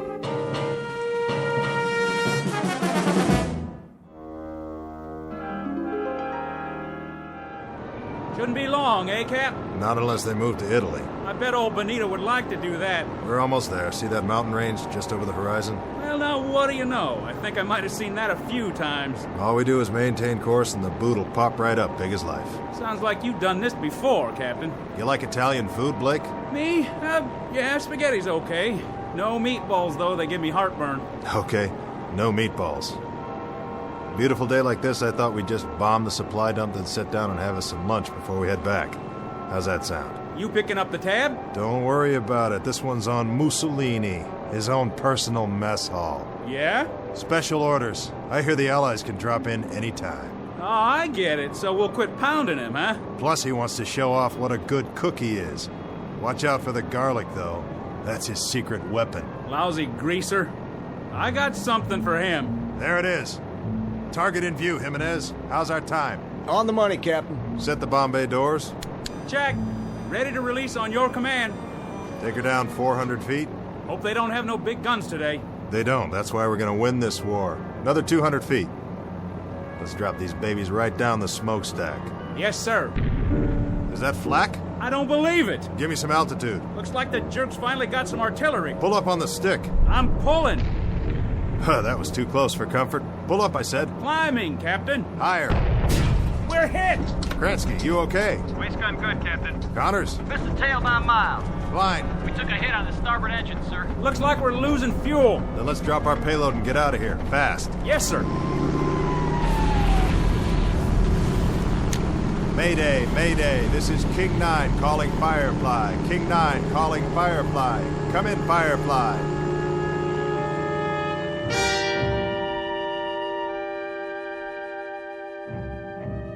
This is the war in Europe, 1943. The air spits out violence and destruction, and the sandy graveyard of North Africa swallows it up. Her name is King 9, a B-25 medium-range bomber, 12th Air Force, USAAF. On this hot, still morning, she took off to bomb the southern tip of Italy, manned by a crew who knew the risks when they signed on. Between them, they have several thousand hours of flight time, much of it in combat. They have followed these coordinates before, armed with a deadly payload for the enemy. A fairly routine run, certainly not her first, but unfortunately, it may be her last. Because this time she's taken a hit that's forced her off course and into a region not listed on any map. She won't return to home base on this day or any other. But as Captain Robert Embry is about to find out, like a resilient human being, she dies hard. Especially in the Twilight Zone. And now, the Twilight Zone and our story, King 9 Will Not Return, starring Adam Baldwin with Stacy Keach as your narrator.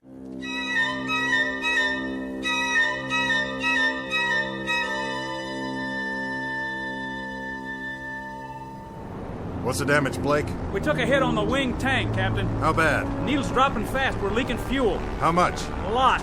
Jimenez, what's our position? 10 degrees off course, Captain. Airspeed's dropping. Losing altitude. How far from base? Too far. We'll never make it. We may have to ditch. Down there, oh mamma mia. Take a look around. See anything? Nothing but sand, sand, and more sand. Looks like one great big beach and no ocean. Then get ready for some belly surfing. Landing gear? Leave it up. Won't do any good. The sand's too soft. Connors, Klein, all crew, strap it in. We're gonna attempt an emergency landing. Flaps down. Level her out! She won't hold! Pull up! Get over that dune! There goes the other engine. Hang on! She's holding. We're gonna belly in like a glider, nice and easy. Piece of cake, Captain, piece of cake! Watch it, watch it! We're coming in too fast. I can do this, I promise you. Captain, look out!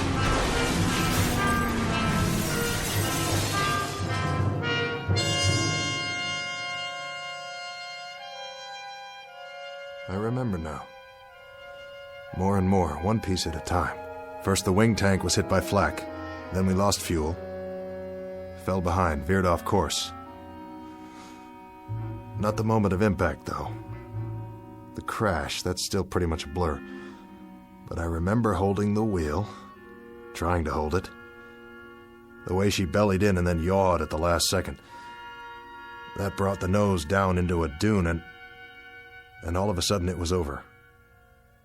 When I couldn't hold her straight, she yawed and skidded through the sand. That must have been the way it happened. It must have been... I honestly don't know how long I was out. It might have been minutes or hours. Hey, guys! Guys! We made it! Hey! Where are you? Where is everybody? We're alive, you hear me? We're still alive! The crew.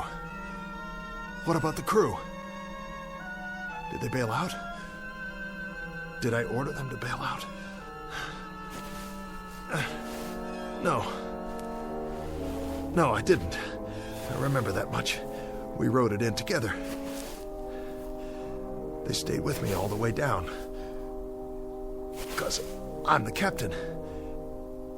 Yeah, that's right. Captain Robert Embry. That's who I am. Blake's my co-pilot. Jimenez the navigator. Kransky, radio op and waist gun.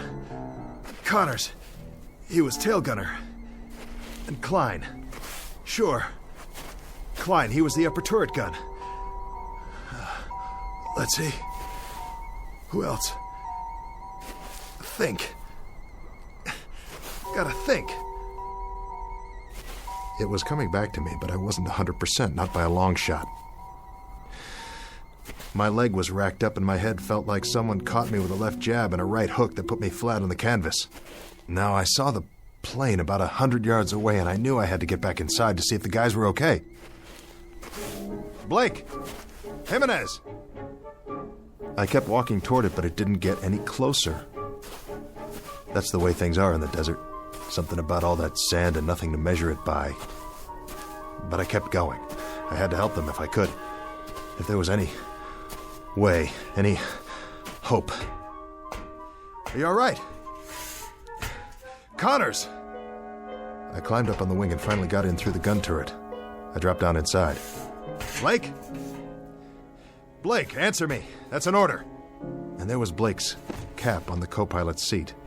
I knew it was his, but I turned it over and looked inside anyway. Blake, Gerald S., First Lieutenant, USAAF. And the radio op. His headset still plugged into the radio, but he wasn't there either. Jimenez. And Connors. All gone. If they were still on board when the plane crashed, then where were their bodies? No, I couldn't let myself think that way. Piece it together, that's what I have to do, piece it all together. We bellied in, and I must have been thrown clear of the plane. That's what happened. Sure. Knocked me cold. I could have been out for hours. And the others, they... What about the others? Where are they? They didn't jump, they couldn't have. The chutes are still here, all of them. And they're not dead, they couldn't be dead. There are no bodies. But if they left the plane and started walking, why didn't they take me?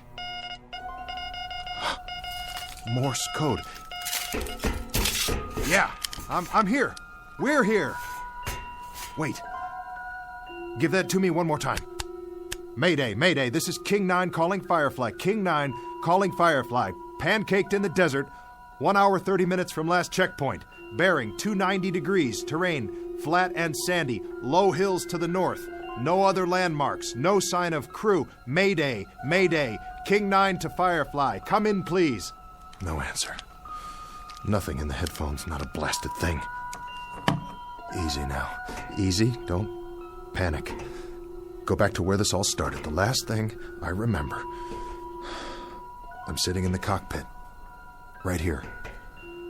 We're dipping. The ground's coming up to meet us, and we're sitting down hard. Flaps down. Level her out. Get over that dune. She won't hold. I can do this. I promise you.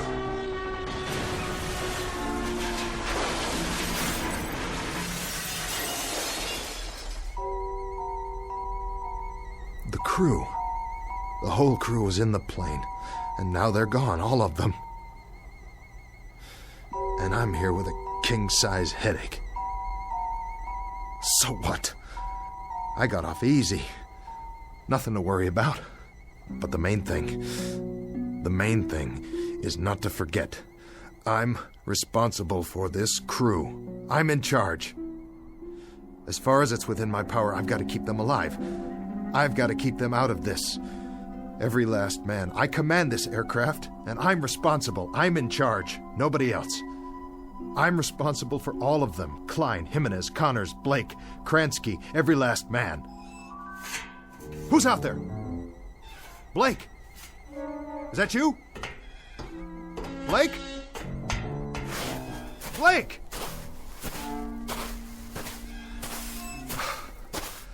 No. It's not you, is it? Just a piece of the tail assembly.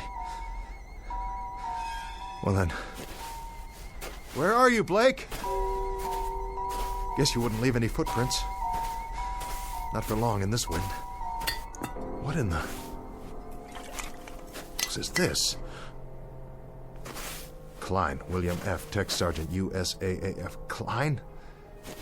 Sergeant Klein, you incredibly stupid jerk. You dropped your canteen. You dumb Bronx cowboy, you idiot. You're gonna need water out here. Don't you know that? Don't you know anything? I still got a nursemaid, you, huh?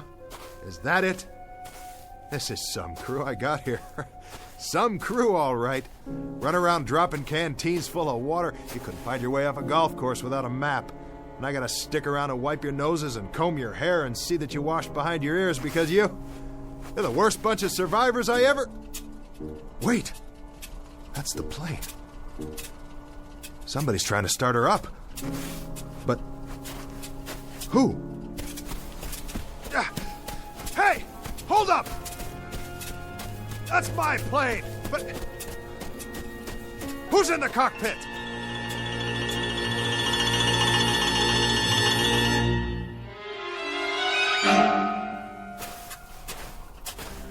Who's in my plane? Is that you, Blake? Blake! I see you! Right there in the pilot's seat. Don't tell me that's not you. Look at me, over here. I'm over here. Blake! Blake! Blake! Blake, it's Embry. It's me. It's the captain. I'm here. I'm here, Blake. Blake, what's the matter with you? Can't you hear me? Blake! Where are you? Where'd you go? What's the gag, Blake? Hey, come on, fellas. If this is a gag, knock it off. It's not funny anymore. Strictly not funny at all. Why are you guys hiding from me? Don't you get it? I'm only trying to do my job. That was when I knew, really knew, something was very wrong. It was more than the flak and veering off course and the crash and not knowing where I was. Oh, I was in the desert, all right. But where exactly, and where was my crew? If someone was playing mind games with me, the question is, who and for what reason? Because wherever I was now, I wasn't just in the middle of a desert in North Africa. If I was the only one there after all, then the mind games had to be going on in my own head and not anybody else's. The big question was, why? The first thing I had to do was pull myself together and find out if I really was alone. And if I was, what the devil had happened to the others. I had to find out, don't you see? Whether I survived or not, I had to know.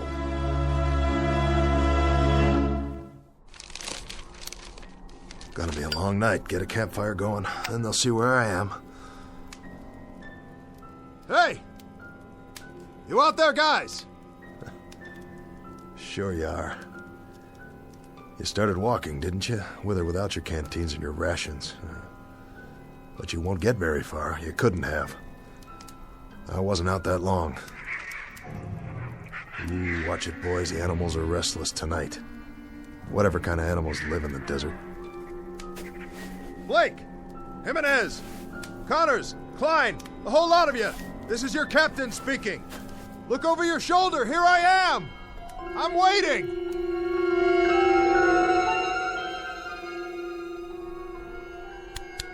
This is King 9.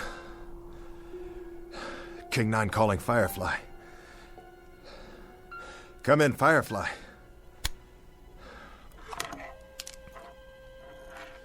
Let me tell you something, Firefly, if you're still out there.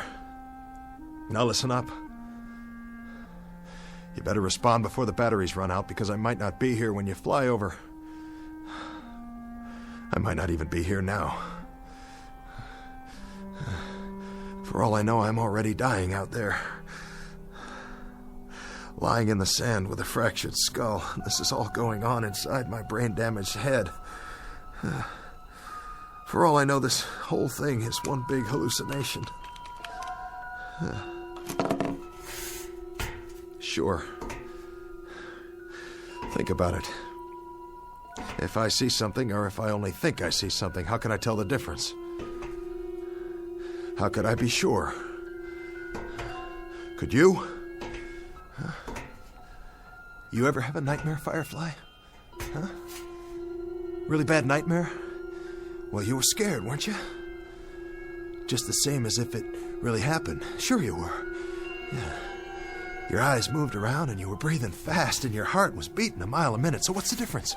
I mean, really, what's the answer? The only way you ever found out was when you woke up. This whole time, I could be sleeping, having a dream. Maybe I'll wake up and I'll be back at the base, or I tied one on and I'm in a booth right now with a girl I met in a bar someplace. Oh, wouldn't that tear it? Wouldn't that really, truly tear it? When the medics get a hold of me, they'll never let loose. They'll put me in a straitjacket and send me on tour like a freak. If they ever let me out of the loony bin, that is. But for now, I think I'll just take that chair Jimenez was sitting in and carry it outside and keep the fire burning. Because that's the only thing I can do till wake up.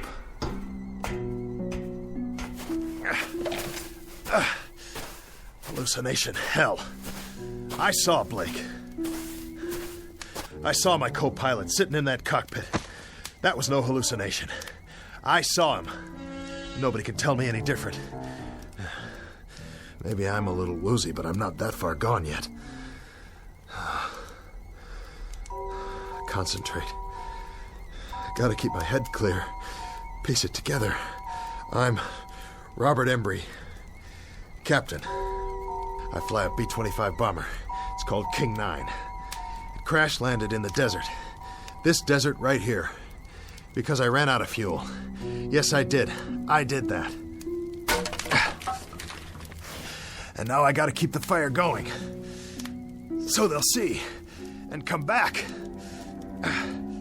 You're responsible for the ship and the men. You, mister. Now you gotta pick up the dice and you gotta throw until you make a pass. That's the hand and you gotta make it. 6 the point. 6 crewmen. They're in your hands.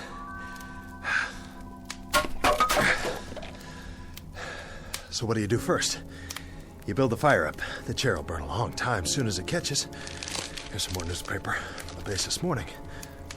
What's it say on the front page? Can't make it out. Picture of a plane. B-25 Mitchell aircraft found. Just like this one. Whose plane is that?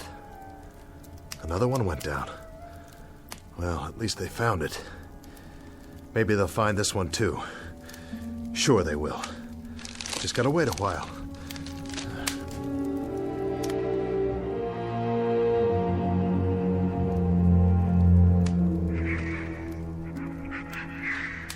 Embry, Robert, 24 years old.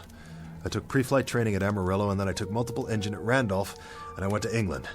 And then to Africa. And now we're based in Tunisia.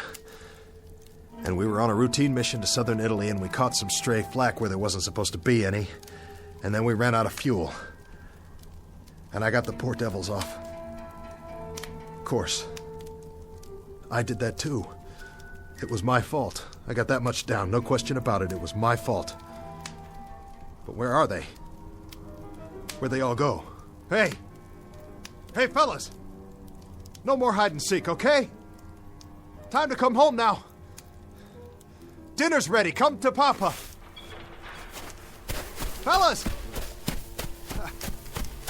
Fellas! What's this? A cross? Made out of metal? From the plane. And a flak helmet hanging down. But who? Who put it here? Somebody wrote something. Tech Sergeant William F. Klein died of wounds received in crash April 5th, 1943. Rest in peace, buddy. The crew. Oh, Klein, I didn't know. I didn't know. I'm sorry.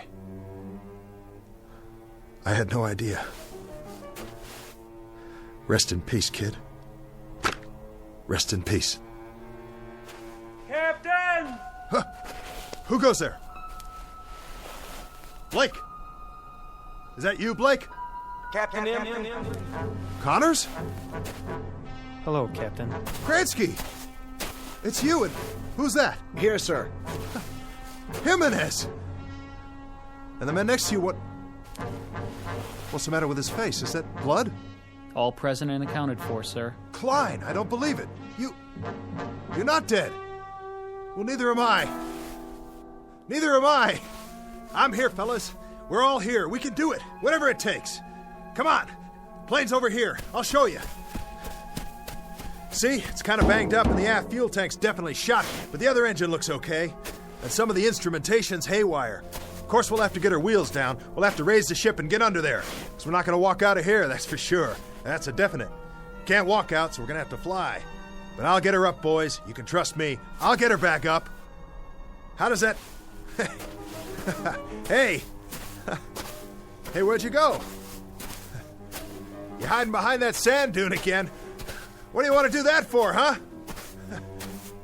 Hey, guys. Where are you? Listen to me. We can do it. I can do it. You'll see. All we have to do is get this propeller out of the sand and free it up.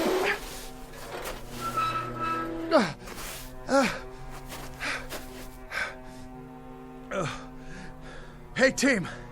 You can talk, you know. Talk to me. Yell at me if you want. Tell me off.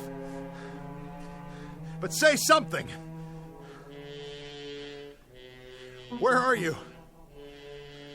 Where are you? Where are you? It doesn't matter. You were never here. You were never here. You're illusions. Mirages. That's all you are. You don't even exist. But there are no mirages at night. Only during the day, when the heat waves come off the sand. So either I'm dead, or out of my mind, or I'm off in limbo someplace. I'm unconscious, I'm sick, that's it. I'm cracked up in an army ward, or I'm down in the drink somewhere, drowning. Or I don't even exist any more than you do. There isn't a thing here, not a single thing that's real. Oh, God. Oh, God, you gotta tell me what's happening here. You gotta tell me. Please. You gotta give me a sign. What is that? Aircraft. I can see their lights. Yes! But they're moving too fast. I've never seen planes like that before. I've never even seen jets. I couldn't have, not yet. Jets. Jet aircraft. What do I know about jet aircraft? It's 1943. There's no such thing as jets yet, but I know about them. F-106s, F-105s, B-47s, B-52s, B-58s. I know all about them. I am Captain Robert Embry, United States Army Air Force. I'm the pilot of this bomber right here. We went to Italy this morning because it's World War II, and it's not over yet, and I'm right in the middle of it. Hey, crew!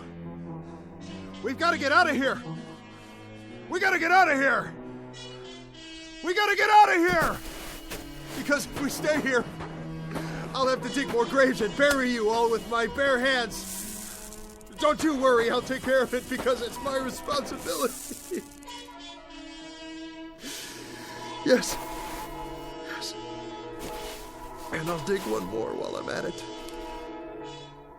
One for your captain. One for me, too.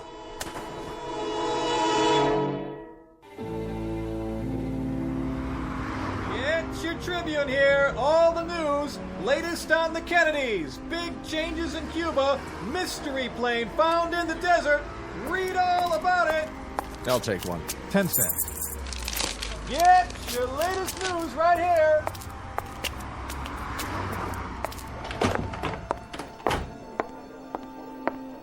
Paging Dr. Benway. Dr. Benway, please go to ICU. VA Hospital, please hold. Where's Dr. Martin's office? 3rd floor to your right. Thank you. Veterans Administration, how may I direct your call?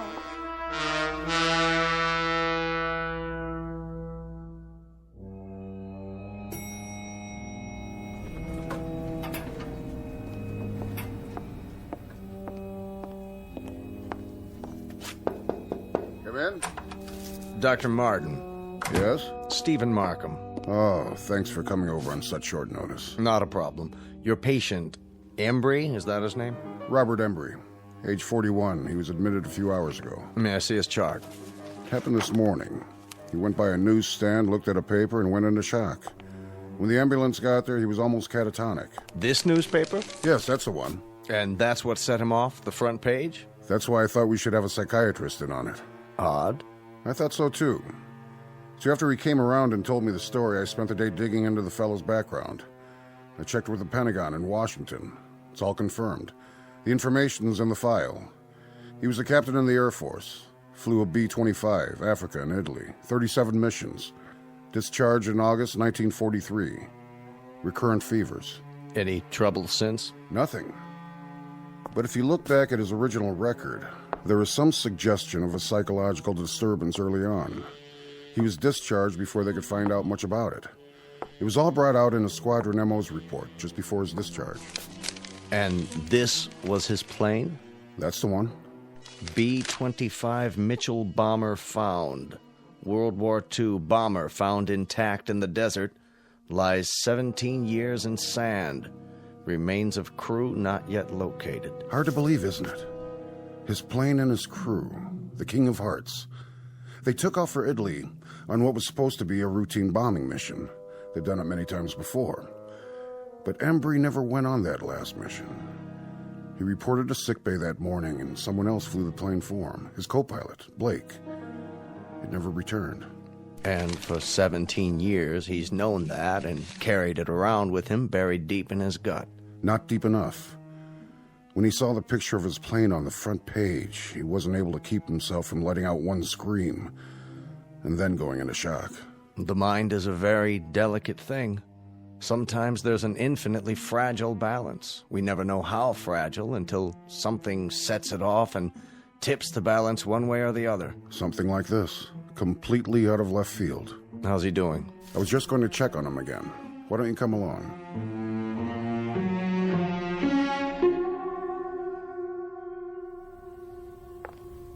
Oh, Doctor, I'm glad you're here. Did he get any rest? For an hour or so.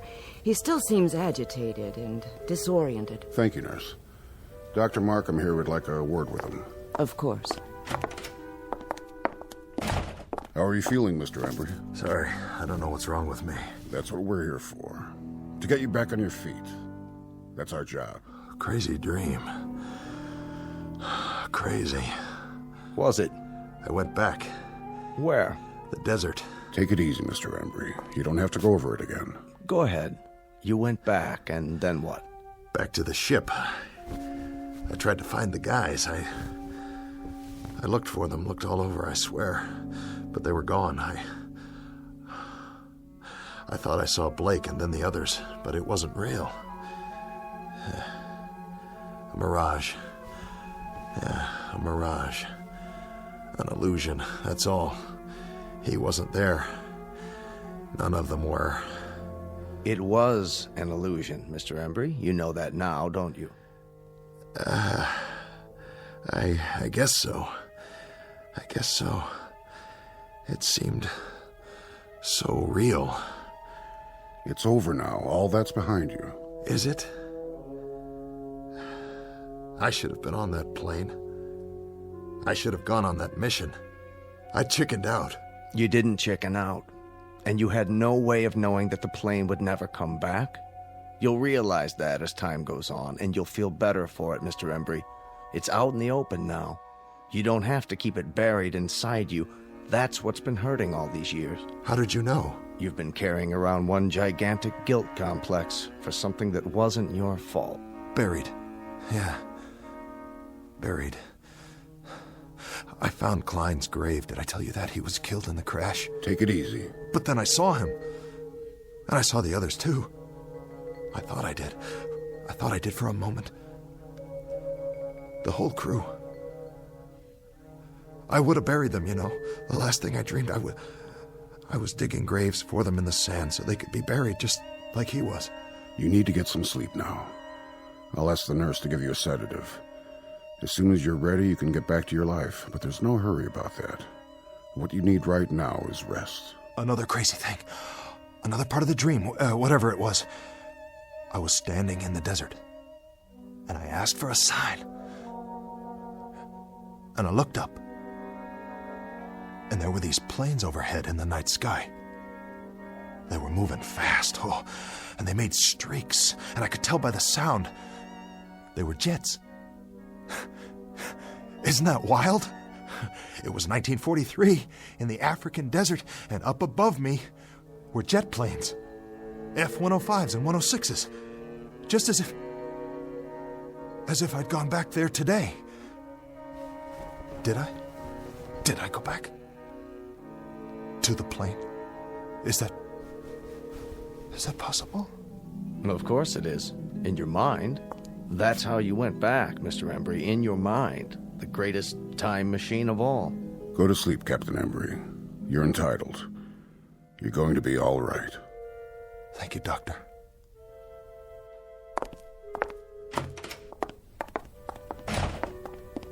So, what do you think? I'd like to talk to him again in a couple of days, start a treatment plan on a regular basis. I can set that up for you. But I think the worst part of it's already over.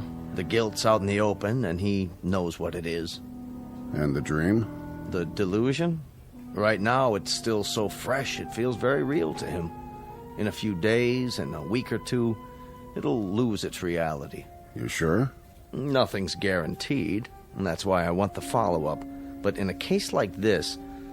Actually, I've never seen a case quite like this one. So much information coming back to him in a rush and generating a new set of memories he'd never had before. It's going to be one for the case books. Absolutely fascinating. He seems like a decent man. Yes, he does. And that's exactly what got him into this state. His fundamental decency. He has a conscience. If he weren't a good man, he wouldn't be vulnerable. And would have one less patient. I'd have a whole lot fewer. Is that Mr. Embry's room, Doctor? That's right. His clothes are in this bag. It was left in the examination room. You can give it to me, nurse. I'm going back in. Thank you, Doctor. What's that? I really don't know. Looks like sand. Yes, it does. Sand? Now, where in the world did that come from? I wish I knew. It was in one of his shoes. Could be from the seashore, Jones Beach. Or? Where else could it be from? It could come from a desert. Really, now? I read the article in the paper. It said there were no bodies found in the area, not a single one. Well, the sand would have covered them over. The sand didn't cover the plane. It was sitting there, perfectly preserved. There would have been something left of the crew, too, their bones at least. Unless... Unless what? Unless someone dug graves and buried them.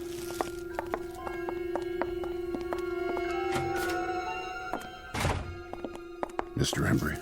Looks like he finally dozed off. Good. Good for him. I'll just leave his things.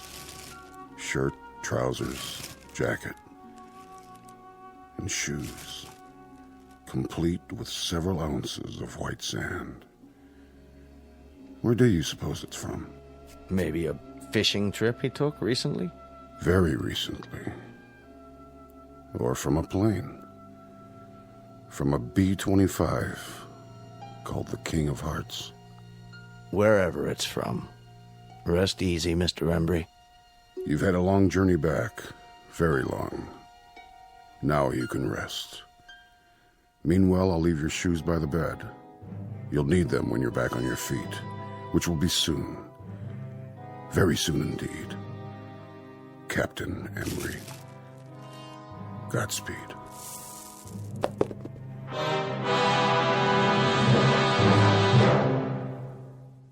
Portrait of an enigma buried in the sand. A question mark with broken wings that lies in silent grace. A marker in a distant desert shrine. Odd how the real consorts with the shadows. How the present fuses with the past. How could it happen? The question is on file in a barren desert. And the answer? The answer is waiting for us in the Twilight Zone.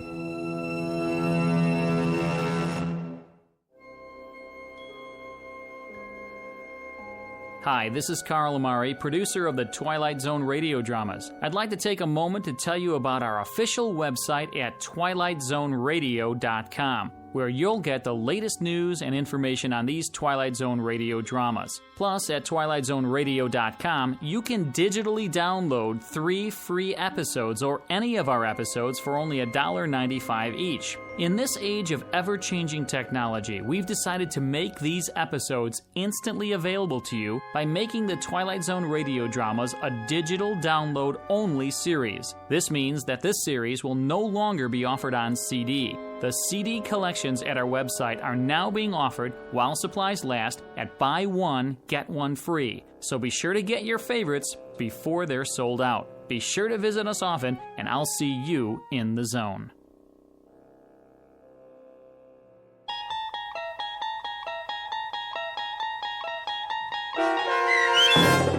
King 9 Will Not Return, starring Adam Baldwin with Stacy Keach as your narrator, was adapted for radio by Dennis Etchison and based on a script by Rod Serling.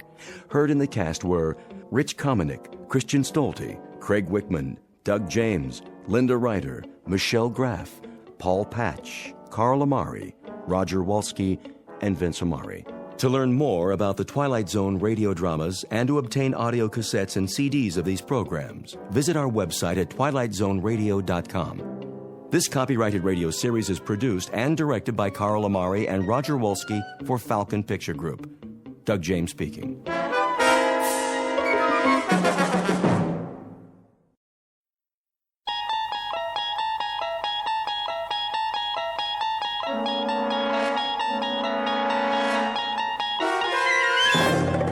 You unlock this door with the key of imagination. Beyond it is another dimension. A dimension of sound, a dimension of sight, a dimension of mind. You're moving into a land of both shadow and substance, of things and ideas. You've just crossed over into the Twilight Zone.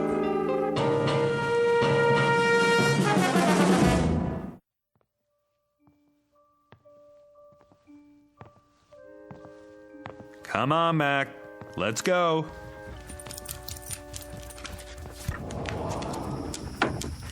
Out in the backyard. You got plenty of water, big guy.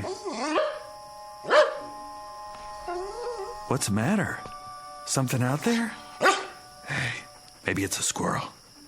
Nothing you can't handle. See you in the morning, big guy.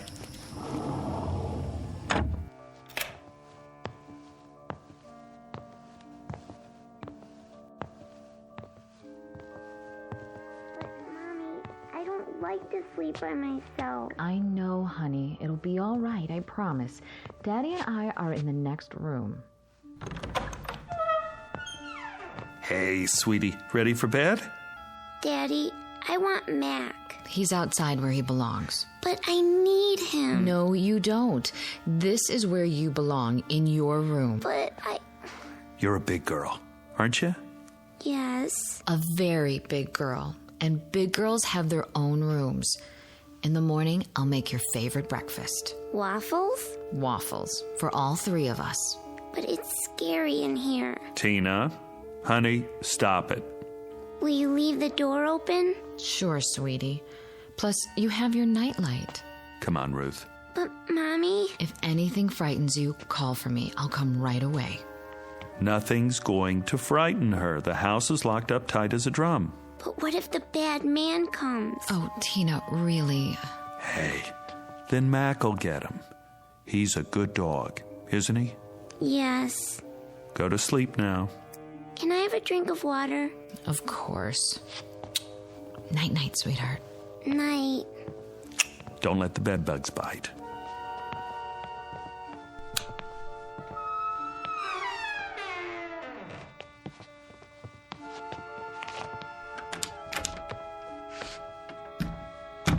She's been scared of her own shadow lately. Yeah, separation anxiety. New room and all.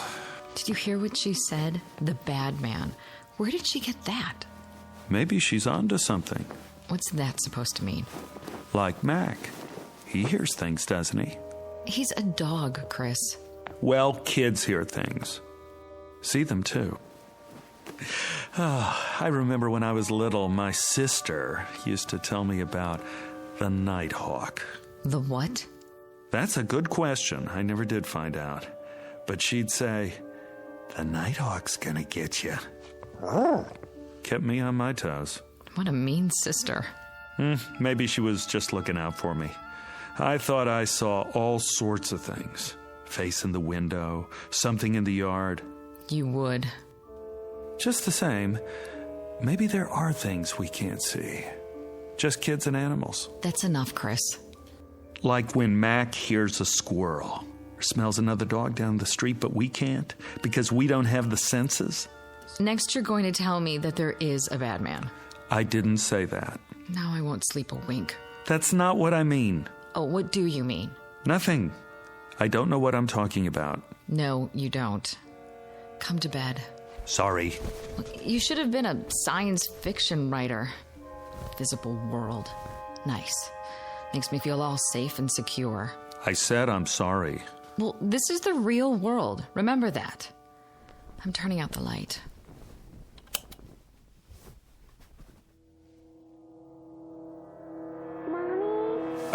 Now what? Oh, I forgot to get her a drink of water. If you get up every time, she'll never go to sleep. But I promised. One time. That's it. Agreed? Agreed. Mommy? Daddy? The voice of one frightened little girl. Name, Bettina Miller. Tina for short. Description, 6 years of age, average height and build. Blonde, quite pretty. Last seen being tucked into bed by her mother only a few minutes ago. Last heard, there's the rub as Hamlet puts it, for she can still be heard quite clearly, despite the curious fact that very soon she won't be seen at all. Not by her father or mother or anybody else. Present location? In the next bedroom, or so it seems. At this moment, it might be more accurate to say that she's just become a resident of an unseen world called the Twilight Zone.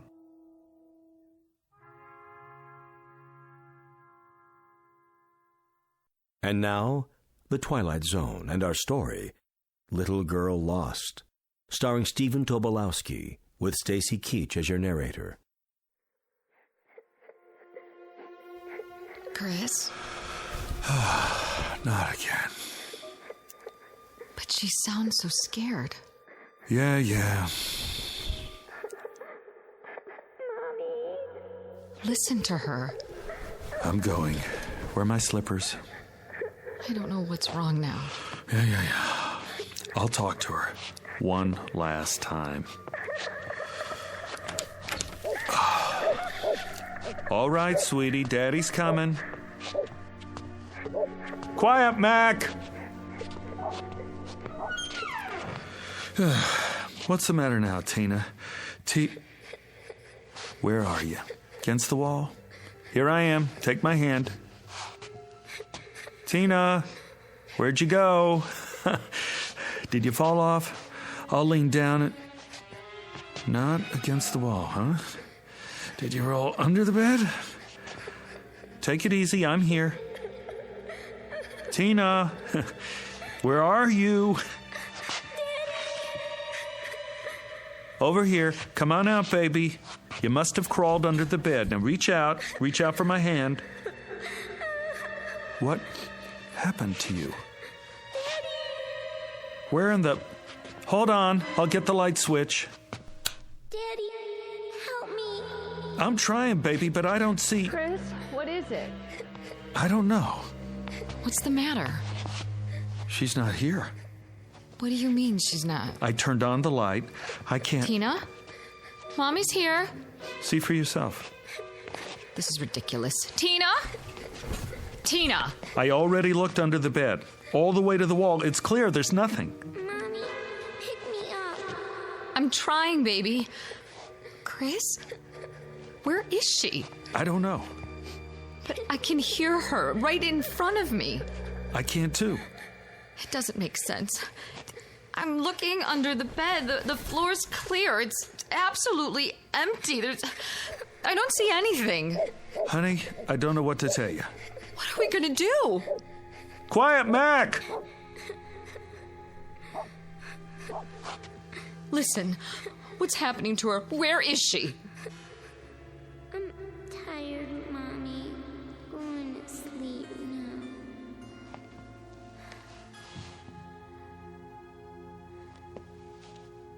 Tina? Tina.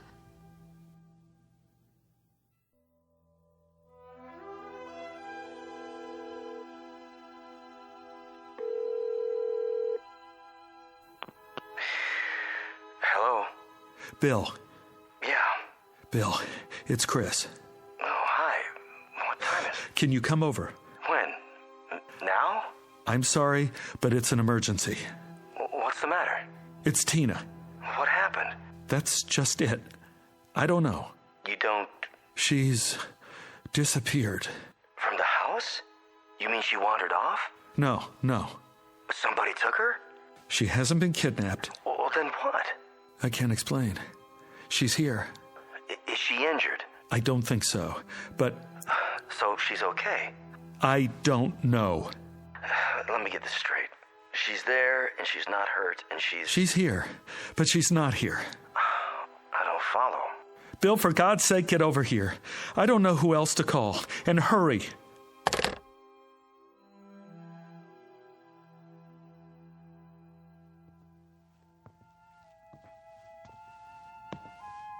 She's still asleep. That's what it sounds like. Ruth, stand up. Shouldn't we wake her? I called Bill. Bill? He's coming over. He's a physicist. Maybe he can... What do we need a physicist for? It's all I could think of. Shouldn't we call 911? And tell them what? That our daughter rolled off the bed and now we can hear her, but we can't see her. Oh, God. Where is she, Chris? Where is she? I'm going to look under the house. Under the house? Why? There's no hole in the floor, is there? Not that I could see. Oh, I better let Mac in. He's going to wake up the whole neighborhood. Sit on the edge of the bed. Wait here for me. Get the flashlight. It's in the kitchen. Right.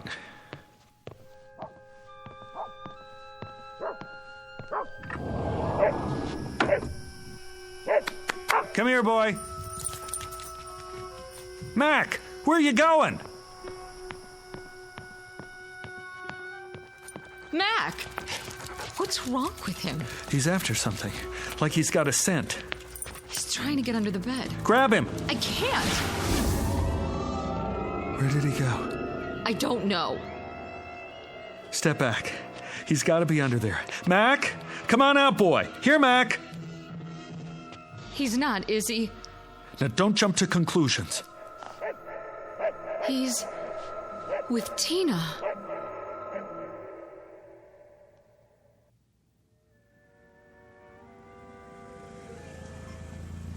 Oh, he's here.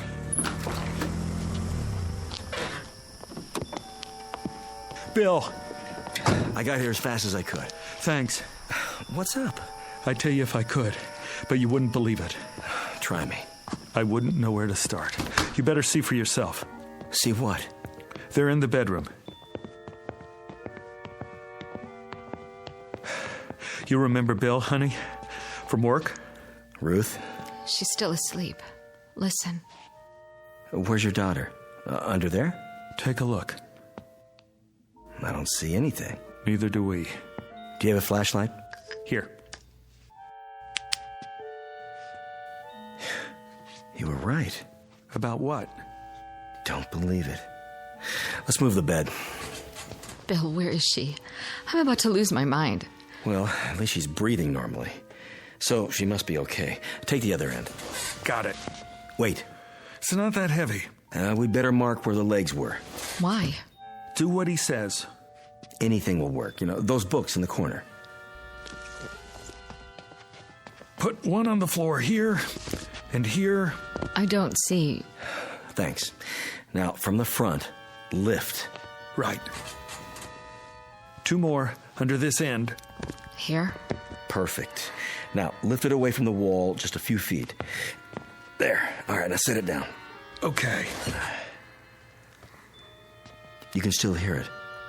That's her breathing? Yes. And these 4 books mark where the bed was. The sound of her voice is inside the rectangle. The dog was too a while ago. Dog? Mac. I let him in the house and he ran straight for this spot, dove under the bed, and poof. He was gone too. But we could still hear him. Not now, though. Not now. You felt the entire area? All over, several times. And? Nothing. Okay. What are you doing? Stepping very, very carefully into the rectangle. Looking for... the opening, maybe. I want to cover everything between here and the wall. The opening to what? I don't know yet, Ruth. Quiet. There. Do you hear? I hear. You're moving as if you're afraid you're going to step on her. But there's no hole in the floor. You can see that. Yes. Why are you moving your hands? To cover the air above the floor as well. I did that. We both did. Well, maybe not every inch, but... All right, take it easy. I'm almost at the wall. I don't get it. Get what? It's not in front of the wall. So that means it must be... Bill! Look out! Your hand's going into the wall. Pull out! Pull out! I guess I found it. Found what? Bill, what was that? Your whole hand disappeared into the wall. It did. I saw it. So did I. This must be it. What is? The opening. To where? I'm not sure. But off the top of my head, I'd say... to another dimension.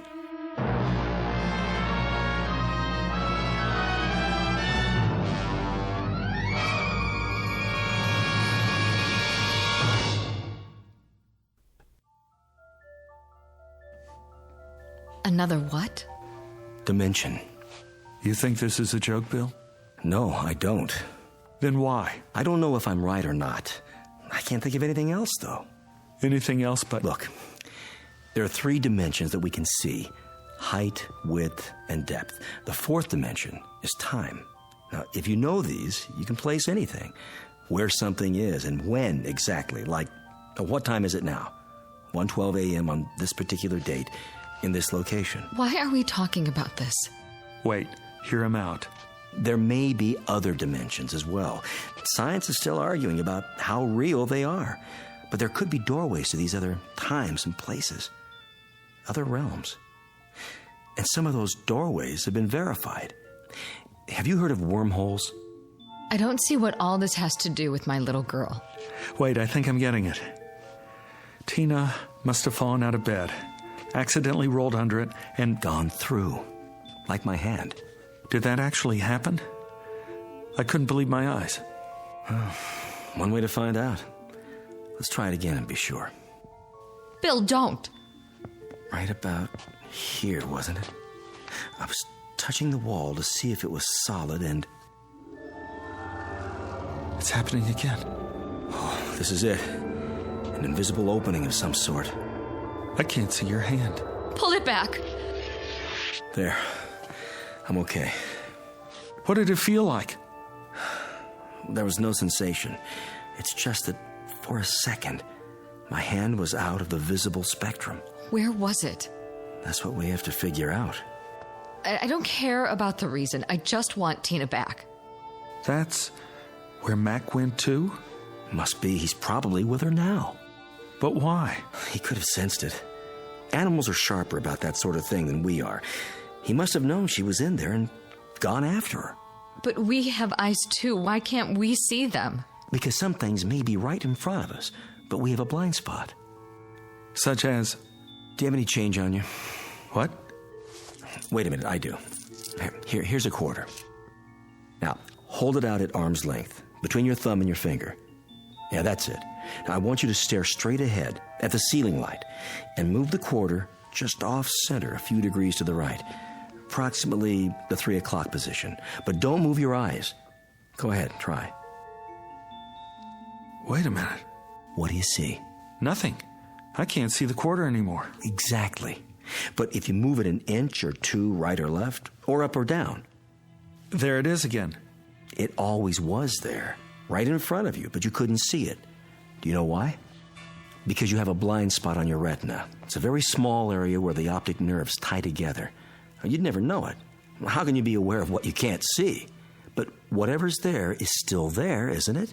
I mean, whether you see it or not. I never noticed that before.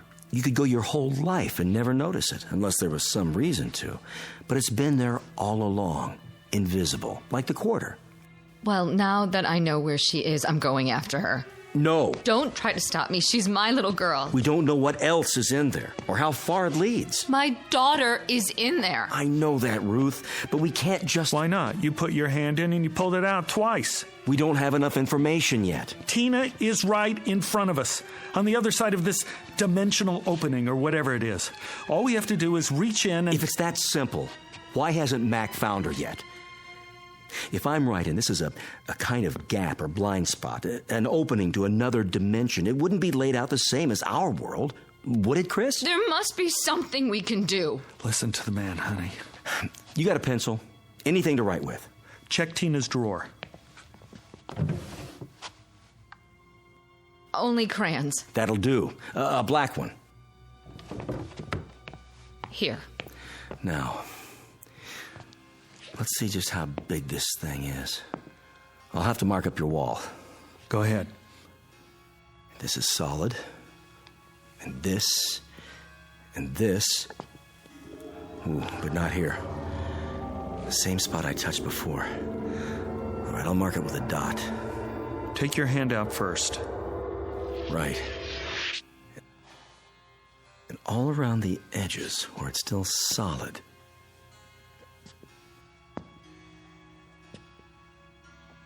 There. These marks form a rough outline of the opening. And you're saying it's always been there? Oh, my God. That's why she didn't want to sleep in here. She knew somehow. She could have fallen through at any time. Oh, I doubt it. Why not? Because locations are in space and time. The fourth dimension, remember? Lord knows, I'm no expert on this, but... Well, it's still pretty theoretical, but for now, I can connect the dots in at least 2 of those dimensions. So you're establishing the perimeter? As best as I can. I suspect that junctures, like this, are anomalies, freaks of nature, or of the space-time continuum, if you prefer. Occurring, well, who knows how often? Rarely, though, I'd say. I hope. Now, if I take these points and extend them geometrically, and then draw lines to connect the limits, we should see the projected boundaries of our so-called doorway.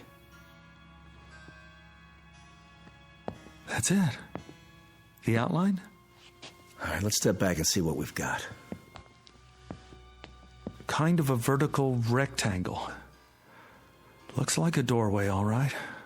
Not quite symmetrical, and a bit small. About 3 feet across, maybe 4 feet tall. Exactly the size of Tina. She could have stepped through. Do you still have that quarter? Here. Throw it. What? At the wall. What for? It's a test. Toss it between the lines, and we'll see what happens. Okay, here goes.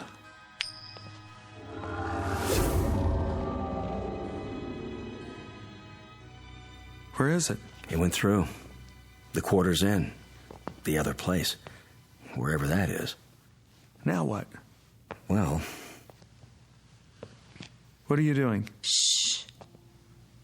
This is where I heard her, where the bed was. The sound was the loudest just off the floor, but now... I can't hear her anymore. Chris! Let me try. Put your head down as low as you can. She's right. I can't even hear Tina's breathing. No. Tina? Answer me, sweetheart. Where are you? Tina? What's happened? The temporal dimension may be shifting. In that case, she could be anywhere. Tina! Tina! Hold it down. You hear anything at all? No. She's gone. Get up, Ruth. Move around, both of you, and keep listening. What's the point? It's a chance. Do it.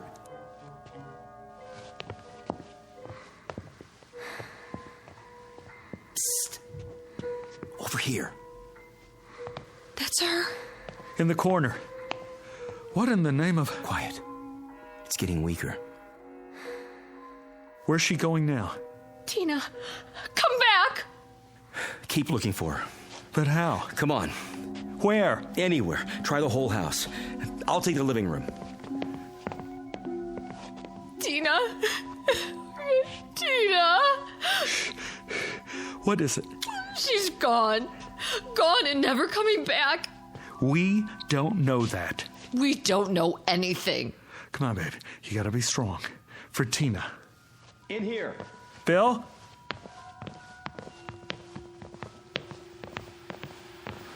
What are you doing by the television set? Put your ear next to mine.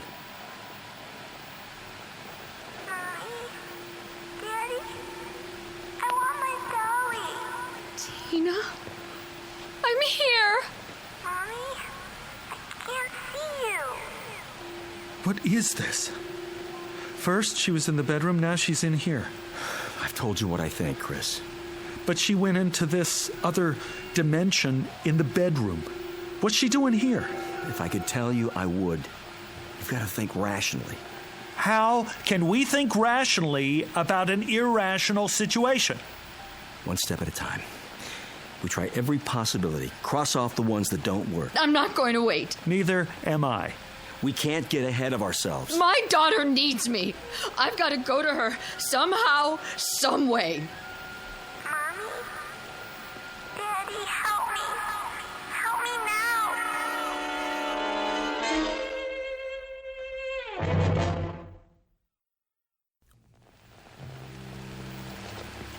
I've got to go to her. I'm afraid it's not that simple. Get out of my way. Slow down. Let's think it through first. We have to do something. I know, but what? She could be somewhere else entirely now. Are you saying it's hopeless? Chris, if she's beyond our world, everything's different where she is. The normal rules don't apply.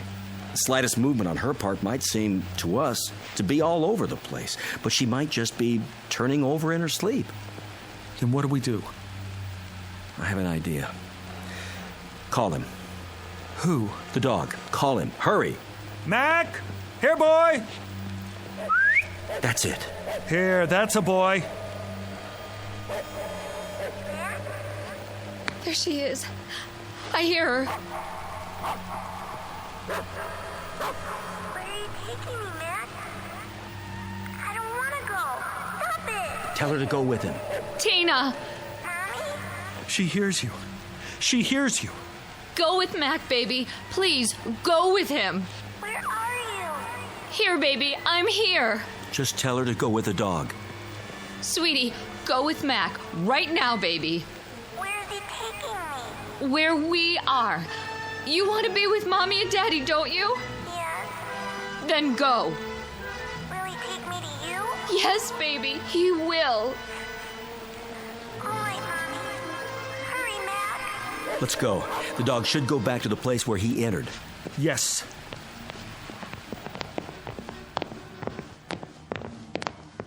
Now, get down on the floor in front of the wall. I don't hear anything. Call the dog again. Mac! Here, boy! Here! Nothing. Bill, can't we help her? It'll have to be the dog, Ruth. We can't take a chance going through ourselves. Why not?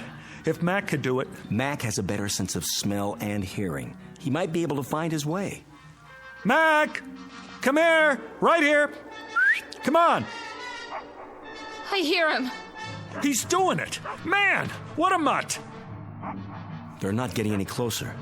This way, Mac! Come! Tina? Mommy.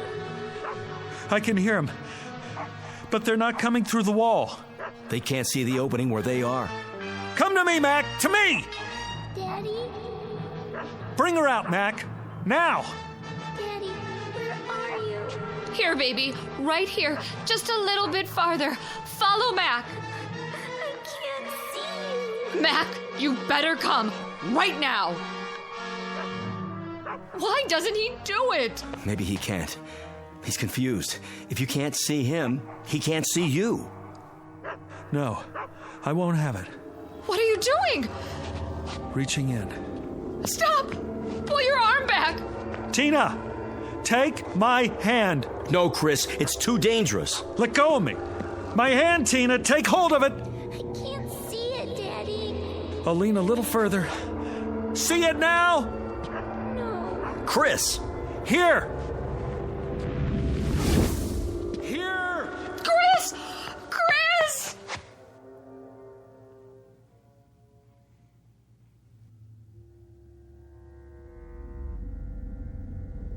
Chris? Yes! You all right? I'm okay.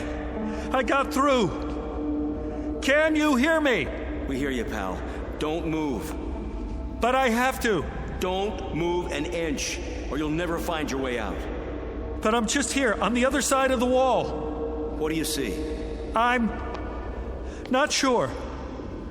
It's dark. There are lights, millions of them. Like stars. Some of them are flashing, moving past. And there's some kind of mist. I can't make out anything else yet. Don't even try. Stay where you are. I've got to find her. Let her come to you, Chris. Call her. Yes, call her. Tina! Daddy? I can hear her. She's close. Where are you? Come to the sound of my voice. I don't know which way. I gotta help her. She can't see any more than I can. Chris, I mean it. Daddy, I'm scared. Don't. Wait there for her. I don't have a choice. She needs me. Tina! Where are you, Daddy? Right here. Where? Is Mac with you? Yes. Grab his collar. Can you see his collar? I think so. Put your fingers under it. Mac, where are you going? I'm coming, honey. Chris, don't go after her. I have to. Tina? Where did you go? Tina! Tina! I'm over here, Daddy. Stand still. I don't like this place. Don't be afraid. I'll get you out. Where's Mommy? Waiting for you at home. In your room. She's waiting for us. Listen to my voice. Come to me. I don't know where you are. I can't see you, Daddy. Where's Mac now? Here. Grab onto him. Hold tight. Can you do that for me? I'm trying. Chris! Hurry! Got his collar yet? Yes. Get a good grip now. Okay, Daddy. But he wants to run away. You have to stay with him. Don't let go. Mac! Bring her here. Bring her to me, Mac. Is he bringing you, Tina? Yes. Hold on tight, baby. Go where he wants to go. I will. You'll be here in a minute. Mac knows the way. Just hang on. Come on, Mac. Come on, boy. Chris, we're running out of time. That a boy. Here! Right here! Can you see her yet? I'm not sure. There's shadows moving. Yes! Tina? Here, boy. That's right. Daddy, pick me up. Take my hand. I'm right in front of you. Reach out. Little closer. I can't see you. I know it's hard. Just try. That's it. Closer. There. I got her! Oh, Daddy. Oh, baby. Baby. You're okay now. Daddy, Daddy. Oh, baby. I got her. Hi, Mac. You big, beautiful animal. You did it. You found me. I want to go home. Me too. That's where we're going. Mac, let me take your collar. Now go. Go to Tina's room. Where is it, huh? Put your arms around my neck, honey. Hold tight.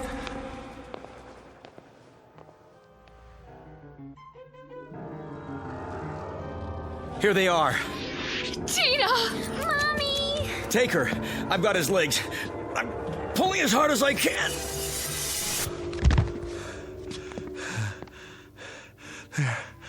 There. I told you you'd make it. Oh, Chris. How does she look? Fine. She looks beautiful. Mommy. Come on, honey. Let's get you out of this room. I better go with him.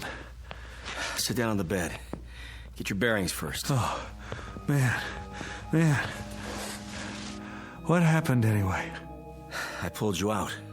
Feet first? How did you do that? Half of you was still here. But I was walking around. You only thought you were. I was holding on to you the whole time. I didn't feel it. I know you didn't. How come you kept telling me to hurry? Because. Yeah?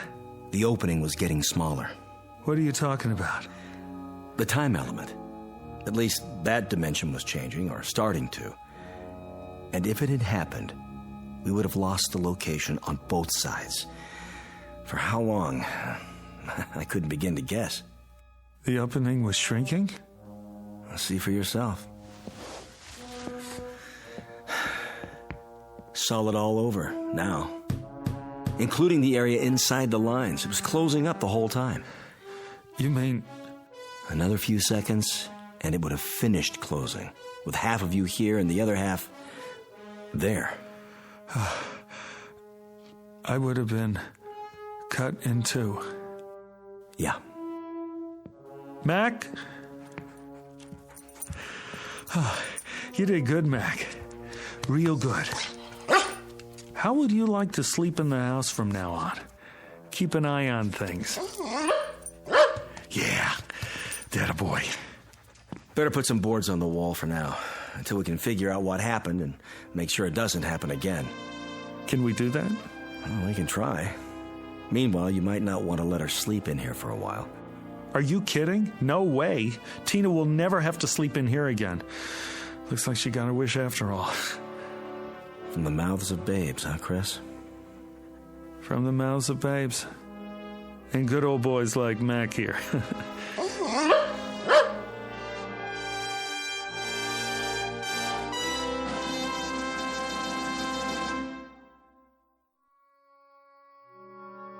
A brief journey into another dimension, perhaps. But which? The fourth? The fifth? Or one not yet charted by theoretical physics? They never came up with an answer, despite a battery of research scientists equipped with every instrument known to man. No explanation was ever found, only a little more respect and uncertainty about what can happen in the Twilight Zone.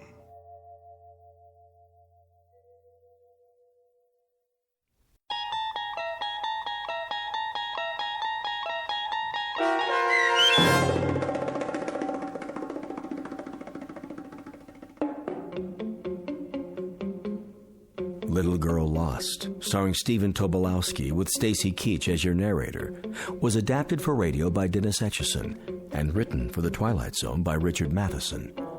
Heard in the cast were Alyssa Frayden, Dana Bokor, and Doug James. The producers of The Twilight Zone wish to thank CBS Enterprises and the Rod Serling Estate for making this series possible. This copyrighted radio series is produced and directed by Carl Amari for Falcon Picture Group. Sound design and custom Foley effects for The Twilight Zone by Cerny American creatives Bob Benson, Craig Lee, Michael Slaybach, and Matt Sorrow. To learn more about the Twilight Zone radio dramas and to contact us, visit our official website at twilightzoneradio.com. Doug James speaking.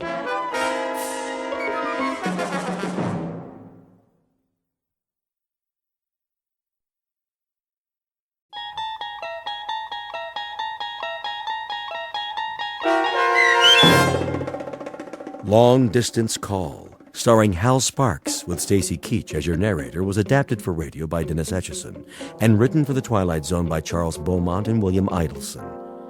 Heard in the cast were C.J. Amari, Vernette Lebo, Rosalind Alexander, Nick Sandys, Jeff Lupetin, Laura Russell, Kurt Nabig, Christina Verba, Doug James, Karen Olson, and Amber Lake.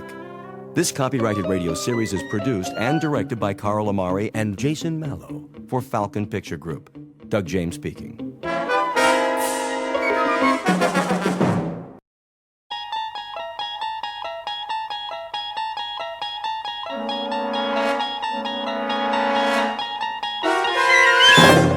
You're traveling through another dimension.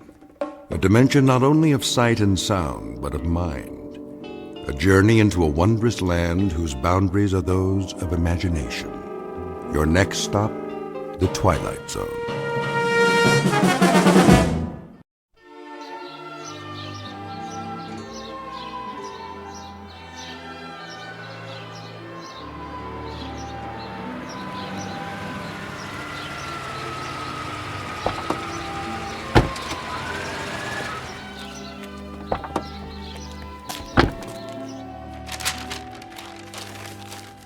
There. Superhero wrapping paper. Billy's going to like this one. Hi, Mommy, we're back. So I see. We picked up a few things. You did, huh? Grandma! Don't bother your grandmother, Billy. She's resting. I want to see her. She'll come downstairs for the party. When? In a little while. I'll call you when it's time. Why don't you go play for now? Just on the patio, though. Okay, Pumpkin? Okay. How is she? Okay, I guess. She didn't want any lunch. The doctor said he'd try to stop by. Maybe we should cancel the party. No, it'll cheer her up. You know how much she loves Billy. But the excitement... She wouldn't want it any other way. Well, we'll make sure it doesn't take very long. I'll go up and see how she's doing. Oh, and there's something in the bag for Billy. Mother asked me to get it. If you have a chance, maybe you could... I'll wrap it up. Thanks, Sil. I'll be back in a minute. Take your time, honey. But I think she's asleep.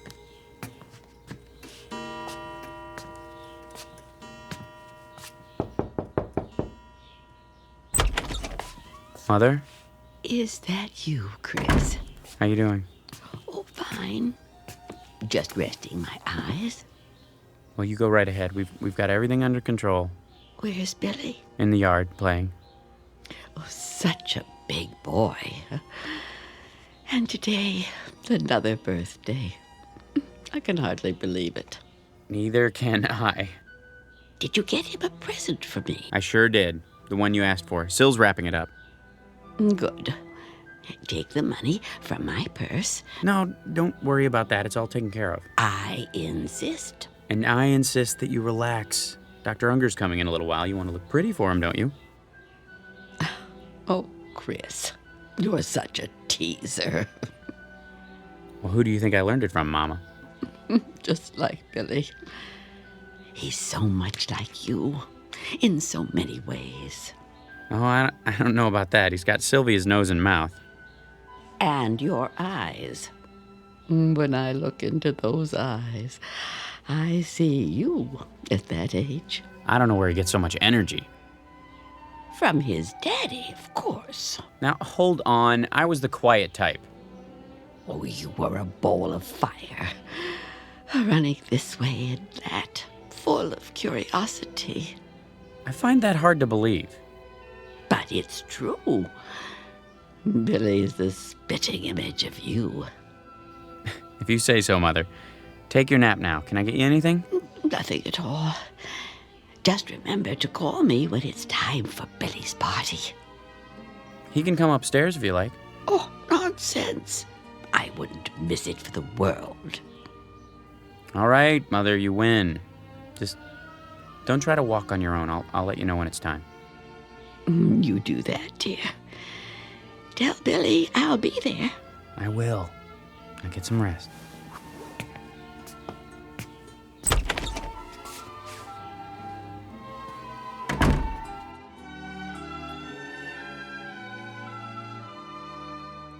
As must be obvious by now, this is a house hovered over by Mr. Death, that omnipresent player in the third and final act of every life. It has been said, and perhaps rightfully so, that what follows this life is an unfathomable mystery, a bridge into darkness, passage over which is reserved exclusively for the dead. Or so the philosophic claim. But in a moment, a child will try to cross the bridge that separates light from shadow. And of course, he must take the only known route, that indistinct path through a region called the Twilight Zone.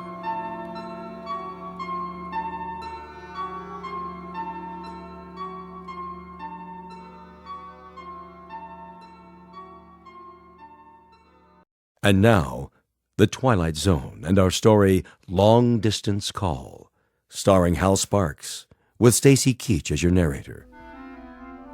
That's enough for now, Billy. I like the way it sounds. Can you help me set the table for dessert? Is it time yet? Almost. Where's Grandma? Well, you know, she wanted to come down, but she's awfully tired. You understand, don't you? You're a big boy now. But I want to see her. Maybe in a few minutes. Daddy's just gone up to... There she is. Chris, watch your step, honey. Why is Daddy carrying you, Grandma? Because she's light as a feather. I've got your chair ready. You go to so much trouble. Mother, you've got to follow the rules of the house. And today, the rule is, the moment Billy opens his presents, you're going back upstairs. That's fine, Chris. I always follow the rules. Except when I don't agree with them. Hi, Grandma. There's my little angel. Mother, the doctor told you not to exert yourself. I don't exert. Billy is a feather to me. Everybody get ready. Time for the candles. I'll turn off the light. Happy birthday to you. Happy birthday to you. Happy birthday, dear Billy. Happy birthday to you. Go on, son, blow them out. Here it goes. Wait now. You've got to blow out all the candles, or it is no good. Take a big breath, Billy. All of them. Okay. You did it! Did you make a wish? Yes. What was it? I can only tell Grandma. Well, then, tell me. I wish for his... Don't you think we should all hear your wish? That's not the way it works, honey. You know that. It is a secret between the two of us. Isn't that so, Billy? Mm-hmm. And now we cut the cake. Mother, let Syl do that. What? You think I'm too old to hold the knife? He didn't mean it that way. When I am that old, you get the shovel and dig a hole. I have a shovel and a pail. Billy. Yes, my angel. I know you do. To play with. We had some good times at the beach, didn't we, Mama? All of us together? Lovely times. Like tonight. I'm so happy. My heart is so full.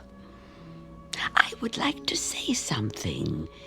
May I? Sure. Oh, my little Billy. My wonderful little boy.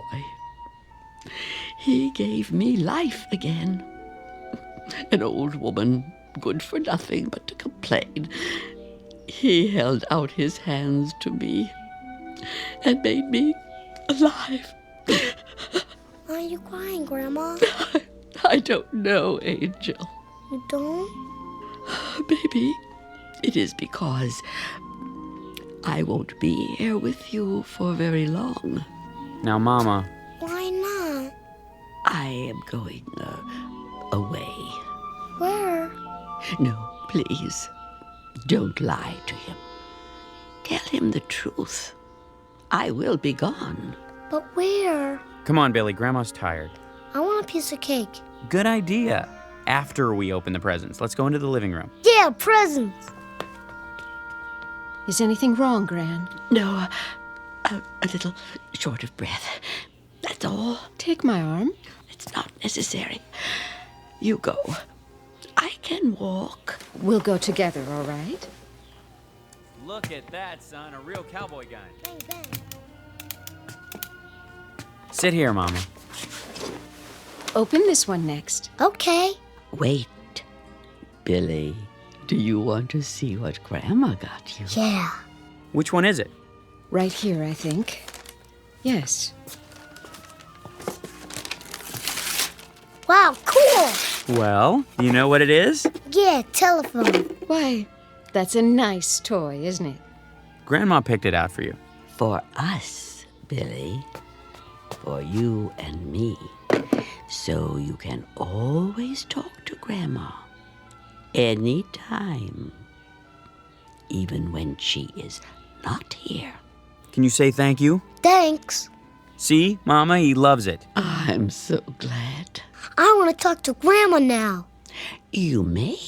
You know how to work it, son? Yeah. Hello? Hello? Who is it, please? Guess. Is there someone who wants to talk to Grandma? Yes. What is his name? It's me. And who are you? Billy. Oh, Billy. It's so good to talk to you. What's the matter, Mom? You'd better take me upstairs. Now, Chris. Of course. Don't you want to play? I want to, Billy. In a little while. When? Whenever you like. You talk on the phone. I will hear you. Come on, up you go. Don't hurt yourself, Chris. Not a chance. I'm not a little boy anymore. I think I can carry my mother upstairs. Can I call now? Not yet, Billy. I have a message for her.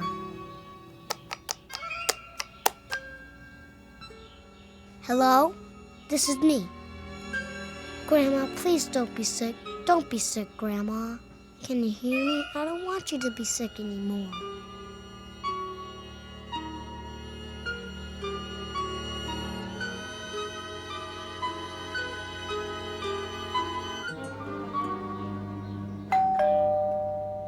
Someone's at the door. I'll get it. You stay with Mom. Come sit next to me, Billy. Dr. Unger. Chris, Thanks for coming by. how is she? The same. Sylvia, Hello, Doctor. how are you holding up? Oh, don't worry about me. Grandma? Billy, stay here. Is Grandma okay? Of course she is. I'll just look in on her. Let me walk you upstairs. I know the way. Can I go too? Later, Billy. Sit here with us. But I want to tell her something. Oh, darling, we can't see her right now. Why not? She's not feeling very well. Is she gonna get better? I hope so, sweetie. I really do.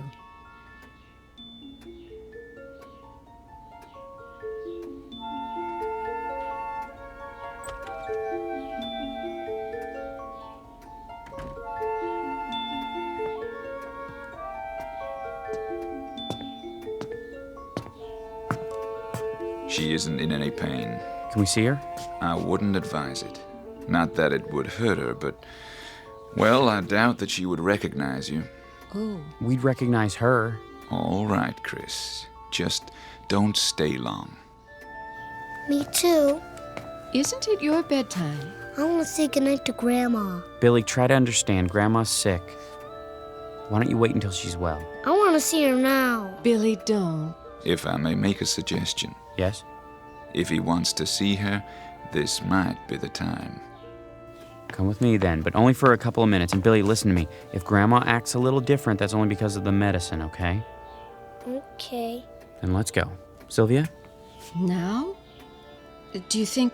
I think we'd better.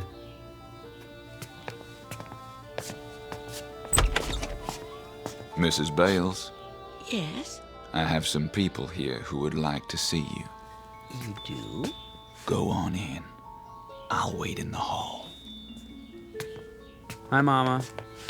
What? Grandma, Angel. are you sick, Grandma? Not anymore. Then why don't you get up? Billy. How you doing, Mama? Who are you? Who am I? I don't know you. It's Christopher, your son. My son was taken from me by a woman. This is my son now. My only son. Little Billy. Does it hurt, Grandma? No. There is no pain. Then what's the matter? It will be so lonely. Oh, Billy. I wish you could go with Grandma. Go where? Away. Far away. Together. The two of us, Billy. I want to go. You and me, Billy. No one else. Just you and me. Grandma? Grandma? Grandma? Oh, Mama. Goodbye, Gertrude. Goodbye. I want Grandma. I want to talk to her. I have to. I need her. I want to talk to her.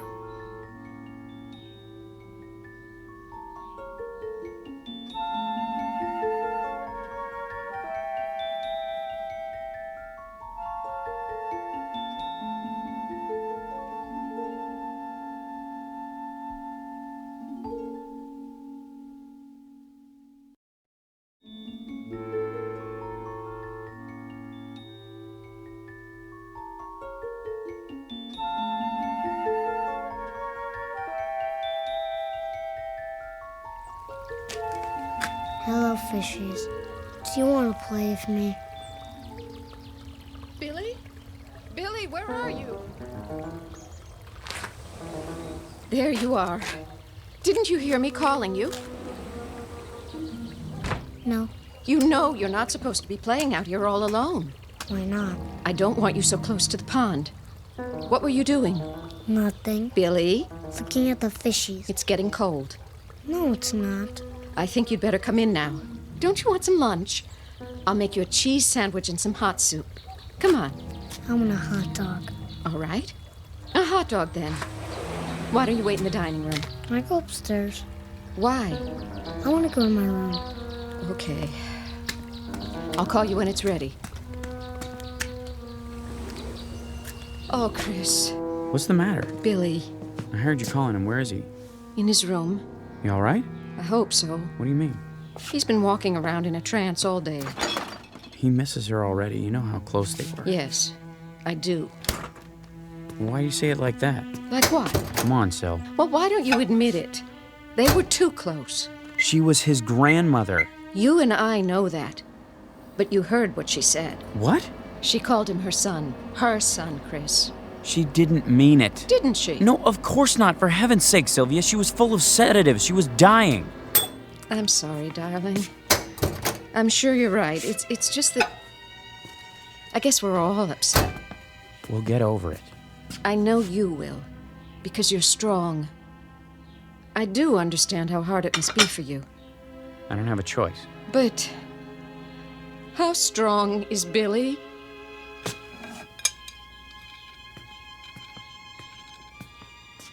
Billy! Lunch is ready. Billy? Are you still upstairs?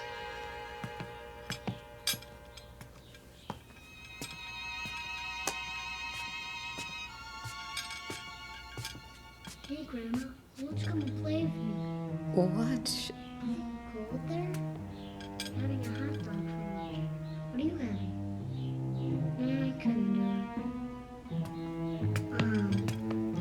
Mommy called me. I was gonna, but... Going to what? Bye. Who were you talking to? Grandma. Billy. She says she's lonesome. She wants me to come and stay with her. Can I, Mommy? Can I?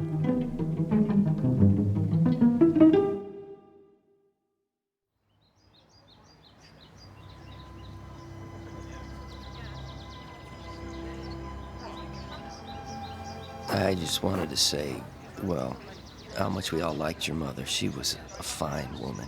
Thank you, John. If there's anything we can do, anything at all. I appreciate your coming. A wonderful woman, Mr. Bales. She was, Mr. Pennington. And I know she was fond of you. She mentioned you often.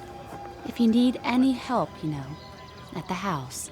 We'll keep that in mind. I think everything's under control. How's that dear little boy of yours? Fine, Mary. He's with the babysitter.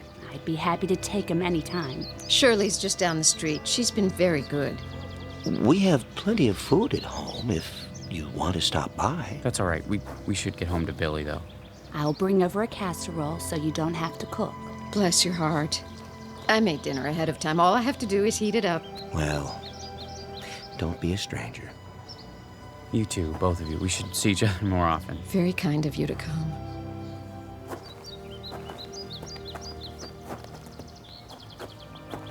I'm glad that's over. She had so many friends. It was a lovely service, don't you think? You know what I really think? Funerals stink. I know. But it's a way of remembering her. I wanted to remember her the way she was, the way she used to be when she was healthy. Now I'll always think of her like this. How she was at the end. Come on, honey. Let's go home. Billy needs us. Yes, he does. More than ever.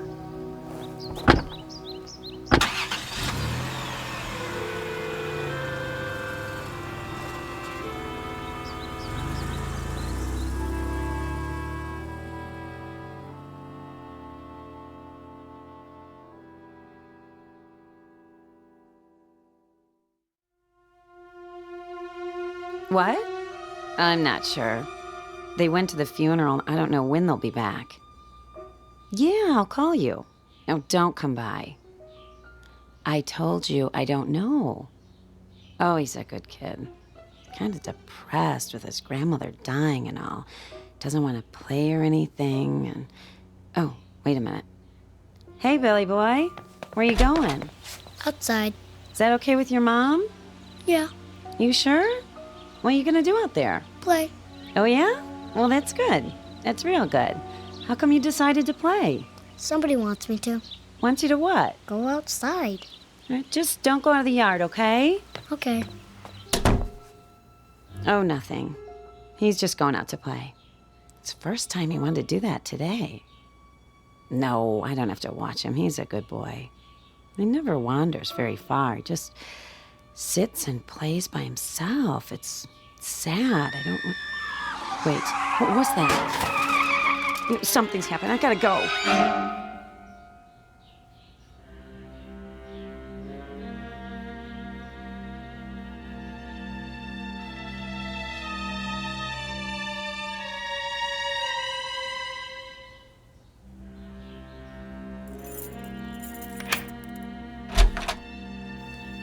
It's good to be home.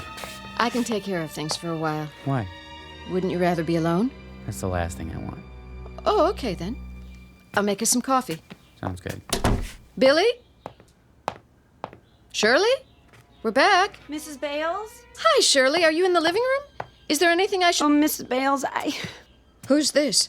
Mrs. Bales, my name's Peterson, Jeff Peterson. I live down the block. Where's Billy? Sorry to bother you at a time like this. I mean, the girl told me about your mother-in-law's funeral. I'm very sorry, but, What's happened? Well, it's about your boy. Billy? What about him? He's all right, Mr. Bales. I put him down for a nap about a half an hour ago. Then what? What about Billy, Mr. Peterson? Well, now, I sure hate to say this, but, your son almost got himself killed this afternoon. What? He ran right out in front of my car, from nowhere. And lucky thing I'm a cautious driver, Mr. Bales. If I wasn't, he might have... Billy! Billy never plays in the street. He never leaves the yard. I know. That's why I didn't mind when he wanted to go out. What happened? Well, there wasn't any sense in putting on the brakes. It was too close, so I cut the wheel as sharp as I could. Just in time, too. Couldn't have missed him by more than a few inches. Not a scratch on him, I'm glad to say. It wasn't my fault, Mr. Bales. Honest. All right, Shirley. Apparently it wasn't anyone's fault. Anyway, Mr. Bales, if I do say so, I think you better have a talk with your boy. He's sleeping. Oh, he's fine, just like I told you. A talk? Why? Well, when I saw that he was all right, I asked him, why'd he do a crazy thing like that, running out in the middle of a busy street? He said somebody told him to. Somebody told him to? Who? He didn't say. You know I wouldn't tell Billy to do a thing like that. Who else did he talk to, Shirley? No one. All day long, he just sat in his room playing with the telephone. Chris? You believe me, don't you? Yes, I do. Chris. I'm sorry it happened, Mr. Peterson. Don't be sorry. Be glad. The boy's safe.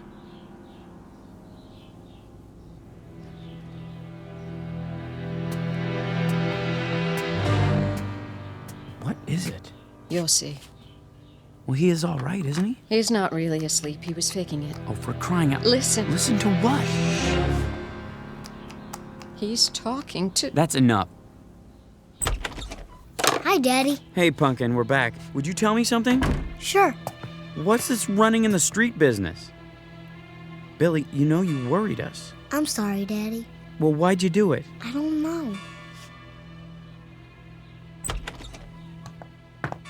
Billy? Who were you talking to on the phone just now? Nobody. I asked you a question, young man. Don't fib to me. Who were you talking to? Nobody. You'll tell me, you hear? Oh, no. Sylvia, let go of him! All right. Let's see what you can accomplish, which so far is nothing. Mommy hurt me. She didn't mean it. She doesn't like Grandma, does she? Of course she does. She's just upset. Why? Billy, I've got to tell you something. And I want you to try to understand, okay? You're a big boy now. What? You won't be seeing Grandma anymore. She didn't go away like we said. She died, Billy. Do you know what that means? Yes. Now, I know you're only pretending to talk to her on your telephone. I know it's a game you made up, but please, will you do me a favor, Billy? Okay. Don't do it around Mommy anymore. Why? Because... well, just because. I'll explain it to you someday. Deal? Deal. Okay, I'm gonna go talk to Mommy now. I'll see you in a little while, okay? Okay, Daddy.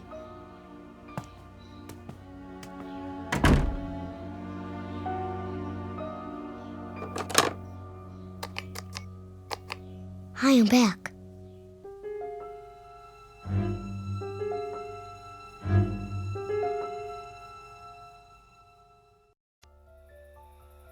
All finished in the bathroom? Shall I turn out the lamp? What? The light. Do you want it off, or do you want to read for a while? Yes. Yes, which? Whatever you like. Oh, Chris. It's not what I want, it's what you want. I don't care. Please, don't shut me out. Sorry, I was just thinking. I know. Sil, Yes? I know how hard it was for you. What you went through these last weeks and months, you did more than anyone. But I hope you understand. Understand what? My mother didn't mean any harm. I suppose not. It's the truth. She had 2 other children before me, and she lost them, and she couldn't let go. I was all she had. Except for Billy. Billy was me again. At least as far as she was concerned. A chance to go back, to pretend that none of the years had happened after Dad died. I know it wasn't right or fair to you, but honey, believe me, whatever she did out of love. Love for whom? What does that mean? I'm sorry, I didn't mean it the way it sounds. Really, I didn't, Chris. You're trembling. It's cold. Pull up a blanket. Let's get some sleep. Yes. It's been a long day. The longest.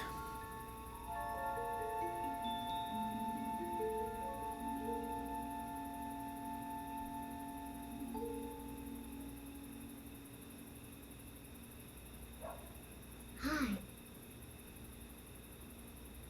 Yeah. Me too. Billy? You getting an ice cream bar? Oh, that would be cool. How about some candy? Me too. No! I won't have it! Mommy! Who are you talking to? What's the matter? Give me that! What is it you're hearing? I want to know! That's my phone! Hello? Hello? Give me my phone back! Whose voice is that? Who? Mommy, give it to me! Not until you tell me. Say it! Say it! It's my phone! It's from Grandma! That's it! No more of this stupid telephone! You broke it! You broke it! Yes! And I'll break it even more into little pieces. You will never play with this telephone again. It is gone. Do you understand? Gone and never coming back. I want it. I want it. Why? I want Grandma. Billy? Billy! What did you do? What did I do? What happened here? It was that stupid toy. I woke up and... I'm sorry, Chris. I lost my temper again, but... Why did you break it? I heard her. Heard who? Who do you think? What are you saying, Syl? She was there. On the phone. She didn't say anything, but I could hear her. Breathing. That's crazy. I know. But I heard it. Come on, honey, snap out of it. He was so upset. Of course he was. Where did he go? Downstairs. I'll go after him. We both will. That's the back door. He's gone outside. Billy! Billy! Where is he? In the patio. Billy, come here, son. The fish pond. Billy! Oh, no. He's not breathing. I'll give him CPR. Go inside and call 911. Oh. Dr. Unger, too, now!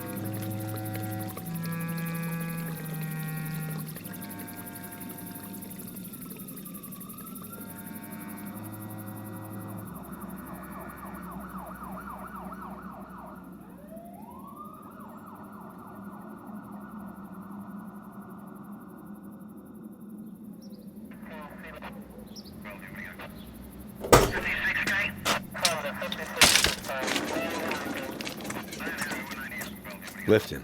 Careful. I got him. How is he? He's breathing. Thank God. We'll do everything we can.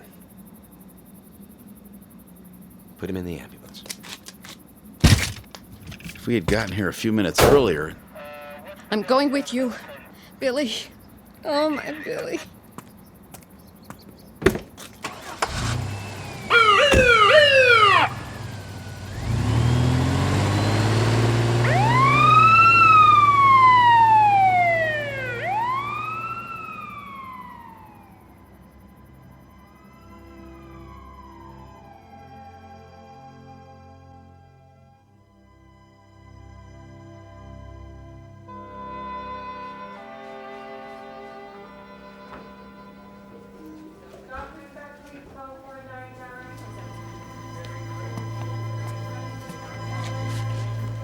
Excuse me. Yes? My son, the little boy. Oh, yes, Mr. Bales. How is he? He's out of IC. They're moving him to a private room. Is he conscious yet? I'm afraid not. I brought some of his things. He's gonna come out of it, isn't he? We're doing everything we can. My wife's having a hard time. The doctor will be here in a minute. He'll give her something. Please tell him to hurry. Now, if you'll wait over there. Yes, of course.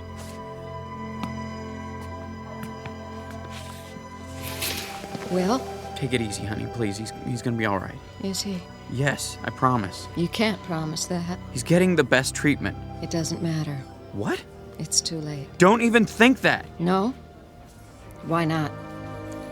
We have to face facts. What facts?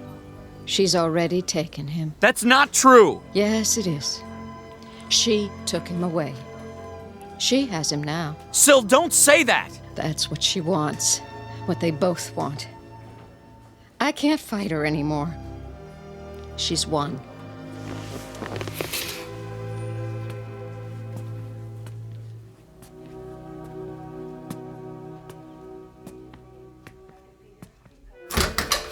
Just a minute, sir. Is this room 511? Yes, but no visitors are allowed. I'm his father. I brought some of his things. You can leave him with me. Give me a minute with him. Well, just a minute, until Dr. Unger gets here. Hi, Pumpkin. It's Daddy. Can you hear me? You're gonna be all right, you know. I swear you are. Why did you do such a crazy thing? Going in the fishing pond. Mommy and I will take care of you from now on, you'll see. She doesn't mean to get you all upset. She's sorry. She's so sorry. She only meant you don't need that telephone anymore. It was Grandma's idea, but I'm the one who got it. I shouldn't have listened to her. Grandma's at peace now. You have to accept that. Please, Billy, try. She didn't want you to do anything like that, I'm sure of it. Anyway, I brought your telephone so that I can use it one more time, okay? Just once, and that's it. I have to try. You hear me? I know it's silly, but I have to. It's the most important call I've ever made.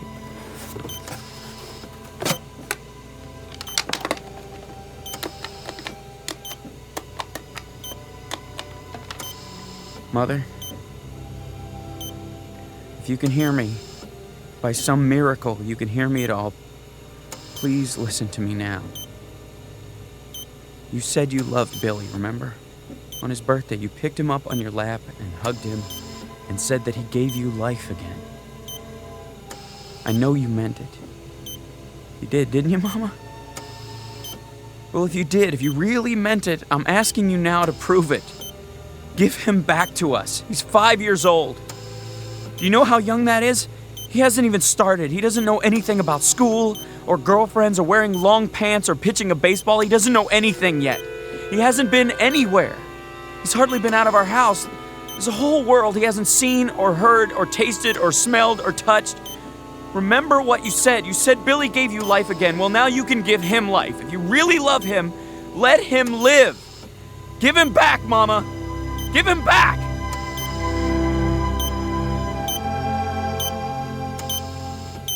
Nurse! Nurse!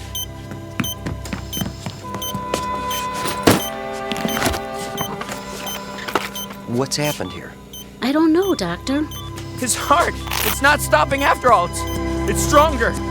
And his breathing. Blood pressure's rising. Heart rate's up. Thank you.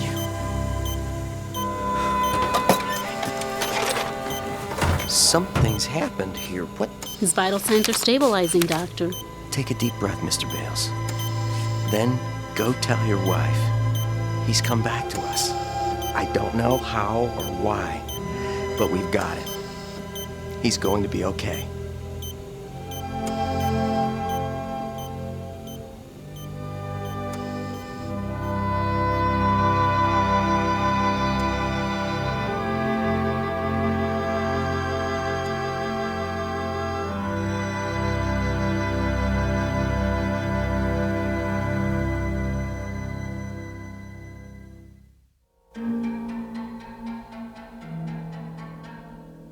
Toy telephone, an act of faith, a set of improbable circumstances, all combine to probe a mystery.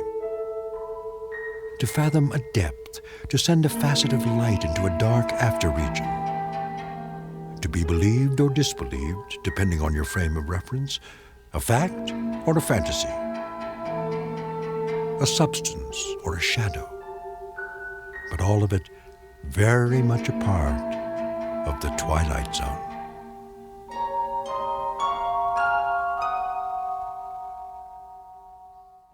We'll return to the Twilight Zone in just a moment. You are about to enter another dimension, a dimension not only of sight and sound, but of mind, a journey into a wondrous land of imagination. Next stop, the Twilight Zone. Hi, this is Stacy Keach. I'd like to take a moment to tell you about our Twilight Zone website at twilightzoneradio.com. At twilightzoneradio.com, you'll find the latest information on these Twilight Zone radio dramas, including behind-the-scenes photographs, plus the newest product releases, trivia contests, ways to contact us, other Twilight Zone-related info and merchandise, plus links to other fascinating websites. So make your next stop TwilightZoneRadio.com. Visit TwilightZoneRadio.com to purchase these Twilight Zone radio dramas on cassette and CD, or call toll-free 1-866-989-ZONE. That's 1-866-989-9663.